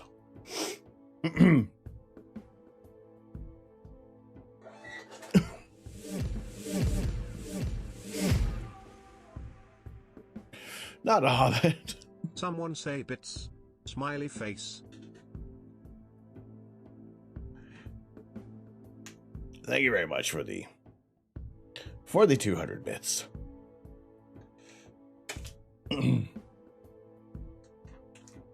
Greatly appreciated. How many more nuts do we have? Do we have 200 bits worth of nuts? All right, we'll just pass those back. We'll just eat what's left in the bag. Thank you there. Thank you, Hobbits. I like nuts in my mouth, Hobbit.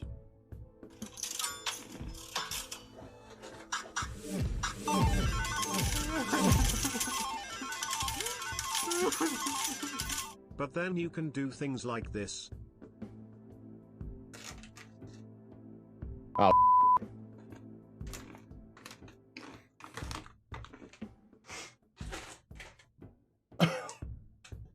Good job. How many more do we need? Sub bits. Where is the thingy? Here is the thingy for bits. There is our thingy with subs. Good job.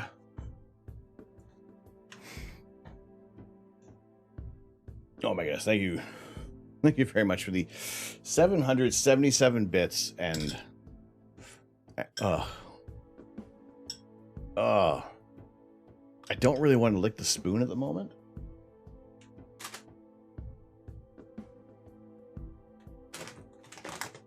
Here, I'm gonna do this. 1 hunted ghost pepper. 1 of the chili and lime. And one of the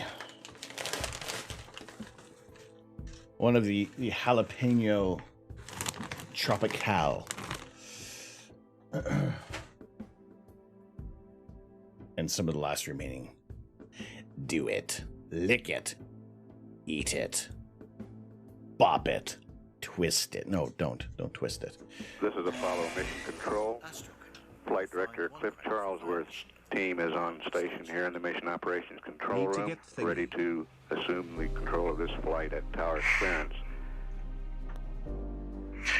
Gandalf. Gandalf, thank you very much for the 100 bits. Thank you very much. This is Apollo Saturn Launch Control. We're just past the 26-minute mark. While this is happening, I am going to be dousing these. With this is running low, I may have to take a trip to Pepper Palace personally because they don't have them on their website anymore. So hopefully they have it in stock.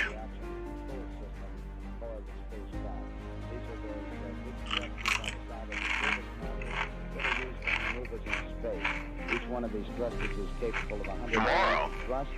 There are 16 of them located in 4 quadrants around the service module. Oh.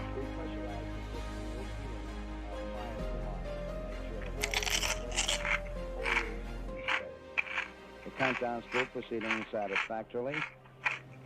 It picked up at the T-minus 1 hour mark. Getting worse with every trip. Oh, this has got a little bit of Mr. Pain on it. You get some bonus, Kajad. L.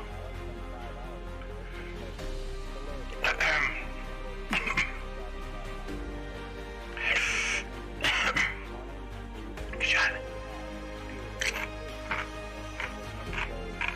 The liquid oxygen aboard all 3 stages and the liquid hydrogen fuel.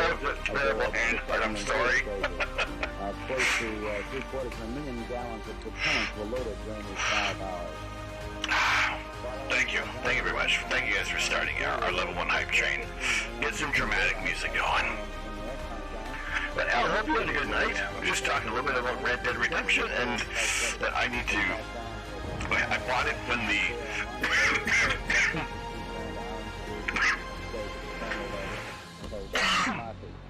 Oh my God. Gandalf, thank you.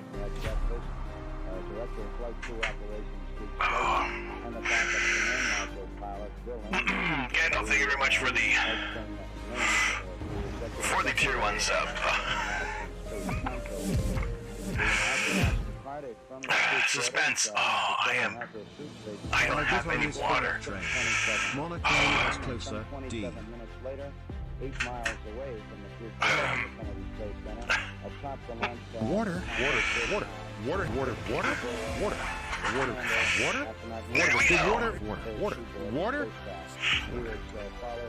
Thank you very much for the 100 bits. Suspense, thank you so much for the 200 bits. I don't have any water. Oh, this is bad.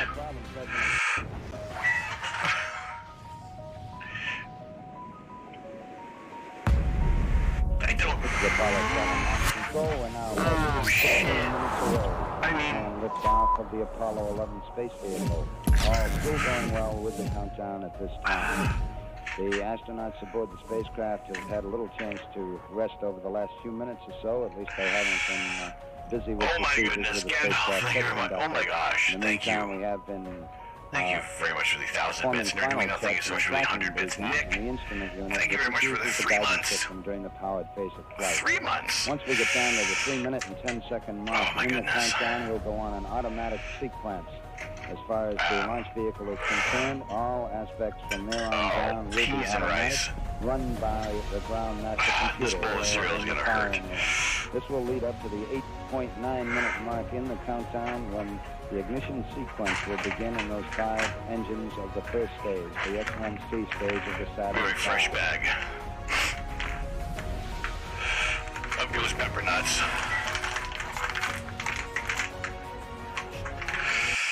That's a genuine one. The Apollo Saturn control has the 11-minute mark. Apollo 11. Jeez. The astronauts in the spacecraft busy. Oh my God. Commander Neil Armstrong has performed some final. Cereal is part of a balanced breakfast. Control system of the spacecraft. Spacecraft also now has full internal power. It came shortly after the 15-minute mark. Oh my goodness. Now in the full power of its fuel cells. Up to this time, Armstrong and Buzz Aldrin combined their yeah, no, thank you very much for the 80 minutes. Nerdwino for the 100. Automatic system with the emergency detection system. Oh my goodness. That would cue the astronauts if they I'm gonna have to make it something. Let's use some cream after this. 10 minutes away from our planned liftoff. Oh my. Mark, T-minus 10 minutes and counting. T-minus 10. We're aiming for our planned liftoff. Suspense, thank you very much for the 45 bits. This is Kennedy Launch Control. Oh my God, okay, good chat. I'm punching this ticket for the 777 bits. Thank you. I nearly got my finger. Oh boy. I'm keeping track of bits and 2 bowls of cereal. It's a good thing I didn't eat a lot for dinner. The existential dread of impending heat and the fact that there's nothing to soothe my mouth after this. Oh my goodness. Whole mug of cream, yes. I like my sugar with coffee and cream. Oh my God. And with that note, you have to desperately need to get some sleep. Have a good evening and good luck with the cereal. Thank you, Kajad. Oh my goodness. Alright, while this is happening, we're imaging a comet, and it is actually turning out pretty cool. The fact that we have never imaged one before, you can see a bright coma around this thing, and Kajad, thank you so much for joining in. Thank you very much. I appreciate you. My mouth does it, but I do. I'm going to make a bowl of cereal right now. And why is the...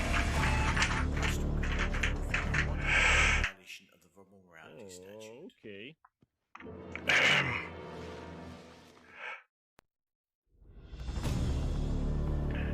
Apollo Saturn Launch Control. Well, I'm pretty sure I thought that would turn off.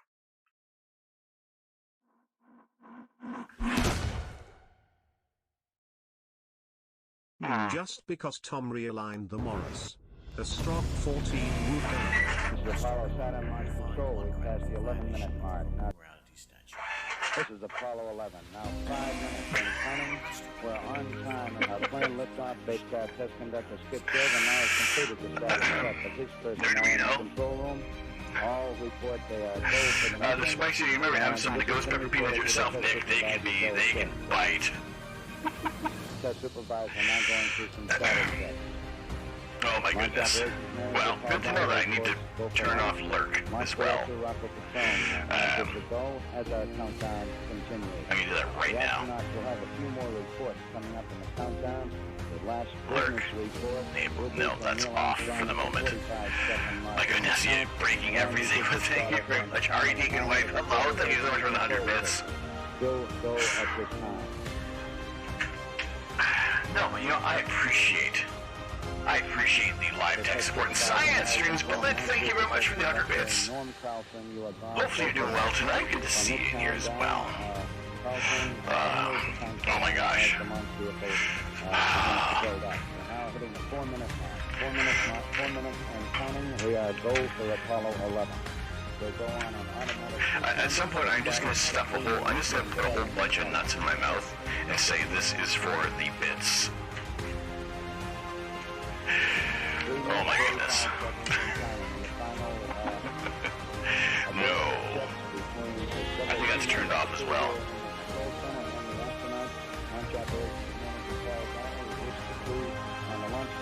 Yeah, that's turned off. 25 seconds and counting. We'll still go at this time. We'll be coming up in automatic sequence. Just after 15 seconds on this time. All still go at this time. The alarm can report it back when you receive the good wishes. Thank you very much. We know it will be a good Holy Filing potato! command coming in now. There we go. Alright. Alright, Deacon Wife. Thank you very much for the... Oh my god, I have to get like water and cream and everything else after this. For the galaxy's worst bowl of cereal.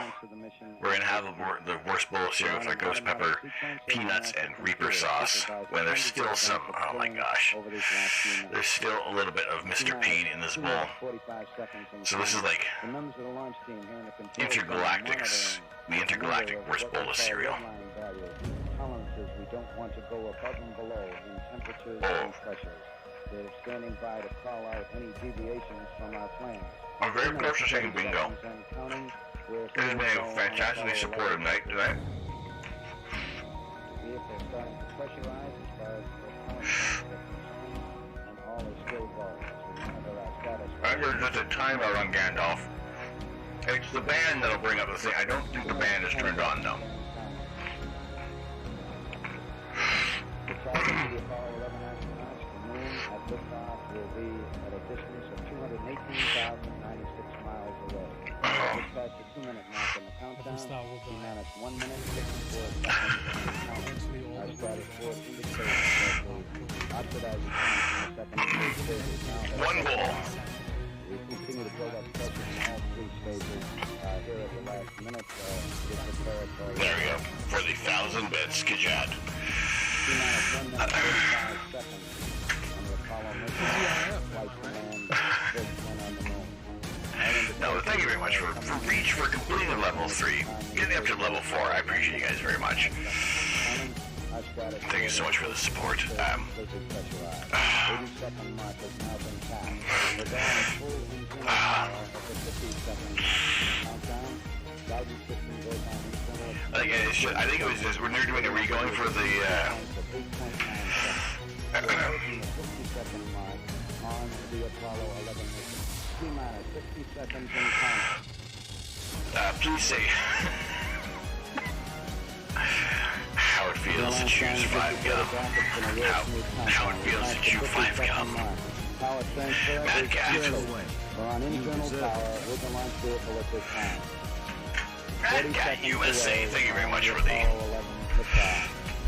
All the second stage tanks now pressurized. 35 seconds and counting. Oh my goodness, thank you very much. 30 seconds. Thank you very much for the 50 bits. Oh my goodness. Oh. Things burn.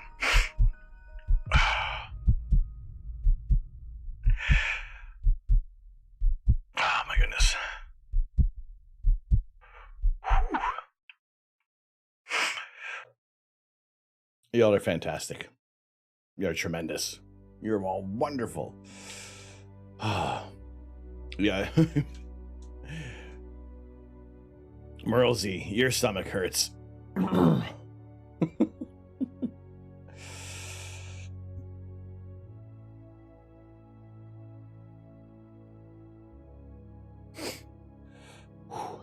hurts.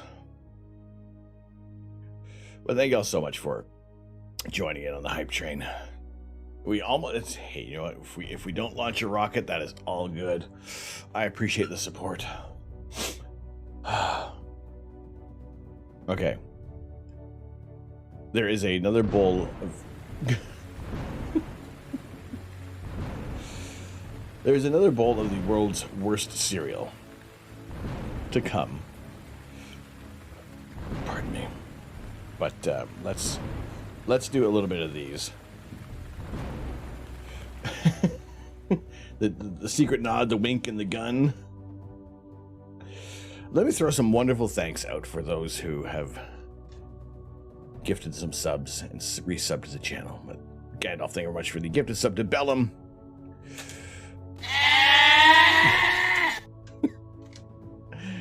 And Nick for resubbing for 3 months. Wonderfully appreciated. And not a hobbit. Thank you, hobbits. Thank you so much to Babaroo. Babaroo is wonderful. We like Babaroo. TT me cat? Or tea time cat. Please don't TT a cat, please. To Kite Crafter, as well as Sugar and Polybus. Thank you very much for the gifty subs.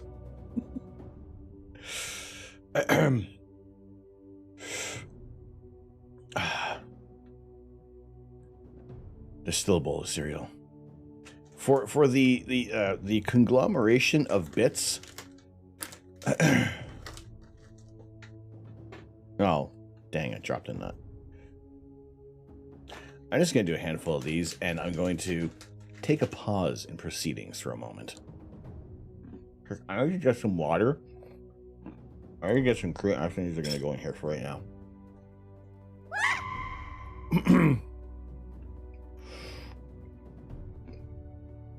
Mad Cat, how are you doing tonight? Oh my gosh. All right.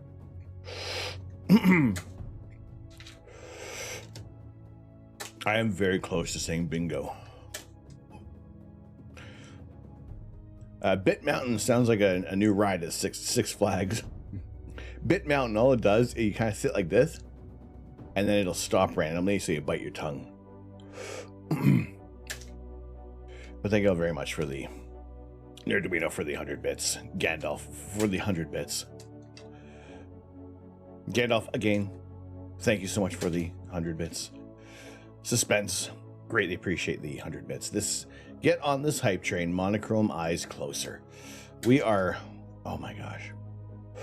And then crap my pants. I'm not here now. Science Streams, thank you very much for the 100 bits. Nerduino, again, for the 100 bits. Ari Deacon Wife, ow, for the 100 bits. And Gandalf, for the galaxy's worst bowl of cereal. And I'm going to probably say this will be... this may be bingo for tonight. But here's what we're going to do. I'm going to put the...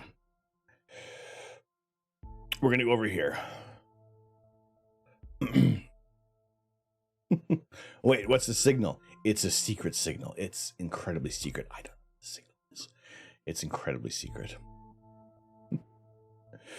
All right, so we are currently looking at Comet C2017 K2 Pan-STARRS. It's moving. And you can see it's elongated. It's pointing in a different direction from the stars. The way how the stars are kind of wiggling a bit from the imbalanced mount, because that's the way the comet is traveling. I don't know if it's traveling that way or that way. One of the ways it's traveling perpendicular to the stars. I saw something on Discord about a supernova. Yes. All right. The RA, there's something up with it. Maybe the clutch is a little loose, but it's never done this before. Why do they have to make this comet named so long? Can't we just call it Bob or something?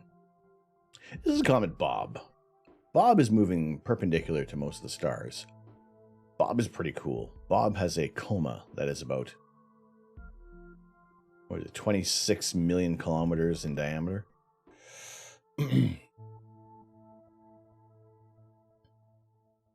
Have I watched the remake of Lost in Space? Not yet. I keep seeing commercials for it. Well, ads, previews on Netflix. I'll just work through the alphabet like they do with hurricanes. Well, the problem is there's more than just 26 comets that we're going to be seeing at a time. But here, I'm going to leave it on here for a moment. We're going to do this. Time for a coffee. And we're going to do be right back. And I want to copy. Paste duplicate. Will that work?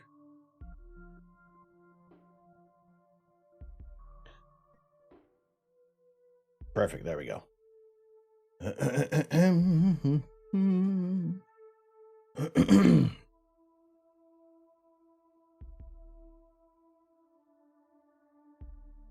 Just so people know what it is.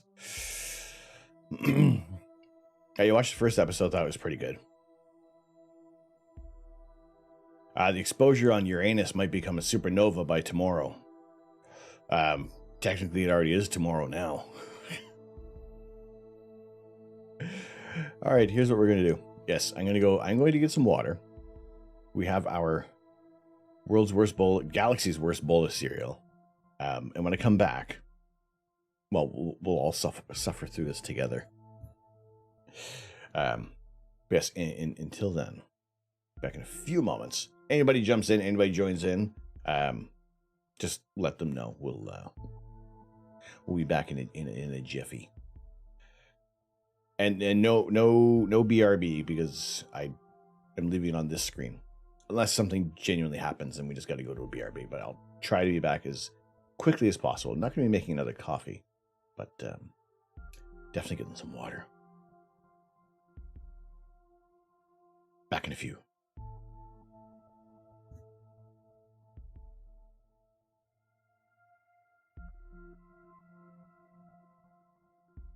Also, y'all are so awesome.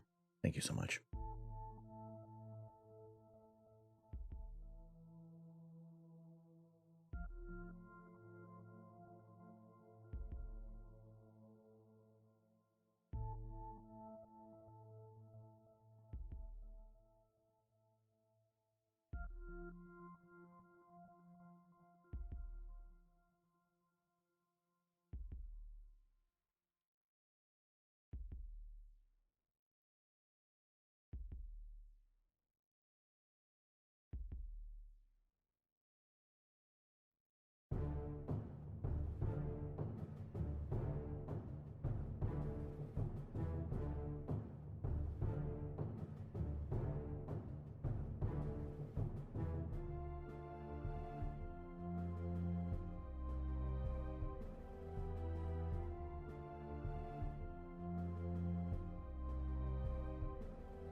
love is a burning thing, and it makes a fiery ring.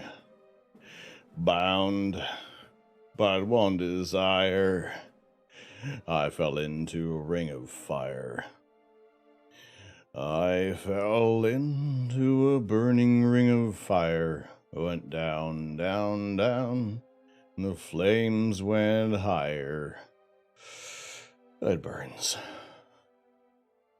And it burns, burns, burns. Oh, ring of fire. Oh, ring of fire.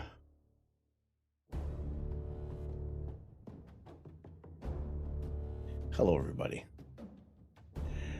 Hello, I'm Astro Canuck. Tom is on a potty break. We'll be back in a minute. Ugo! Holy potatoes, Ugo, how you doing? How are you doing tonight, my friend? Good to see you.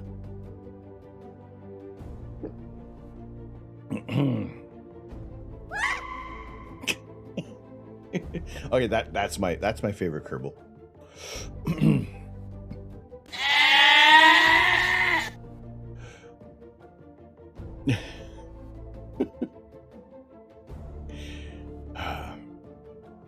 As my old man used to say, you'd be through the eye of a needle tomorrow. All right, after I'm calling bingo after this. After this. Cashing in this ticket, and that is the last spicy bit. Doing well, Ugonium. How are you doing? How have your skies been? The galaxy's worst bowl of cereal. Thank you very much, Gandalf.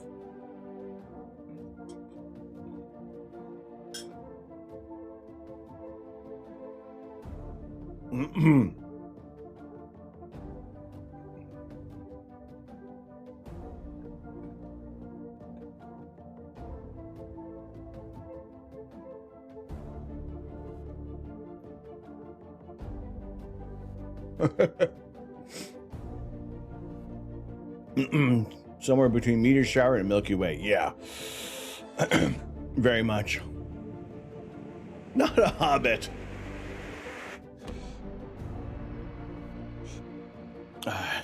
Heard the cereal in the large imaginary cloud is terrible too.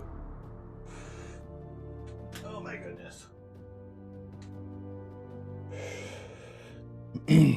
Not a hobbit. Thank you so much, Hobbit. Thank you very much for the gifted sub to Ugonium X. Ugo! Oh my goodness.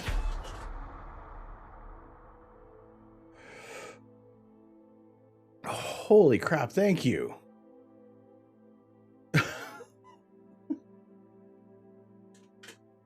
Oh my gosh. Oh. Thank you. I would shout a little louder, but, you know, other people are sleeping. But thank you, Ugonium. Can we also get a... Ugo, have you been... You know, let's, get a shout out for Ugonium. We need some more shout outs going on here. Caleb, can you shout out Nerduino? Nerduino, could you shout out Caleb, please? Hobbit.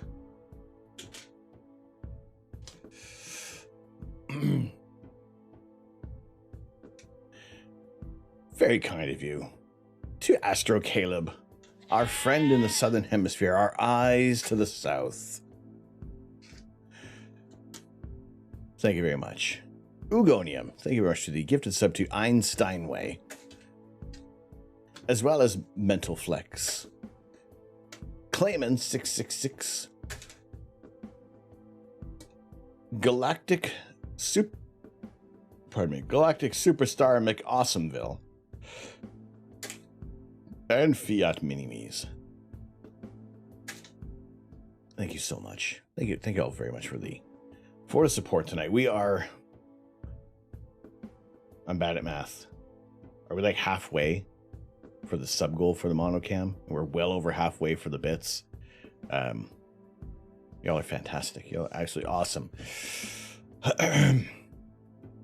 Like I said before, I am very candid about what we do. I'm transparent about what we do with everything on the stream. And yes, a monochrome camera is our goal.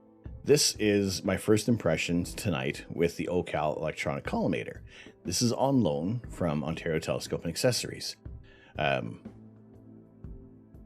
When I do my final live review, we will be doing a giveaway for a $50 gift certificate to Ontario Telescope and Accessories.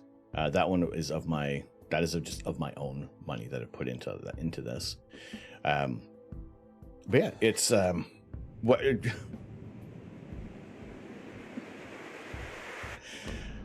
my goodness. Gandalf, thank you very much. Thank you so much for the gifted sub to Disaster EXE. My goodness, Disaster EXE doing some awesome work with perlers. Much like what we have done with our perler set, which I'm looking forward to doing another one very soon. But thank you so much. Thank you. Greatly appreciate. Thank you. Seriously. As if it was ever dishonest.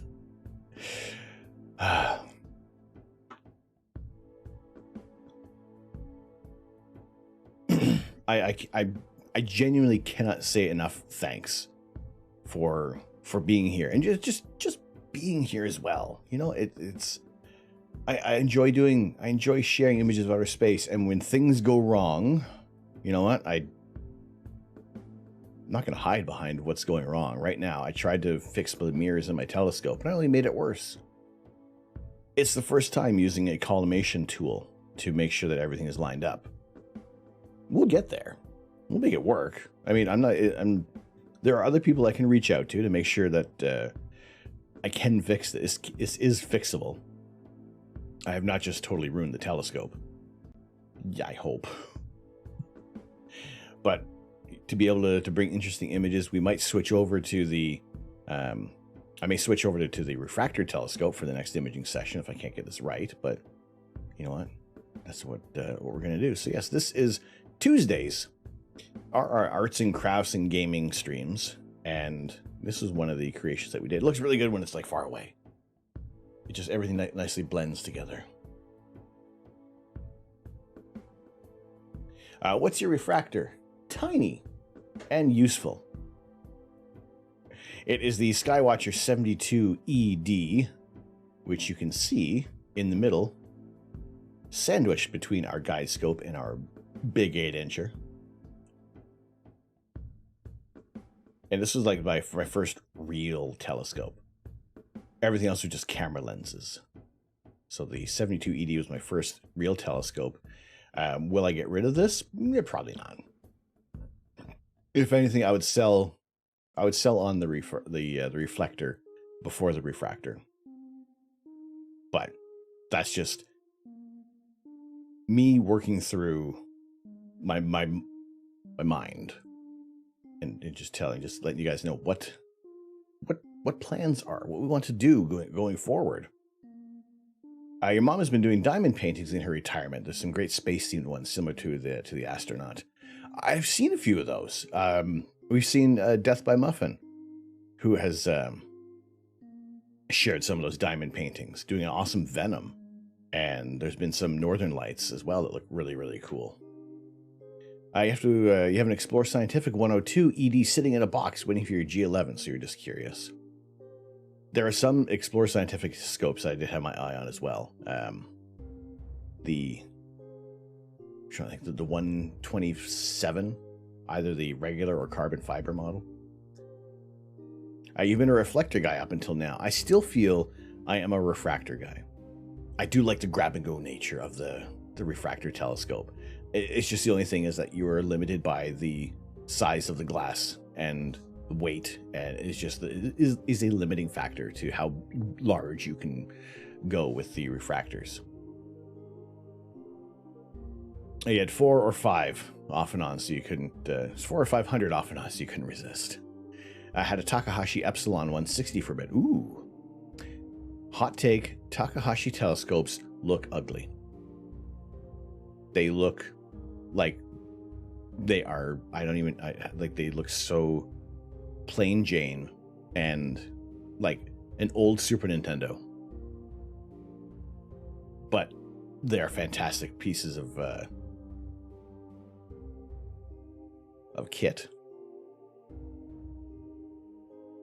Facts, tax look like they're stuck in the 90s. It's okay, so at least you agree. Even if you disagree, that's totally fine. But it is just, they just don't look, and which is probably why they are so fantastic. They could be bowling shoe ugly, but some of the best optics and some of the best construction that you could use. But once you got on the Pure mount EM200, it looked a bit like shit. It was a nasty yellow color. Yeah, like when a Super Nintendo.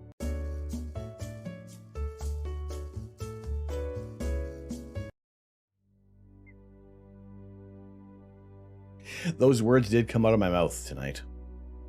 Maybe not in that exact order, but it happened. All right, we are looking. So, what are we looking at right now? Digital DAC, how you doing? Oh, hi ho.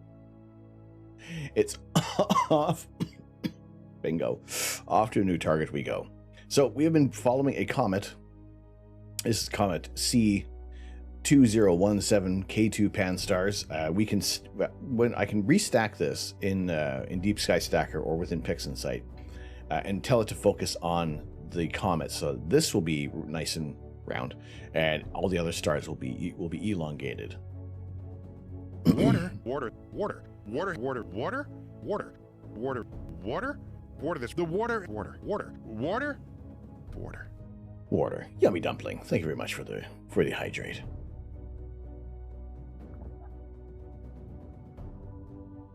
Oh my goodness.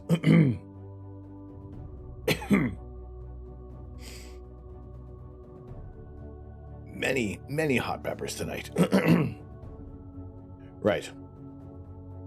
Why are the stars elongated? Is your telescope out of collimation or something? Mm-hmm. It greatly is. However, we're going to fix it. We're going to make it right. I'm going to Mike Holmes out of this. It was in that order, but about 30 minutes apart, way out of context, but that's the whole point. That's the whole glorious, wonderful point of this. Where is it? Where's our Discord?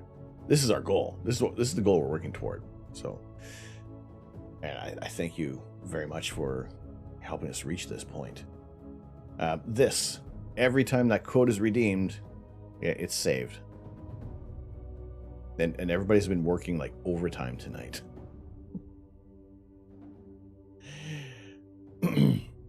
If only someone made a foolproof toy that would help with collimation. Yes, and if only somebody didn't feel like they were rushing for some reason. Gotta stay hydrated. Thank you, Yummy Dumpling. How are you doing tonight? How is your weekend? How is your Friday? How is your weekend shaping up? Glad to have you in here.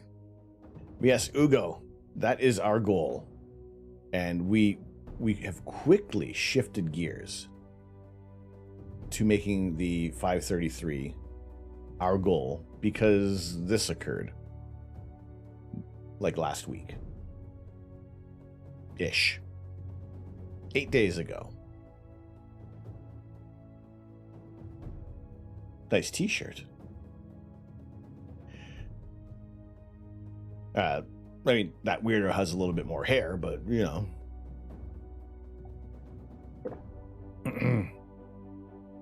Doing good, thanks for asking. No worries. Well, welcome in. How did you come in on a raid, or did you discover us?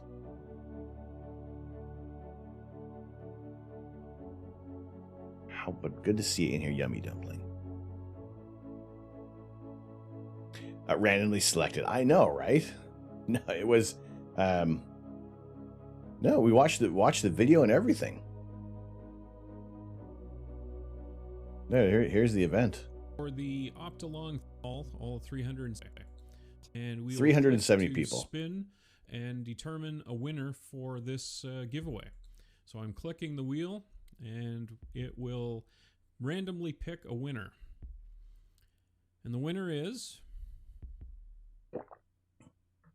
Tom H., the Astro Canuck. Tom H. is the winner of the Optolong 3 nanometer narrowband filter set. So congratulations, Tom, and I'll be in touch with you shortly to get your prize shipped out to you. And thank you everyone who entered the contest and participated, and thank you very much to Optolong Astronomy Filters for... So yes, I was I made some really stupidly unmanly sounds with that. I discovered you through another viewer that sent you a link. You like space, and that led you here. Excellent. I like space as well. This is a comet. If you may have just been kind of teetering on what's going on, we're imaging a comet. Now, the stars are a little elongated because I tried to align my mirrors and it didn't work out that well. In fact, I think I know exactly why it didn't work out well. And I can aim to correct all that. So, but the comet is moving in a different direction compared to the stars. Hobbits. And now the comet blew up.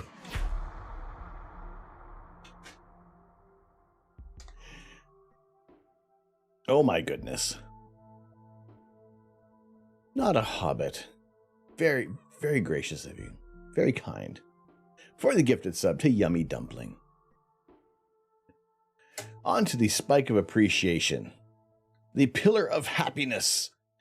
And soon to be, hopefully, some new looking receipts. We did get a raid from DJ Teo, the creator of this program, that allows the receipts to print out. But there was a new upgrade. New options available. Make it our own personal looking receipt. So I'm looking forward to when we can get that all set up and, pardon me, add some personality, add some more interesting elements to our printouts. But there we go. Yes, Nerdy We Know, thank you very much for the extra shout out to DJ Teo.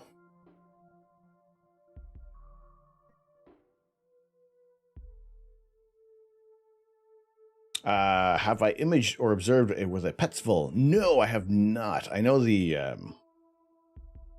red cats are using the Petsville glass. Or the optics. But how's your Friday going, Samshung? Oh boy. All right. Yes, like I said, for all the for the spicy bit rewards, it's gonna have to be an IOU for the rest of the evening. Again, this is me taking care of me. You still got it. Happy effing Friday. It's still Friday for you, right?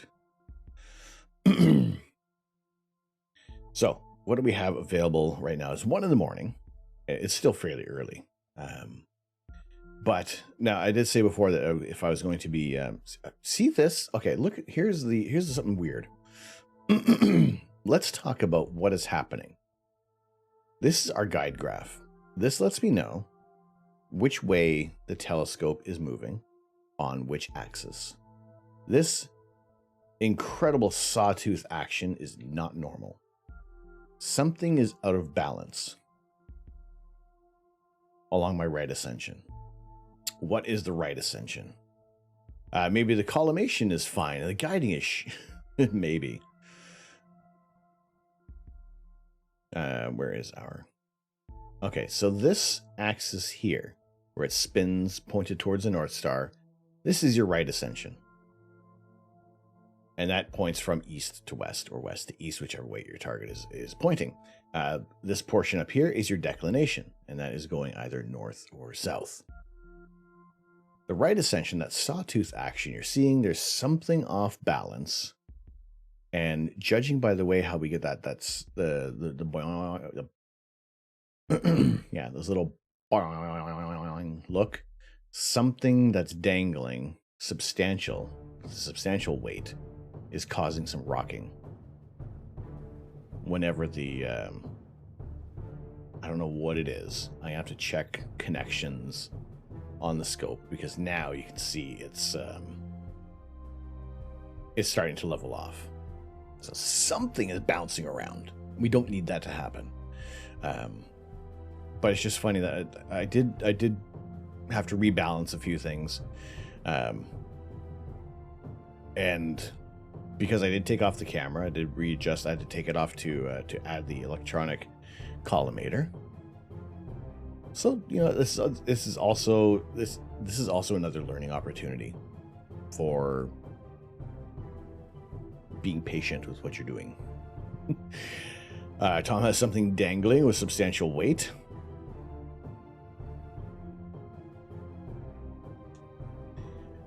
I forgot to tighten your RA clutch the other week. Threw away 4 hours. Oh no.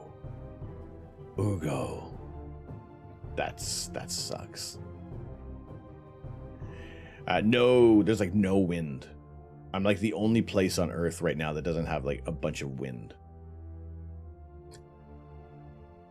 It's the beard. Ooh, also, I think I turned off a couple of things. What the,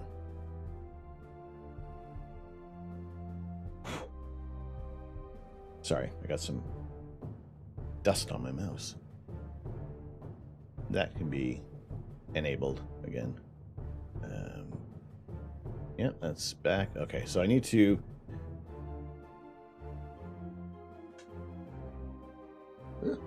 Oh yeah, that's right. Where am I touching my feet? I got nuts on the floor. Peanuts. Peanuts. Okay, so I gotta stop saying okay, so. This is my command list. Actions. When we start a hype train, many things get turned off. I need to... Let's duplicate this action. A little behind the scenes. Oh, no, sorry. I want to cancel. Delete. And let's duplicate this one. Command Saturn V, no command lurk, is going to be turned off, as I appreciate Kajad leaving a lurk during the hype train, because that's how we live test everything on the stream. So once the hype train is complete, then we want to turn that back on. Command Saturn V, we'll duplicate this, and that is lurk, turns back on. Tra-la-la-la. Alright, that's fine. So this is what I do. I guess I'm saying so. This is the program I use, StreamerBot, to control many of the effects that occur on stream and all the fun little bits and pieces that happen.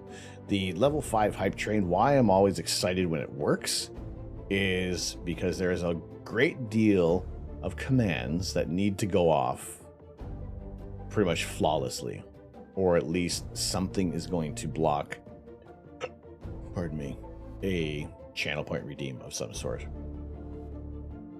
Actually, that being said, I think because of now I've added lights, I will need to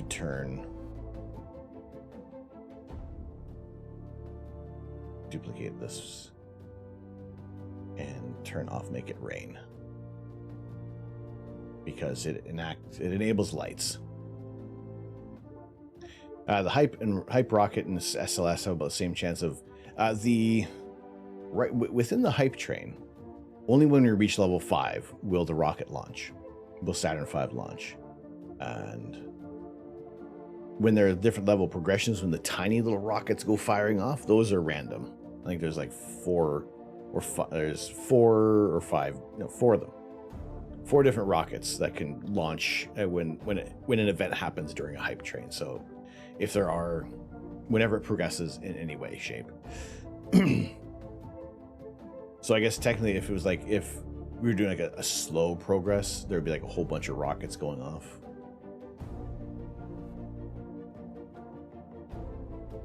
I think if you get any better at this quote thing, you could work for any of the news networks for the left or right. Quite possibly. I mean, you know, you pull out a nice quote. You know, that's that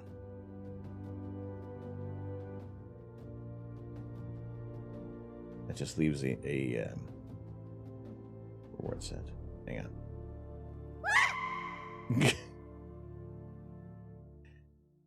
Goat, make it rain. That turns back on. All right, so that turns off. Again, the live troubleshooting. I just pull it out and slap it down, and there you go. People are going to look at it. That's the first thing they're going to see. All right, there. Okay, it's doing it again.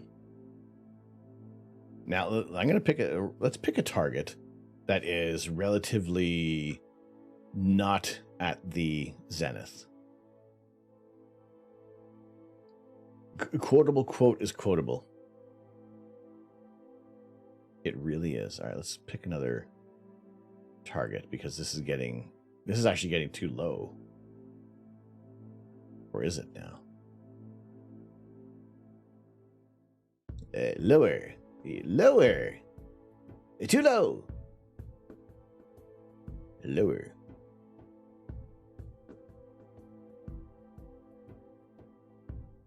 Where's our comet? Much higher. I don't know. I don't believe the Blue Horsehead Nebula, or at least Jabba, is going to be available to us. It's going to be too low.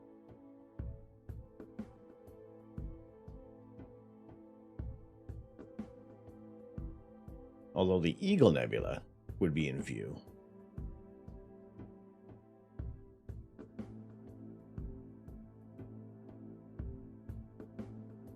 And I'm going to point it over at Cat's Eye work. Today's stream. Today a stream said on stream, and the streamer said on stream that he sold kidneys. Buying friends butt plugs. Film at 11. The 3 dots are magical. Magical 3 dots. Oh my goodness. All right. Okay. Yeah, I'm going to go over to the... Is it going to be Cat's Eye or is it going to be Iris? We're going to go for a reflection nebula.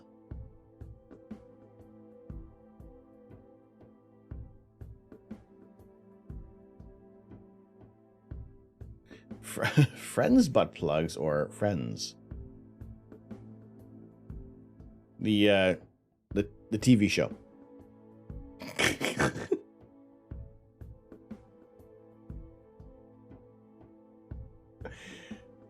Oh no. Could you imagine? Excuse me, did your butt just talk? Yeah. What did it say? How you doing?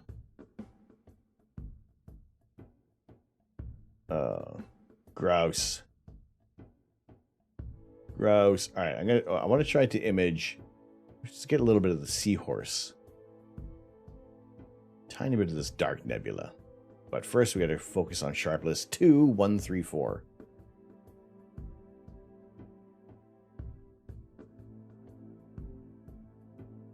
All right, let's get our last.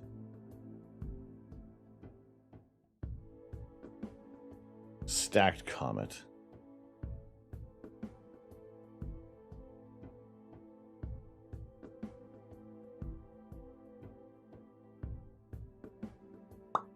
All right.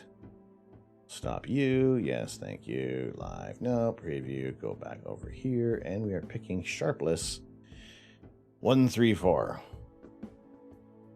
1, 2, 3, 4, 5. Ooh, it actually kind of looks kind of cool. Let's point the target over to... you have no idea what happened within those 3 dots. Could have been minutes, hours, days. The ellipsis is very, very persuasive. Just wondering, is something moving? Did I not tighten? Something not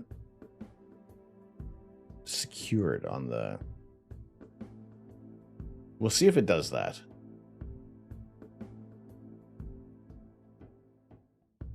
We'll see if it does that weird wonky thing with the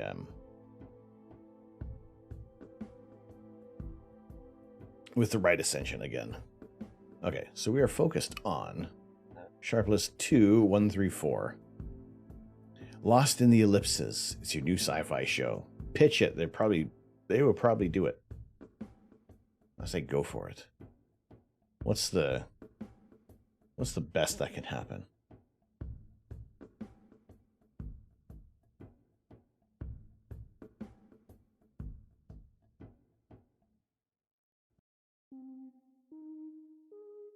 Netflix is pretty desperate right now. What if we just started streaming on Netflix? Oh, gross. Look at that. Look at that stuff. Look at that shape. That's horrible. Man, I really cocked that up.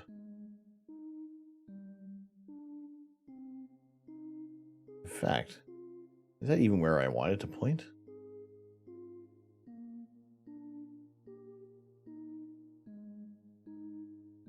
It doesn't totally look like where I wanted it to go. Nothing completely matches where I'm pointing.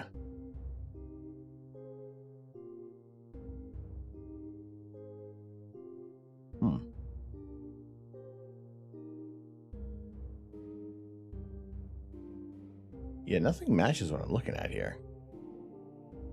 Like, not even some of the brighter stars. Okay, where's this little M?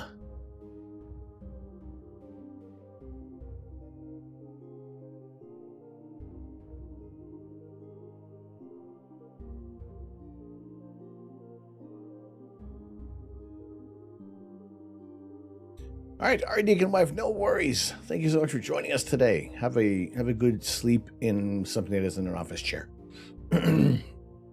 Time shift? No, it says we're focused on here. Yeah, good night, Ari Deacon wife. Thank you so much for coming in.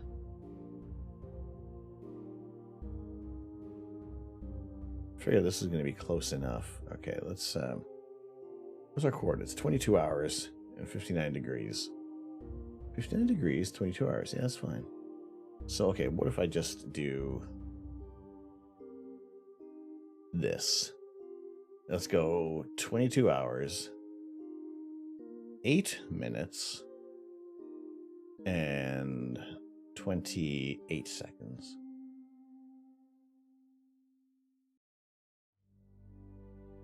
And then 59, 16.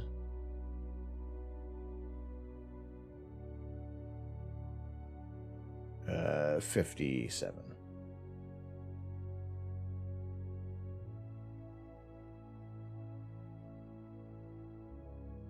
Okay. Go to.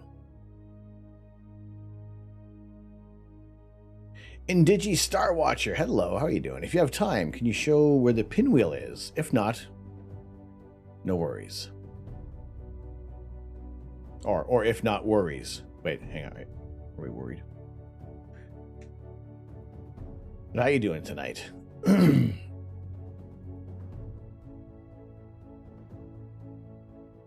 Let's see.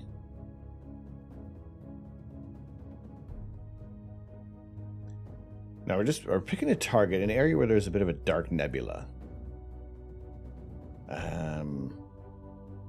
Is this going to be it? Are we? I'm going to say yes. We are on track because of this double star. Now, good to see. Sorry, ghost peppers. Good to see you in here tonight. Now I'm going to start in exposure on this target.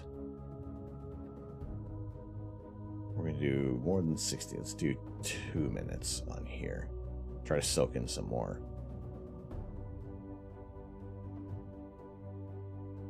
Or let the guiding calm down for a moment. So I can show you on here the pinwheel, but we also have an image of the pinwheel that we have saved on stream. So, yes, I can. I'm happy to show you the pinwheel galaxy. So I will show you a digital pinwheel galaxy. Actually, technically they are all digital, but I'll show you the digital location of the pinwheel galaxy.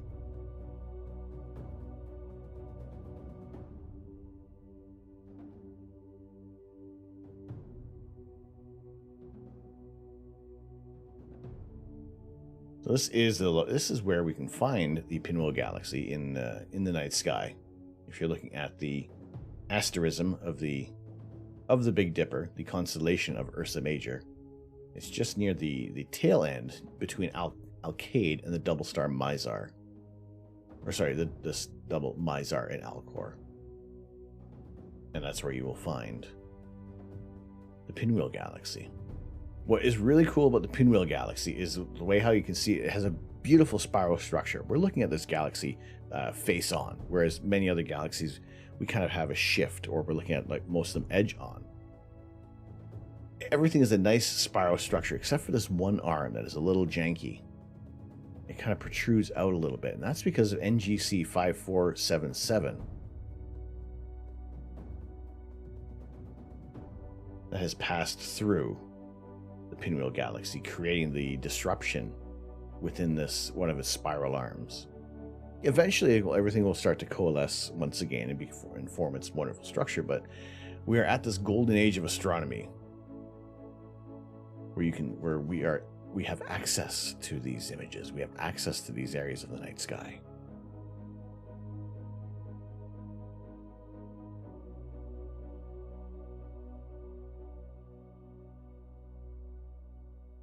All right, we are guiding, but we have one of our images of the pinwheel. We have collected data on that target before because it is a wonderful portion of the night sky to look at.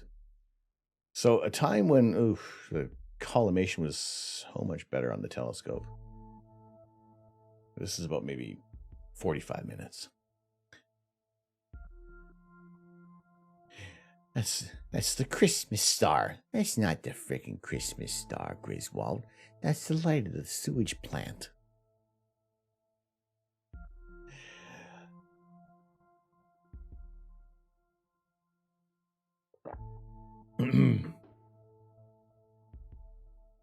So yes, we do like to take a look at many different objects, and hopefully we get the telescope fixed up and everything will start to look better once again.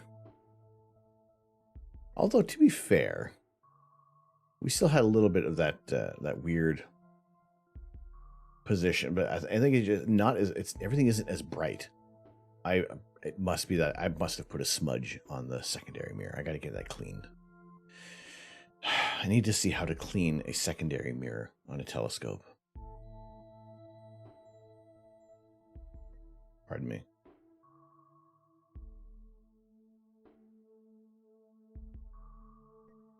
The target we're looking at right now, don't. Oof. But there's a possible fingerprint on it because I was trying to get rid of spider webs. Or perhaps I just moved a spider web in front. So we're going to see if we can start to get a look at this target. A dark nebula.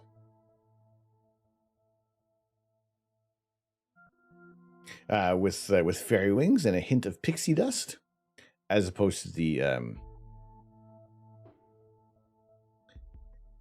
ghost pepper dust. There'll be possible scratches on it after you finish cleaning it. This is true as well.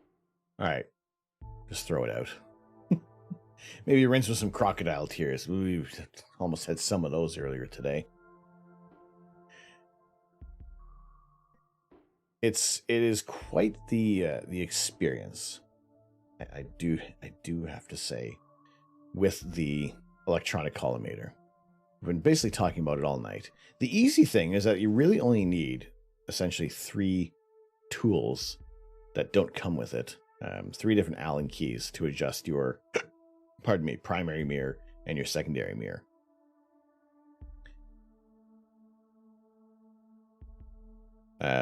this little bit had already come with the telescope because there wasn't a 2-inch adapter, which they showed on the video. So I don't know. This one, yeah, this one is definitely not. This is threaded on 2 sides, but it's not the same one that we'd be using.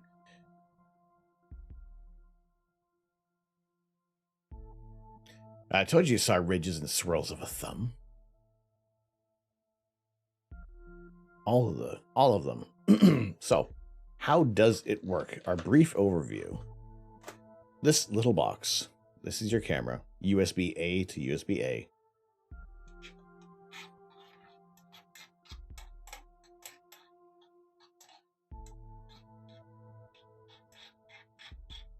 And there's 8 million threads on one side. And this little camera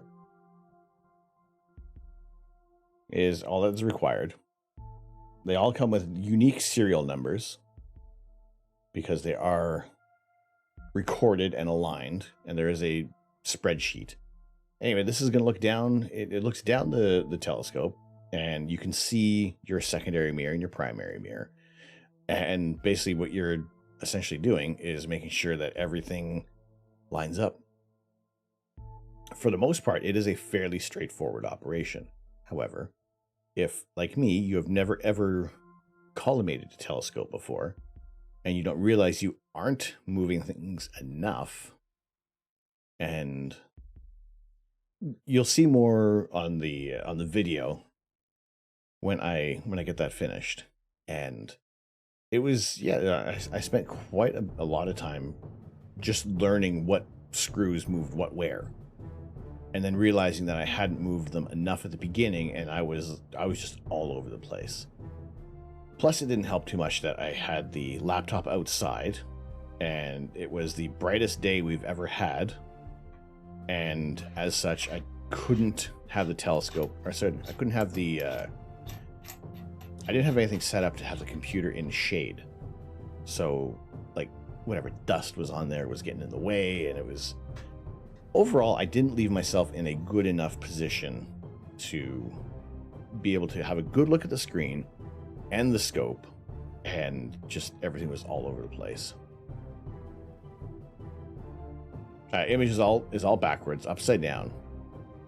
So imagine each screw doesn't work. None of them worked. Even when I thought I had it down, they didn't work. It was not a good.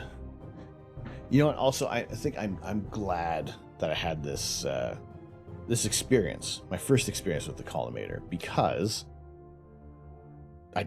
if everything went great the first time around, I would have nothing bad to say about it. I think it is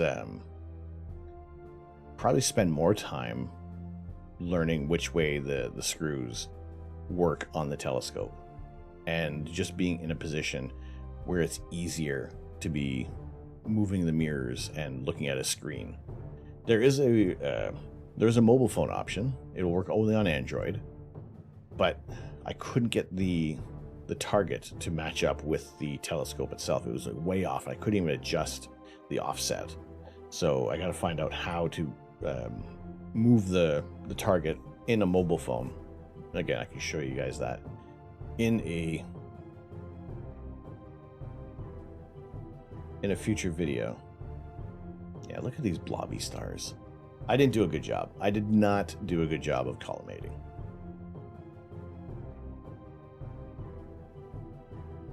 Like, these should be round. These diffraction spikes should be bright and rainbow. And it's just even like the focus. I think even the focus has gone off as well. Again, adding a focuser.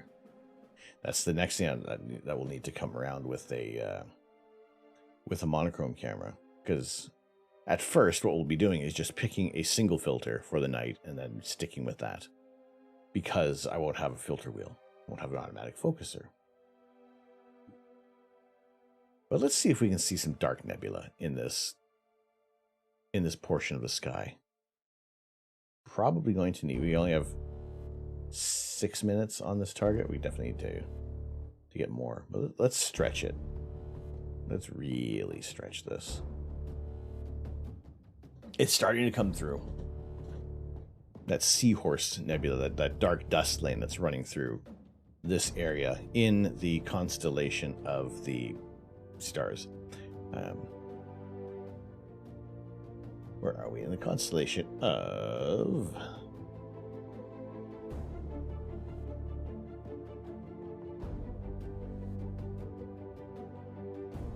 Constellation Cepheus.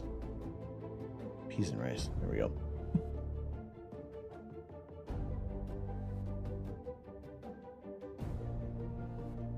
All right, some more exposures are going to give us some greater contrast, some greater definition in this target.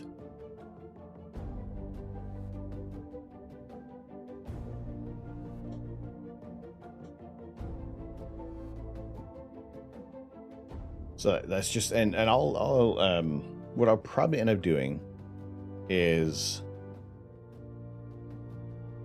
we will bring in I'll bring in the telescope, and I'm going to bring in, I'll have just the refractor on the mount, so we can kind of save with a bit of weight on the scope. So it's called a consummating telescope. Yes. Yes. Yes. You'll have what I'm having. So this is it aligns our mirrors, and if you do it right, it should look wonderfully tack sharp stars. And I gotta say, there's things I've done to the telescope in terms of adding a dew heater to the front, and I think I need to fix that, because I don't know, it just I feel like we see a little bit of this extra bits around the stars. Although, maybe it is just the collimation that I need to fix up. And perhaps we can, we will make this look better again, for sure. That explains the smudges.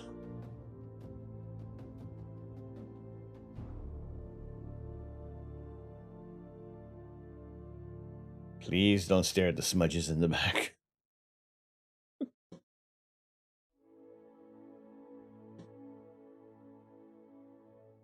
All right. Well, safe to say that when we do wrap things up,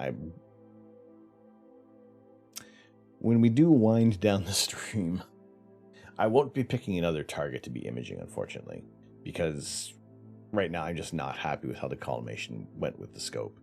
There is plenty of time throughout the week, as we don't have any clear skies forecast until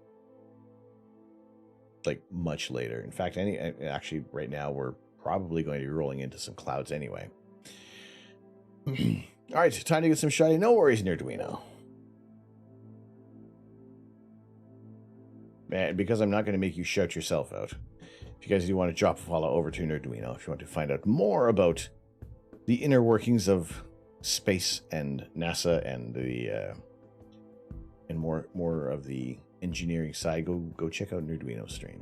And also Nerduino, how was your International Space Station? Did you get it all fixed up? Now Nerduino was building the Lego International Space Station, which was also our very first build, kicking off our Lazy Sunday Lego stream.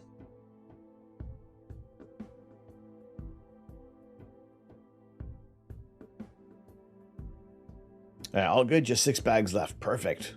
It's a fun build. It's really cool. I think they did a great job with it.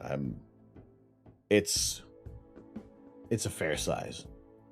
You can tell that you have the International Space Station floating around.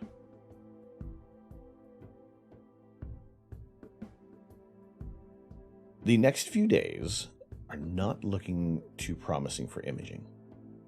Later on in the week, we'll still be at a waxing crescent. The moon will just be coming into, just be coming out of shadow. And maybe there's a possibility, like Friday evening again, we will abandon all plans and then aim to do some imaging. It looks cool, bigger than you expected.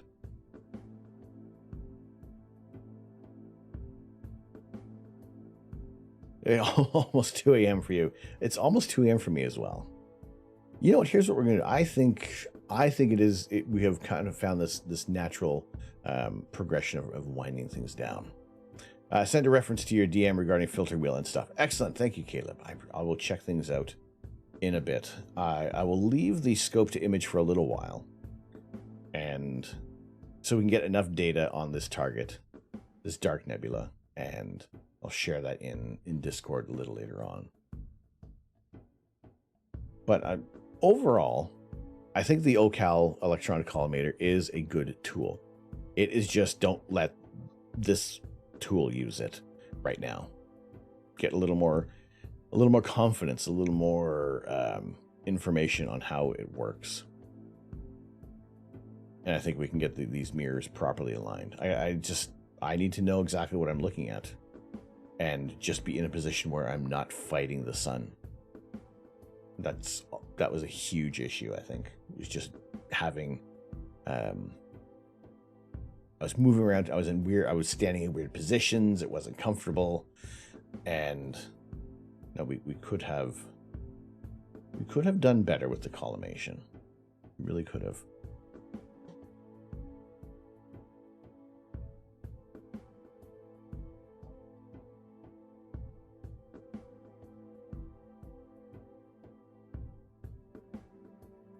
All right, let us go say hello.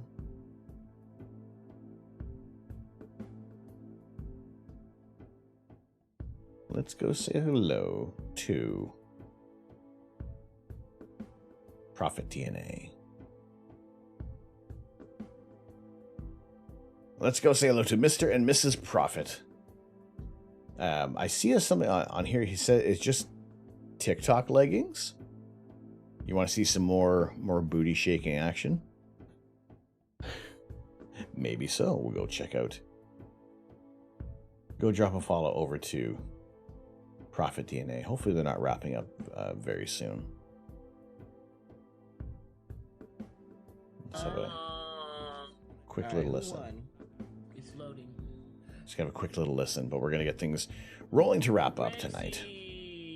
Congratulations, So, those who are subscribed to the channel, how do I do it? that is your message.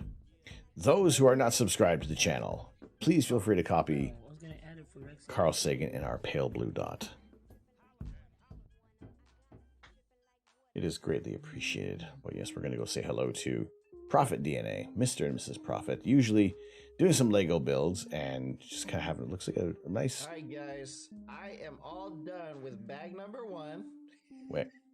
All right, I don't know, he might be leaving. Go ahead and pull that giveaway for the Super Robot Creator 3-in-1. So get your tickets.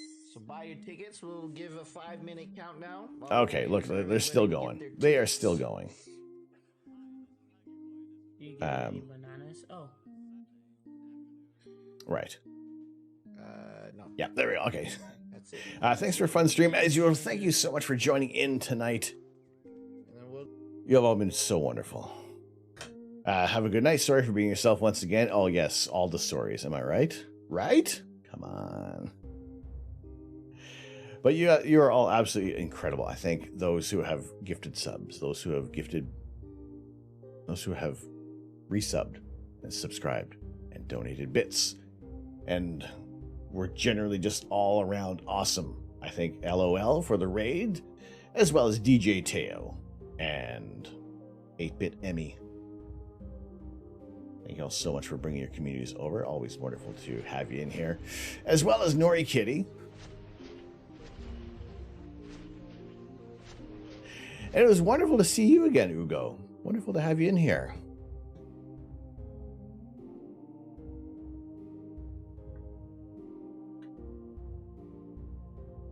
There we go. All right. It says it's intended for mature audiences. We're mature. But thank you so much for joining in. I greatly appreciate it. And thank you those who have donated your time. Again, that is your most valuable commodity you can offer. I thank you all so much for that. We will be back tomorrow night with some rainy day astronomy action, and probably there is a fair chance we are going to see if we can launch a rescue mission for Jeb in Kerbal Space Program. I'm enjoying it. I'm having fun. I'm trying to at least figure out any kind of the science with that program and try not to blow up all our Kerbals. So have a very good night, a very good evening, a very good morning wherever you are. And as always, I am Tom. I am the Astro Canuck. I'm not here to change the world. I'm here to share the universe. And hopefully not my telescope. Thank you all so much. Take care. We'll see you real soon. Like less than 24 hours.